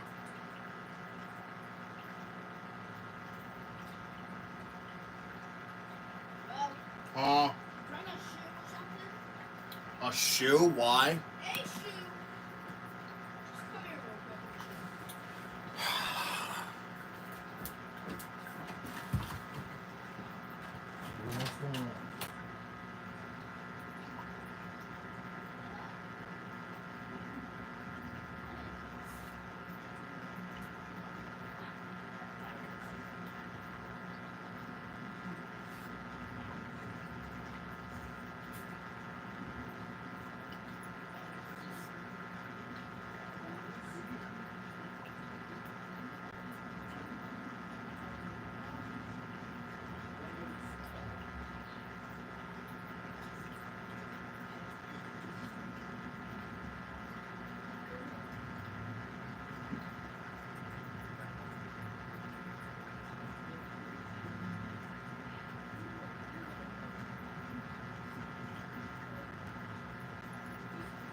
Huh?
Move, Nico.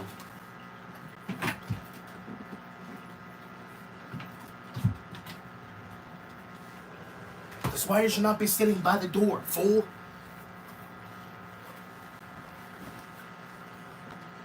You better not be doing that noise now. You better not be doing that noise now. I don't want to hear it. I don't whatsoever. And that's exactly why you kept me up last night.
Nico, what? 5%.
There is Walter Stanley, who returned that punch against his legs.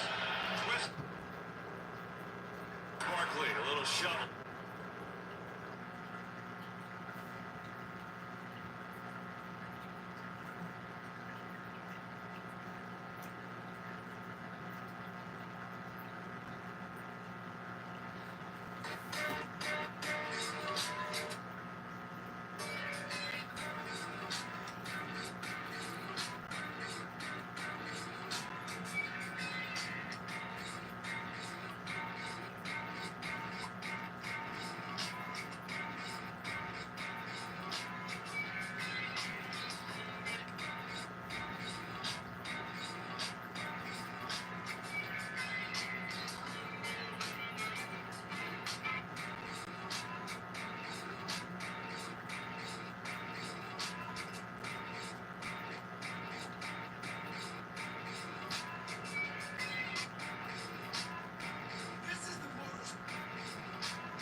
Trenches are pump 145.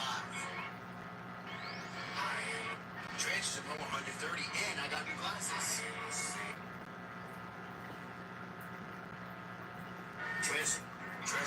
Trenches are bunch of trenches.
Oh yeah, that's a sign of the.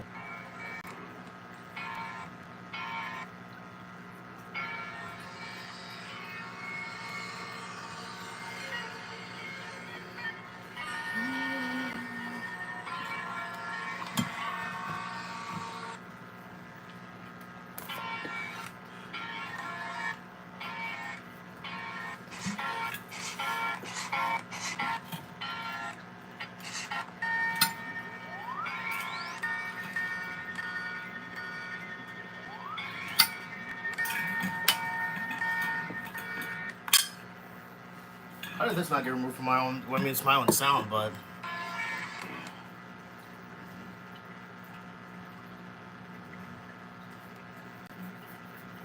Give me some Skittle. Give me some Skittle. Give me some Skittles.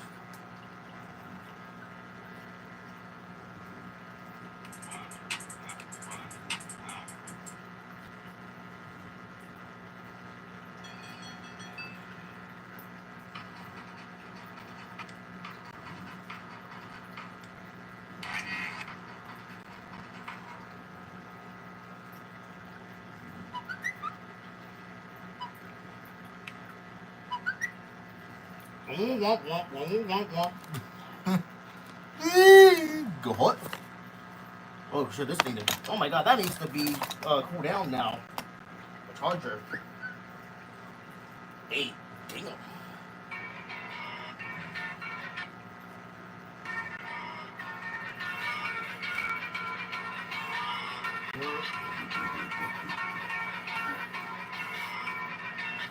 Oh, I remember this.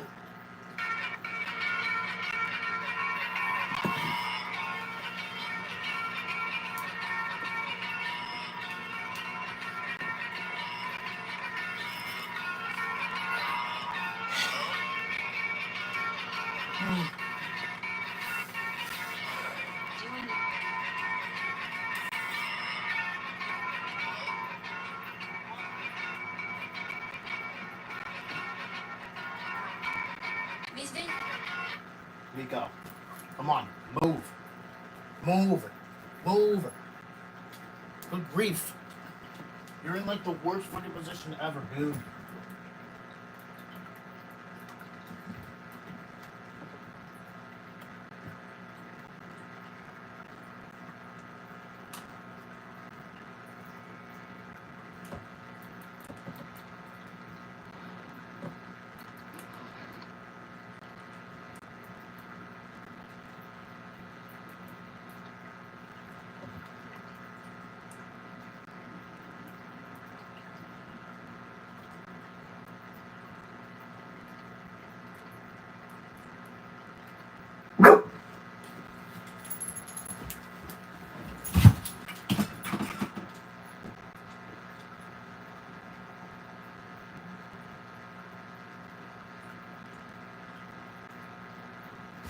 Totally unnecessary.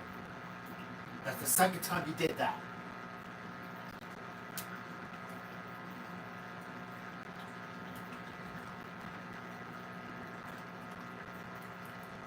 Because I gotta do it on my other radio then. And this keeps falling out. This thing.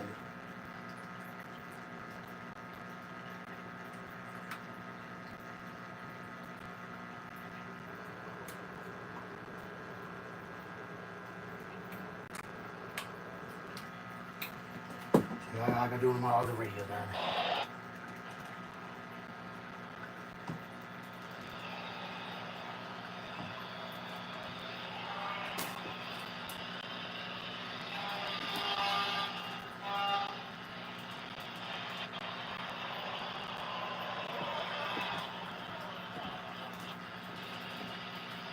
Why is KK so bad?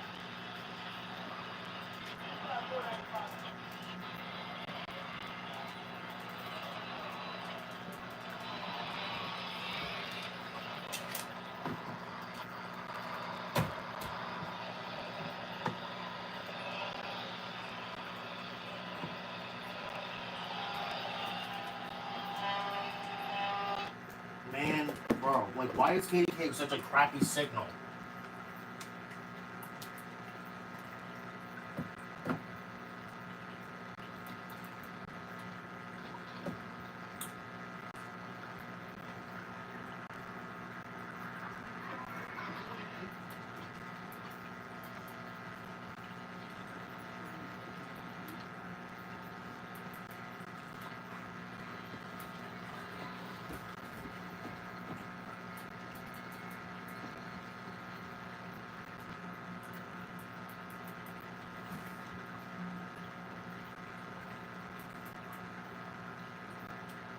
This is the worst KDKA signal ever. I mean, no, it's like the worst. This is like the worst reception ever.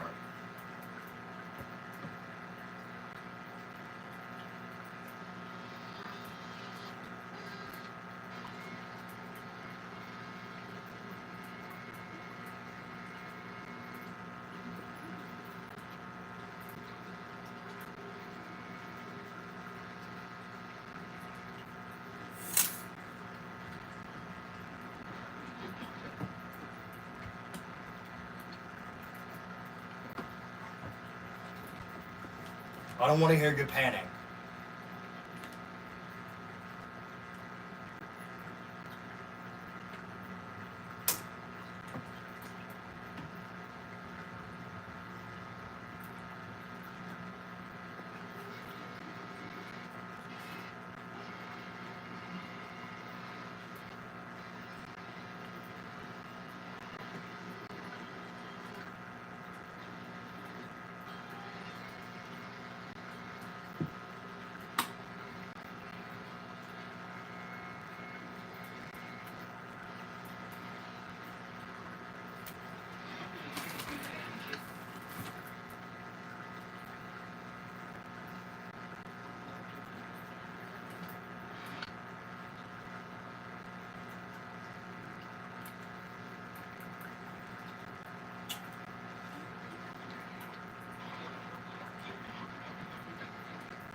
I'm somewhat getting it.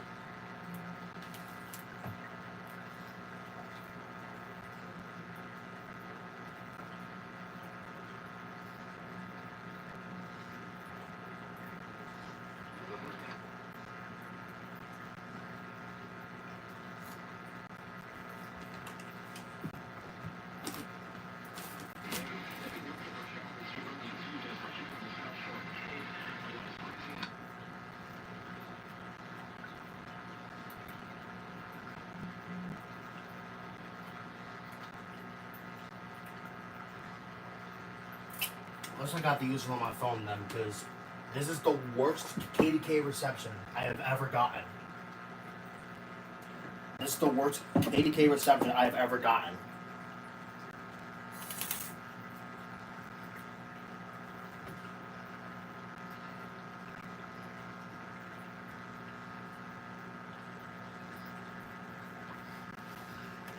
This is like the worst reception possible. Off of KDKA by itself. Like, oh, Jesus. Yeah, like, I got no choice but to listen to this instead.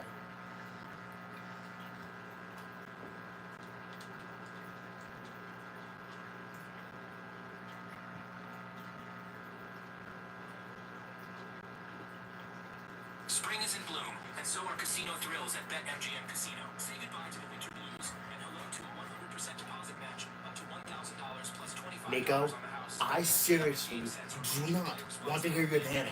Call 1-800-GAMBLER. Must be 21 plus. New Jersey only. Please gamble responsibly. Visit BetMGM.com for terms and conditions. All promotions are subject to qualification and eligibility requirements. Rewards issued as non-withdrawable site credit bonus bets unless otherwise provided in the applicable terms. Rewards subject to expiry. The New Jersey Transit Police Department reminds you that we all need to work together to keep our transit system safe. Your attention is our most valuable asset. If you ride the train or bus, if you live or work near a station, be alert and aware of your surroundings. If something doesn't feel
Yeah, I'm not gonna go ahead and deal with that again.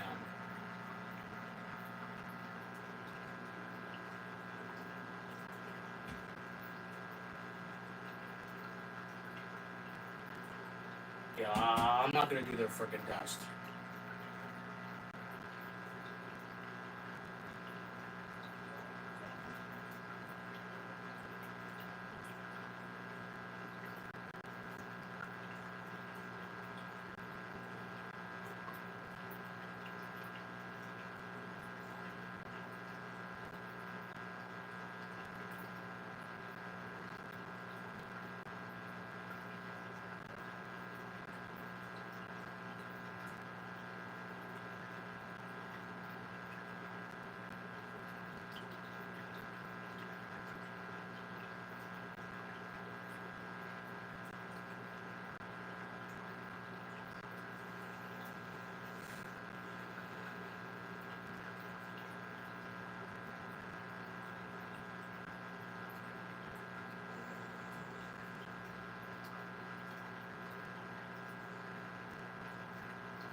And so far, I've done 2 videos, I think.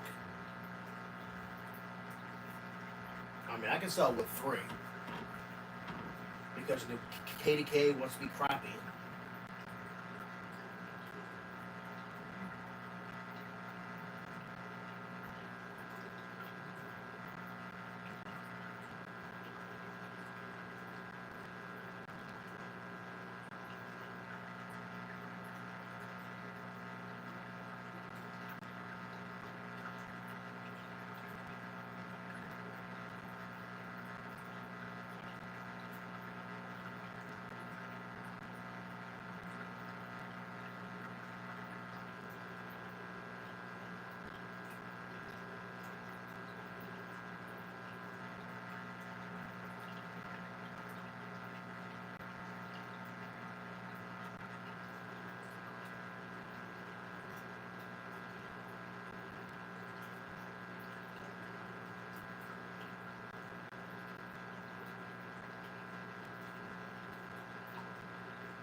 I forgot an N. I forgot an N.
Bro, the level just started. We're already.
What?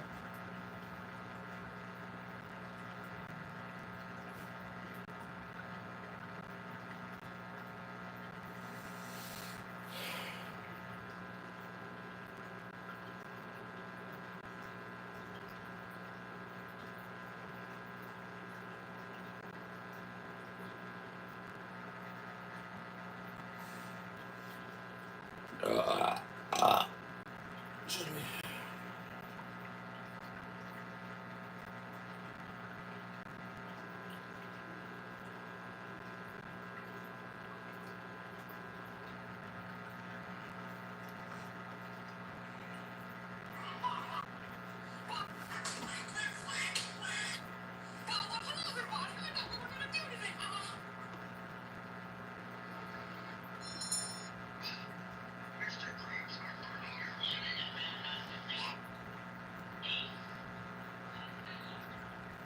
Back.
Pittsburgh.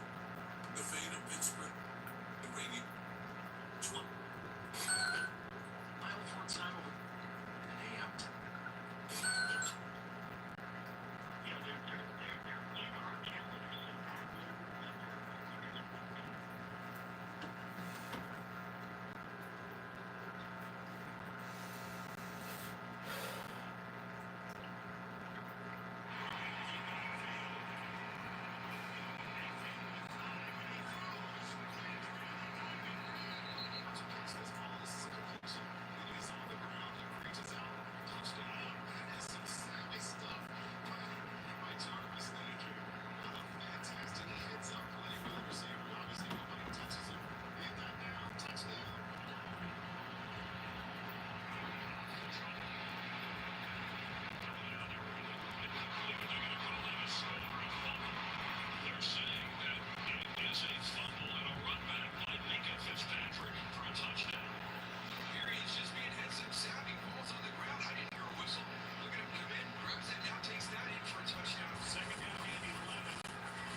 What the hell?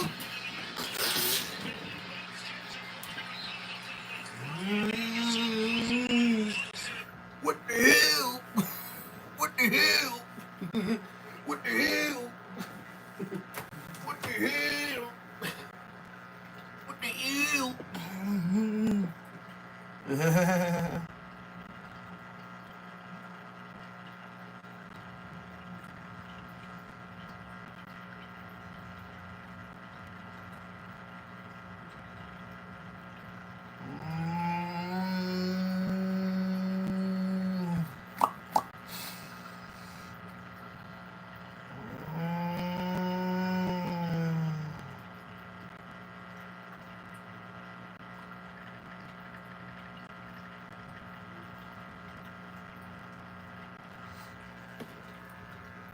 All right, Hero. Jack, All right. Jack and Dash is filmed in front of a live studio audience. Dang. Ding dong, ding dong. Uh-oh. Yeah. Chill with the doorbell. I'm coming. Sure. Hello, darling. Is this Applejack's home? What's wrong with this thing? Right ass now. I beg your pardon. Rarity, you are come on inside. Don't mess this up for me, Rainbow Dash. Bumblebee and Rarity's meant to be perfect tonight. Chill, Applejack. I'm not even gonna stay here. I've got a date tonight with apple cider. Okay, for real. So I'm gonna need to borrow the partner. Are you crazy? You don't even Are you sure about that?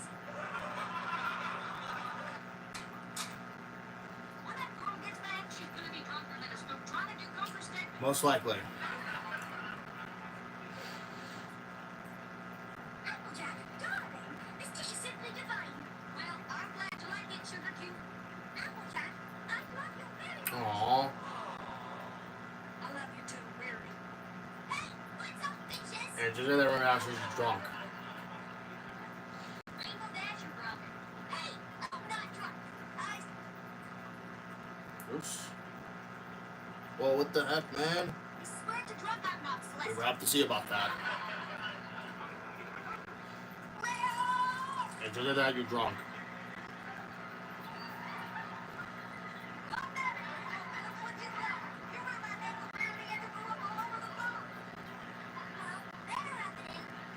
Yay.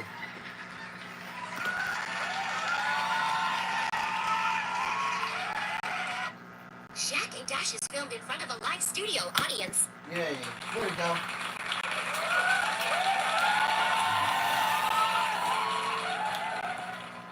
I can't believe Rainbow Dash ruined my date with Rarity last night. Oh, man. I have a worse hangover than that time I woke up next to a homeless guy with his junk out. Be for real. Oh, no. Don't you say anything to me, Rainbow Dash. You ruined my date with Rarity last night. Oh, come on, Applejack. I said I was sorry, all right? It's not like I threw up on her and... Actually, you did. Then you said the vomited Christ compels you. Yeah. Jeez. I must have been drunker than the time you came home drunk and took a dump in the corner. It's you. Don't try to change the subject. She's gonna do. Whatever. Now, if you'll excuse me, I'll be taking something to get rid of this hangover. I just hope she ain't traumatized because of what you did last night. Not as much as I was when I saw that homeless guy's penis. Rainbow Dash, I ain't drunk, but you're gonna make me throw up if you say that again. Exactly. What the hell was that? Wait a minute. Did you sneak your ex-boyfriend Soren in here again? Actually, no. Then who's that upstairs then? Well, Rainbow Dash, babe. Come back to bed. I'm probably down on this one anymore. Spitfire, you and Rainbow Dash are a thing? Hell yeah. I like tasting the rainbow.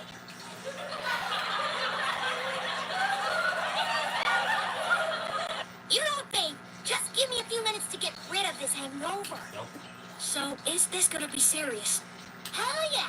No one can taste the rainbow like she can.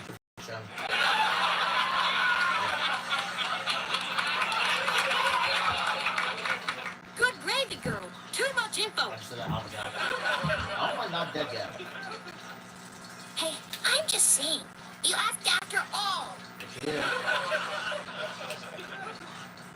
You will know I'm starting to regret it more than that time I applied for a job at Hooters. When? Oh, what's with the school things? Well, you do have some good knockers. If you weren't my best friend and I was a guy, I'd love to put my stick between those hot cakes. What the hell, Rainbow?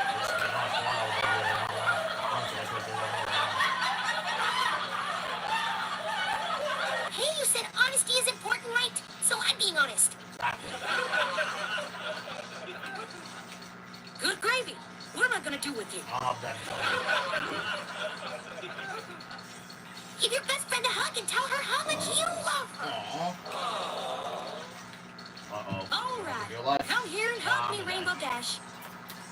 Oh, by the way, you're out of Pop-Tarts. Wait a minute. You ate my last Pop-Tart. What? You know I get hungry when I get drunk. Since when? Oh, well. God damn it, Rainbow. This is fun. I was gonna say replay now, but... Shaq and Dash is filmed in front of a live studio audience. Yay.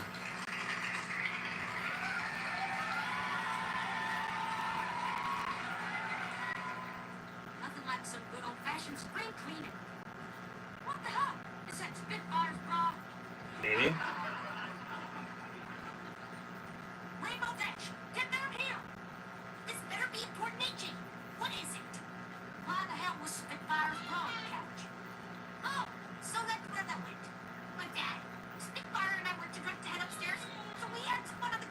Why did you ask? What the hell, Rainbow? This is the couch we sit on. Really? Oh, relax, CJ. Just play some Febreze on it. It'll Rubber be Dash fine. not gonna work unless it's about that says anything. God damn it, Rainbow! Buddy.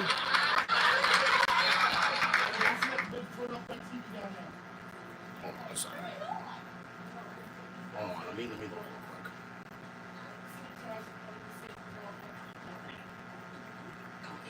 Before his Easter blessing, the Pope had a brief private meeting with Vice President J.D. Vance. CBS News Brief. I'm Stacey Lynn.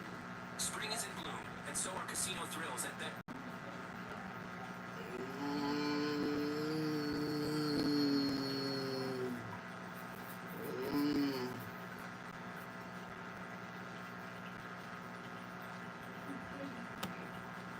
The cat smells worse than a dead possum in a barrel. See what I say? Did not work. Whatever. What are you doing up so early Ooh, anyway? I was spring cleaning until I saw your girlfriend bra on the couch. Yep. Really? Spring cleaning? What for? Things are just gonna get dirty again anyway. Rainbow Dash, that's the same as asking what's the point of taking a bath. Says the girl who didn't take a bath for an entire week. You smell like a hooker who doesn't wash her Thank teeth. you again. What's happening? Oh, shut up! I was busy with farm work. All right. What that? Hey, by the Really way, already? why were you crying last night? I wasn't crying, Rainbow. Then what the hell were you? What? Oh my God! AJ, you naughty girl! What? Shut up! It wasn't what I you was think. after where y'all punch for what? Applejack, I'm not gonna judge you if you like experimenting with your apple pie. I bet Rarity thinks it tastes as good as it probably So looks. no. That's not really that good, but that's wrong. Oh, sweet Celestia, can we please stop talking about my apple pie? I was like, oh, you guys how this thing is before. Ding dong. Thank God. Saved by the bell. That's reference. Hello, Applejack, darling. There she is.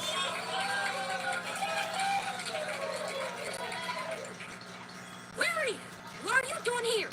Can I not visit my girlfriend? Who's that? Of course. Come inside. That sounds long taken out of context. I told me, oh, what? How did I get that much? Oh, hello, Rainbow Dash. Hey, sorry about the other night. I had a little too much to drink. Just like that time when Applejack came home so drunk. And don't try to change the subject. That's not like that. Yes, regardless of the other night, I can find it in my heart to forgive you. You are forgiven. Wow. Thanks, Rarity. You want to hug it out? Certainly. Aww. Now, if you'll excuse me, the devil's lettuce is calling my name. And who's that? Who knows? Raw. Applejack, your friend is quite a character, isn't she? Yeah, she's just as much as a character when Big Mac gets drunk and forgets how to sing.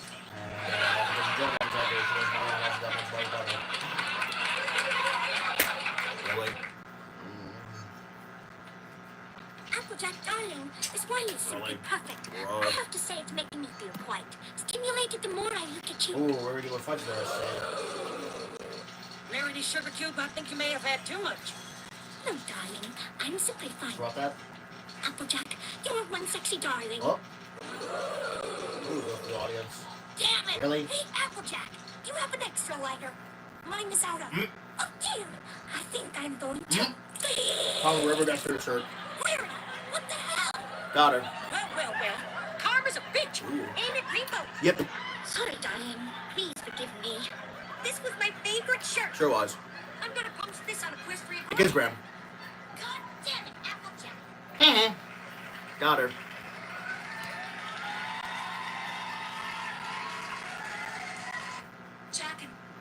Jack.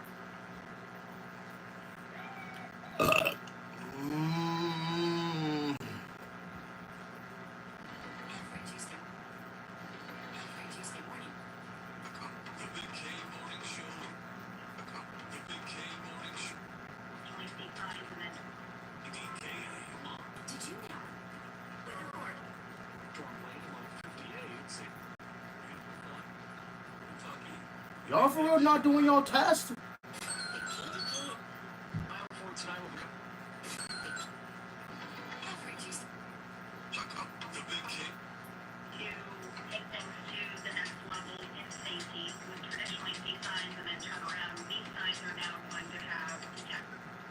Did you know that JP Roofing and Siding? Happy Gusty. And we're still Are y'all like joking? Y'all for real not doing y'all test? Oh, I mean. Jack and Dash is filmed in front of a live studio audience. Whatever.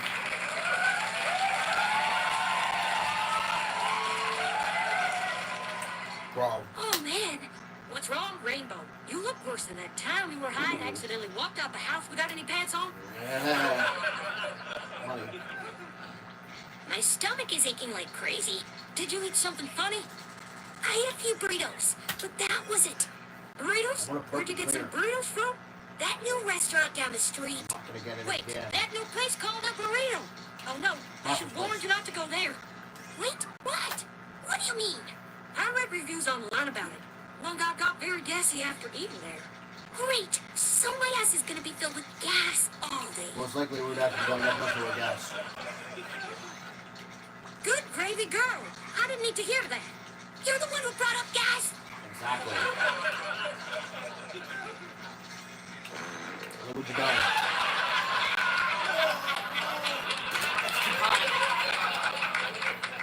Damn, girl. You smell worse than that time Granny Smith fell in a pile of manure. So once again.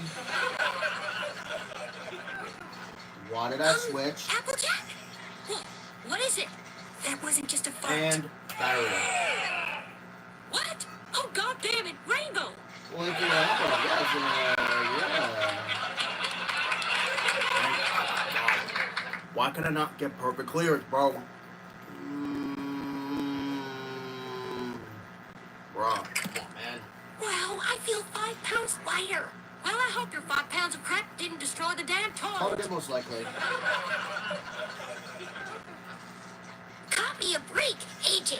I really have to go. It's not like you haven't had an accident. Remember the time when you drank an entire bottle of wine? You literally pissed yourself laughing. That's literally consistent with this. Shut up. That's completely different. That's yeah. right. No, it isn't. Whatever. Who could that be? Well. It looks like Rarity can't get enough of tasting your apple pie. Shut up, Dash. Rarity has not been tasting my apple pie. Why can I not yeah. Then why did I hear you tell Rarity? Eat my apple pie, you sexy bitch. You were listening? Yeah. You guys were so loud that I wanted to call Spitfire over to taste the rainbow. Jill. No. No. Damn it, Rainbow. Do you not think we won't be talking about this later? Right. Hi, Applejack. There she is. Hey, Twilight. Come on in. Hey, Twilight. What's up? Hey, Rainbow. Thanks for coming over last night. I had fun with our experiment. Oh, trust me, babe. That's not the only coming I did. What the hell? Rainbow, it's you and Twilight now. Yeah, she called me over for some experimenting. It was fun. I'm sure it was fun, Ripper Dash. I don't know whether to be shocked or happy for you. Dude, Doesn't really? matter to me. Now, if you'll excuse me, No. Twilight and I have some experiments to do. Why? I swear that girl is gonna let too many people near her rainbow.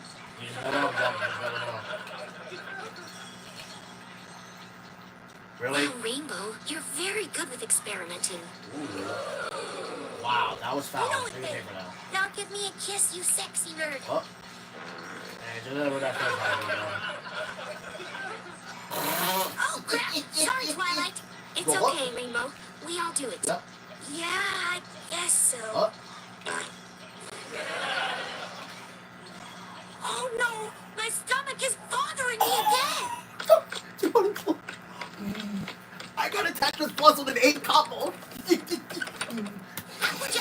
you in there? CPU, yeah, I'll be out in a 2. minute. Can you hurry Other up? one is. My stomach is bothering me again. It hurts more than the time I ate one of Pinky's baked bats. All right, fine. I'm almost done. Hurry, Applejack. 2, It's gonna. 1. Oh no! Exploded.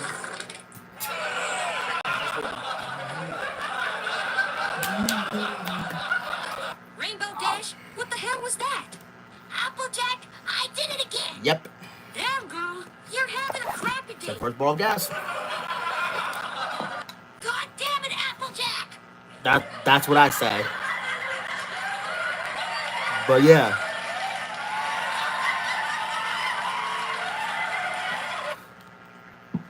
I got a Tetris combo on an 8.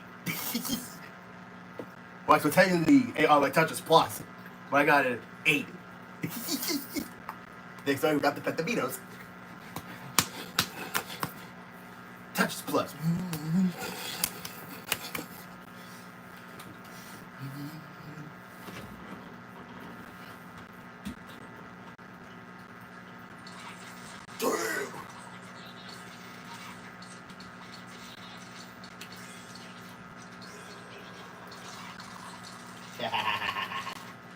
Epic fail.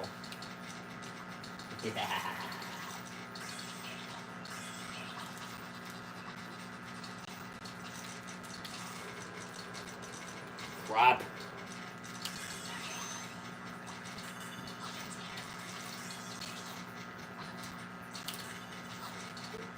Now y'all get tasty oil on medicine. Mother. Bruh. Real moment. I pressed B, bruh. Lame. Lame.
Guess the career, or no, guess the NFL career path. Okay, Arizona 2009-2011. Eagles 2012-14. Rams 2015. Chiefs 2016. Eagles 2017-2018. Jags 2019. Bears 2020. 2021. 2022. Wait, that's Nick Foles, right? Yep. Nick Foles.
There goes JJ.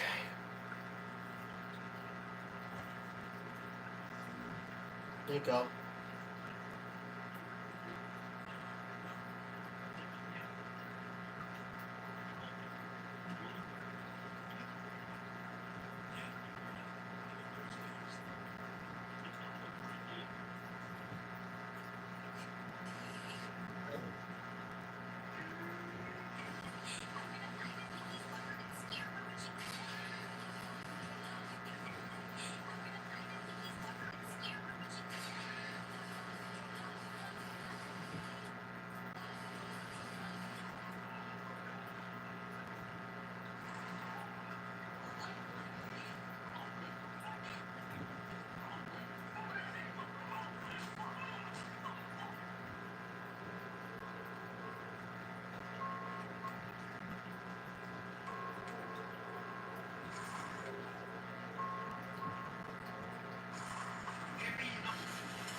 Holy crap. Who the fuck ate the Easter candy?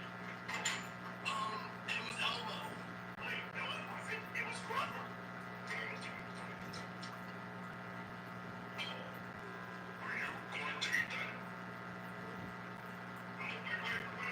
Now.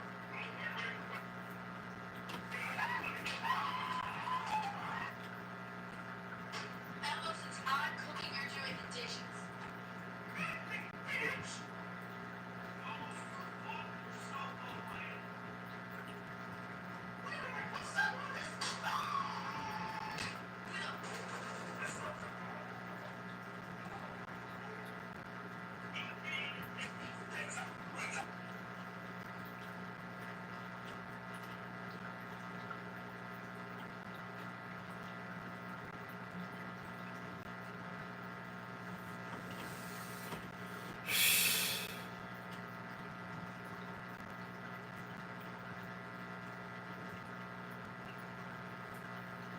Jimmy, why did you get suspended from school?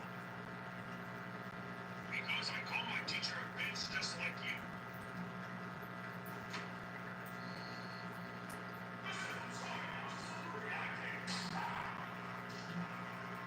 Jimmy?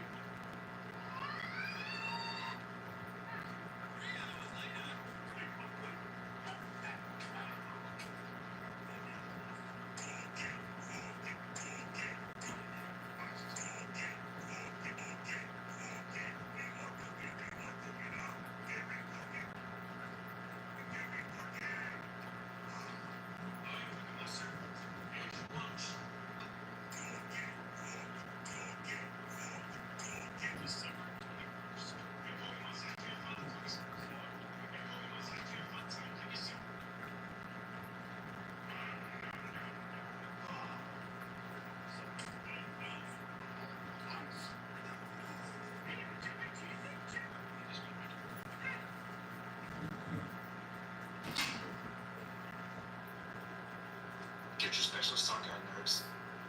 This is gonna get good.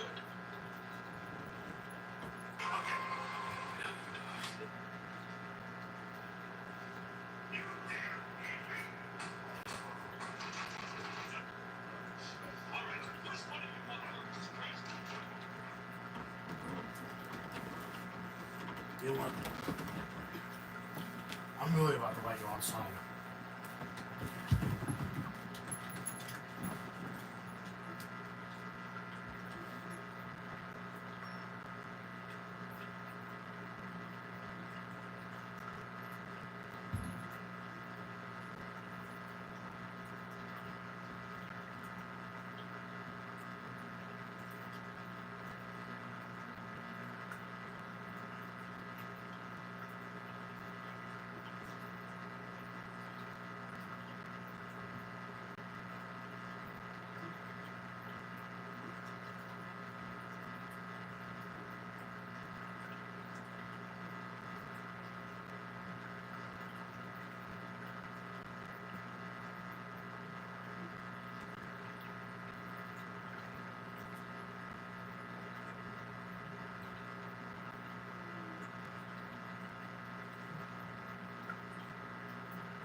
Alright.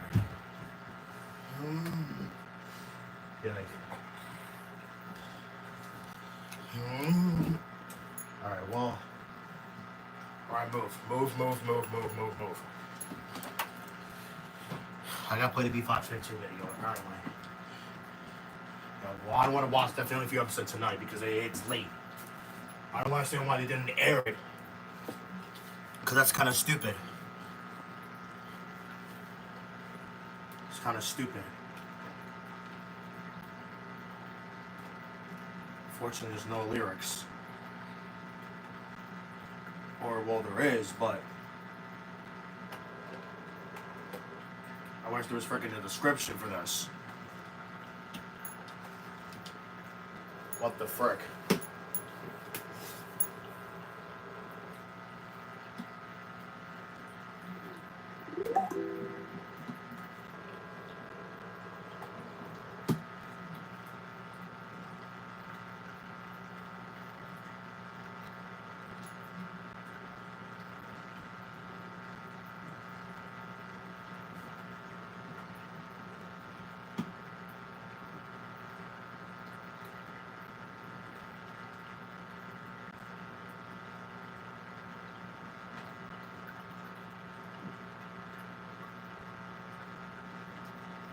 What the? No, no. Get out of here.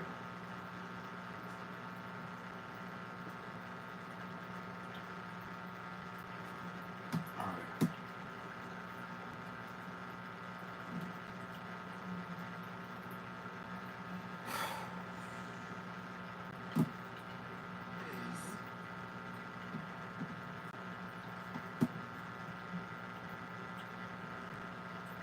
With Wawa. Excuse me?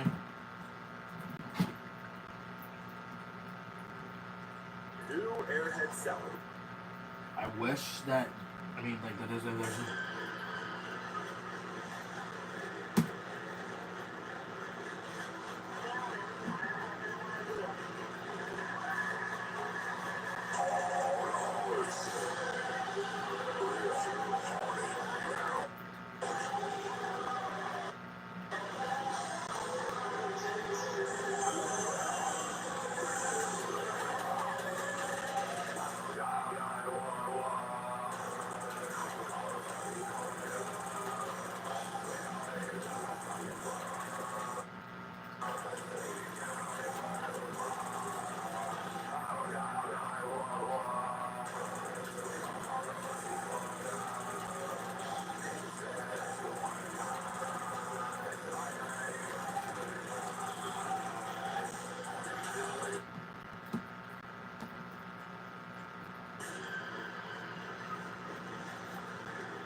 it's not gonna be able to switch up the freaking lyrics, too.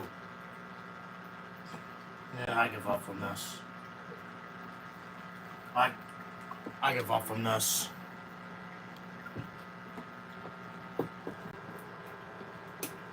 I give up from this. I mean, which means I'm not the one of like ending the stream when I'm done. It looks like I gotta do Family Feud already. This is lame, because like, why? I mean, like, why are they doing like an episode today, like, rather than like later? Because that's really stupid. Especially since, you know, like the frickin' time. Because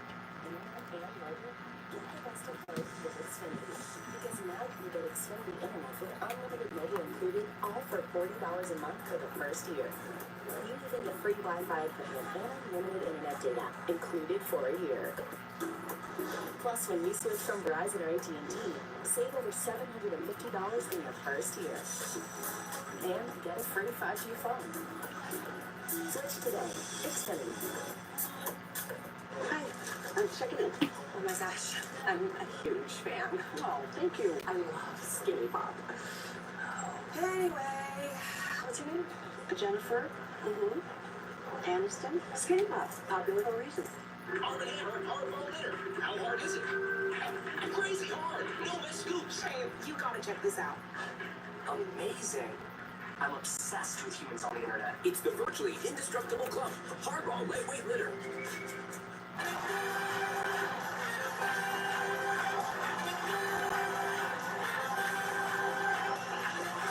Wait, is this recent?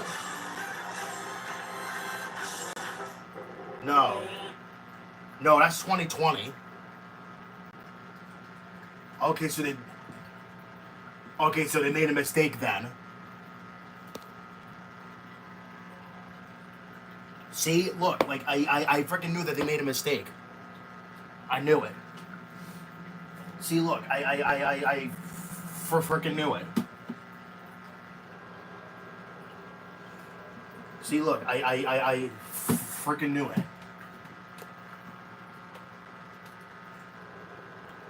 Because you know that right there made me super confused.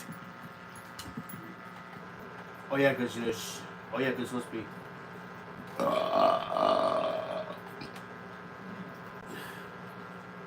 Hold on a second. When I'm done playing the B-Fox 15 video, I'm gonna end the stream.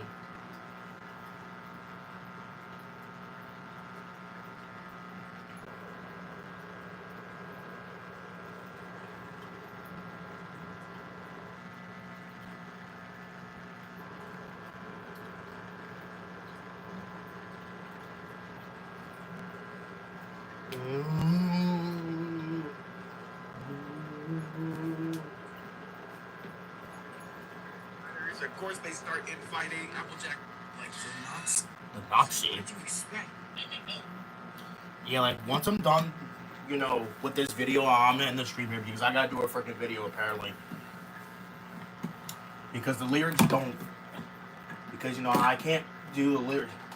You see, look, I knew they did something wrong. The freaking the schedule. They actually probably did that on purpose, very likely.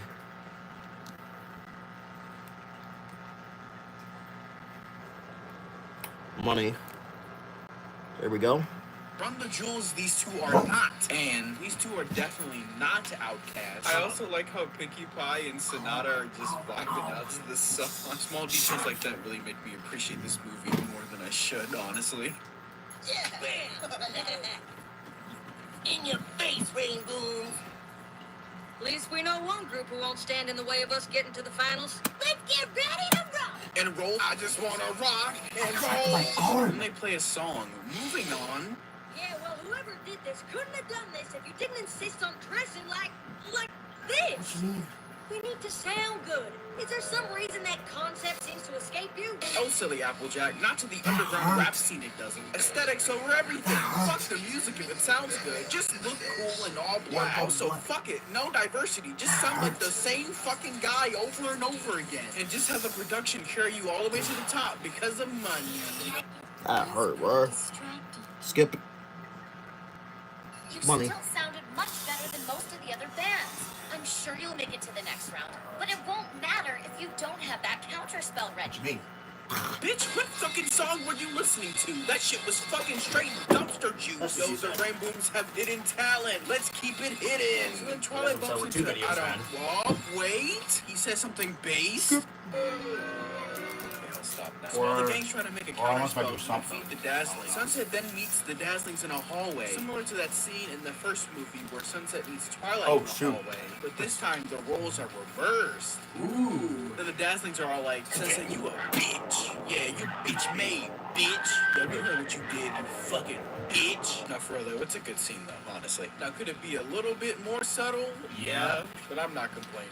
Anything is anything at this point. So after we skip an on the nose but catchy song, it's like, hey yo, players, we about to be in the final round for real. And Applejack is all like, yeah, the rain booms is really booming this bitch up. If you get what I'm saying, you boomer, my dogs. Hey, gonna let you down, my nizzle grizzle Twilight. Mizzle Grizzle Twice Welcome. We played the banger I made a couple days ago. This shit was fire. I want to play this shit. The Rainbow Dash is all like, man, fuck off. I don't want to hear that wang ass shit. We gonna play my song, bitch. Then after Trixie performs and then confronts the Rainbows, she's all like, top that, you fucking opium goons. Get the fuck up out of here. Get the fuck up out of here with that fucking rap trash. It's all about hyper pop. I'm a true 100 Gexer for real. Anyways, we then cut to another song.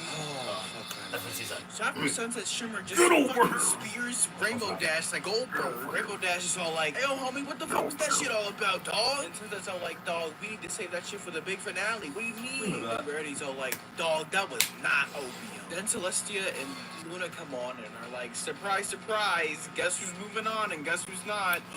Could it be? It's Trixie's band. Not the No, Rainbows. I'm just kidding, it's the Rainbows. It's just the Rainbows.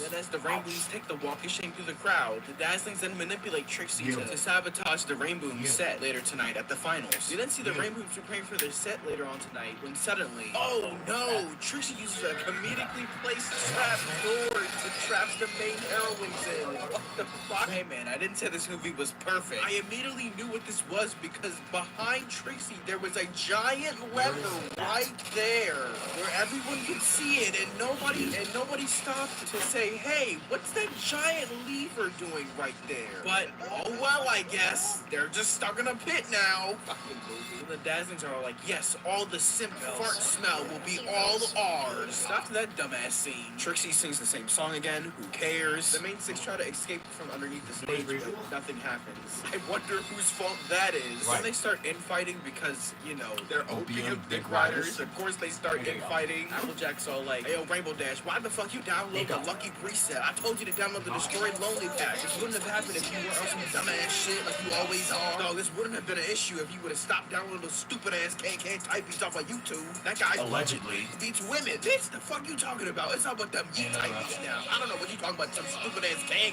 typebeats. That was probably Rarity. Excuse me, darling. I prefer, yes, this is Rarity's voice now. Fuck it. I prefer Isaiah to Gigi, whatever the fuck his name is. Also, you guys never want to wear matching fits. Black is the best. It's all about the aesthetics, darling.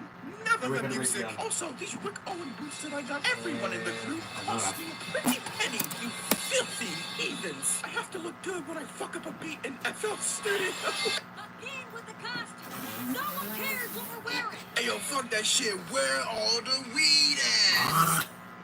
Alright, everybody.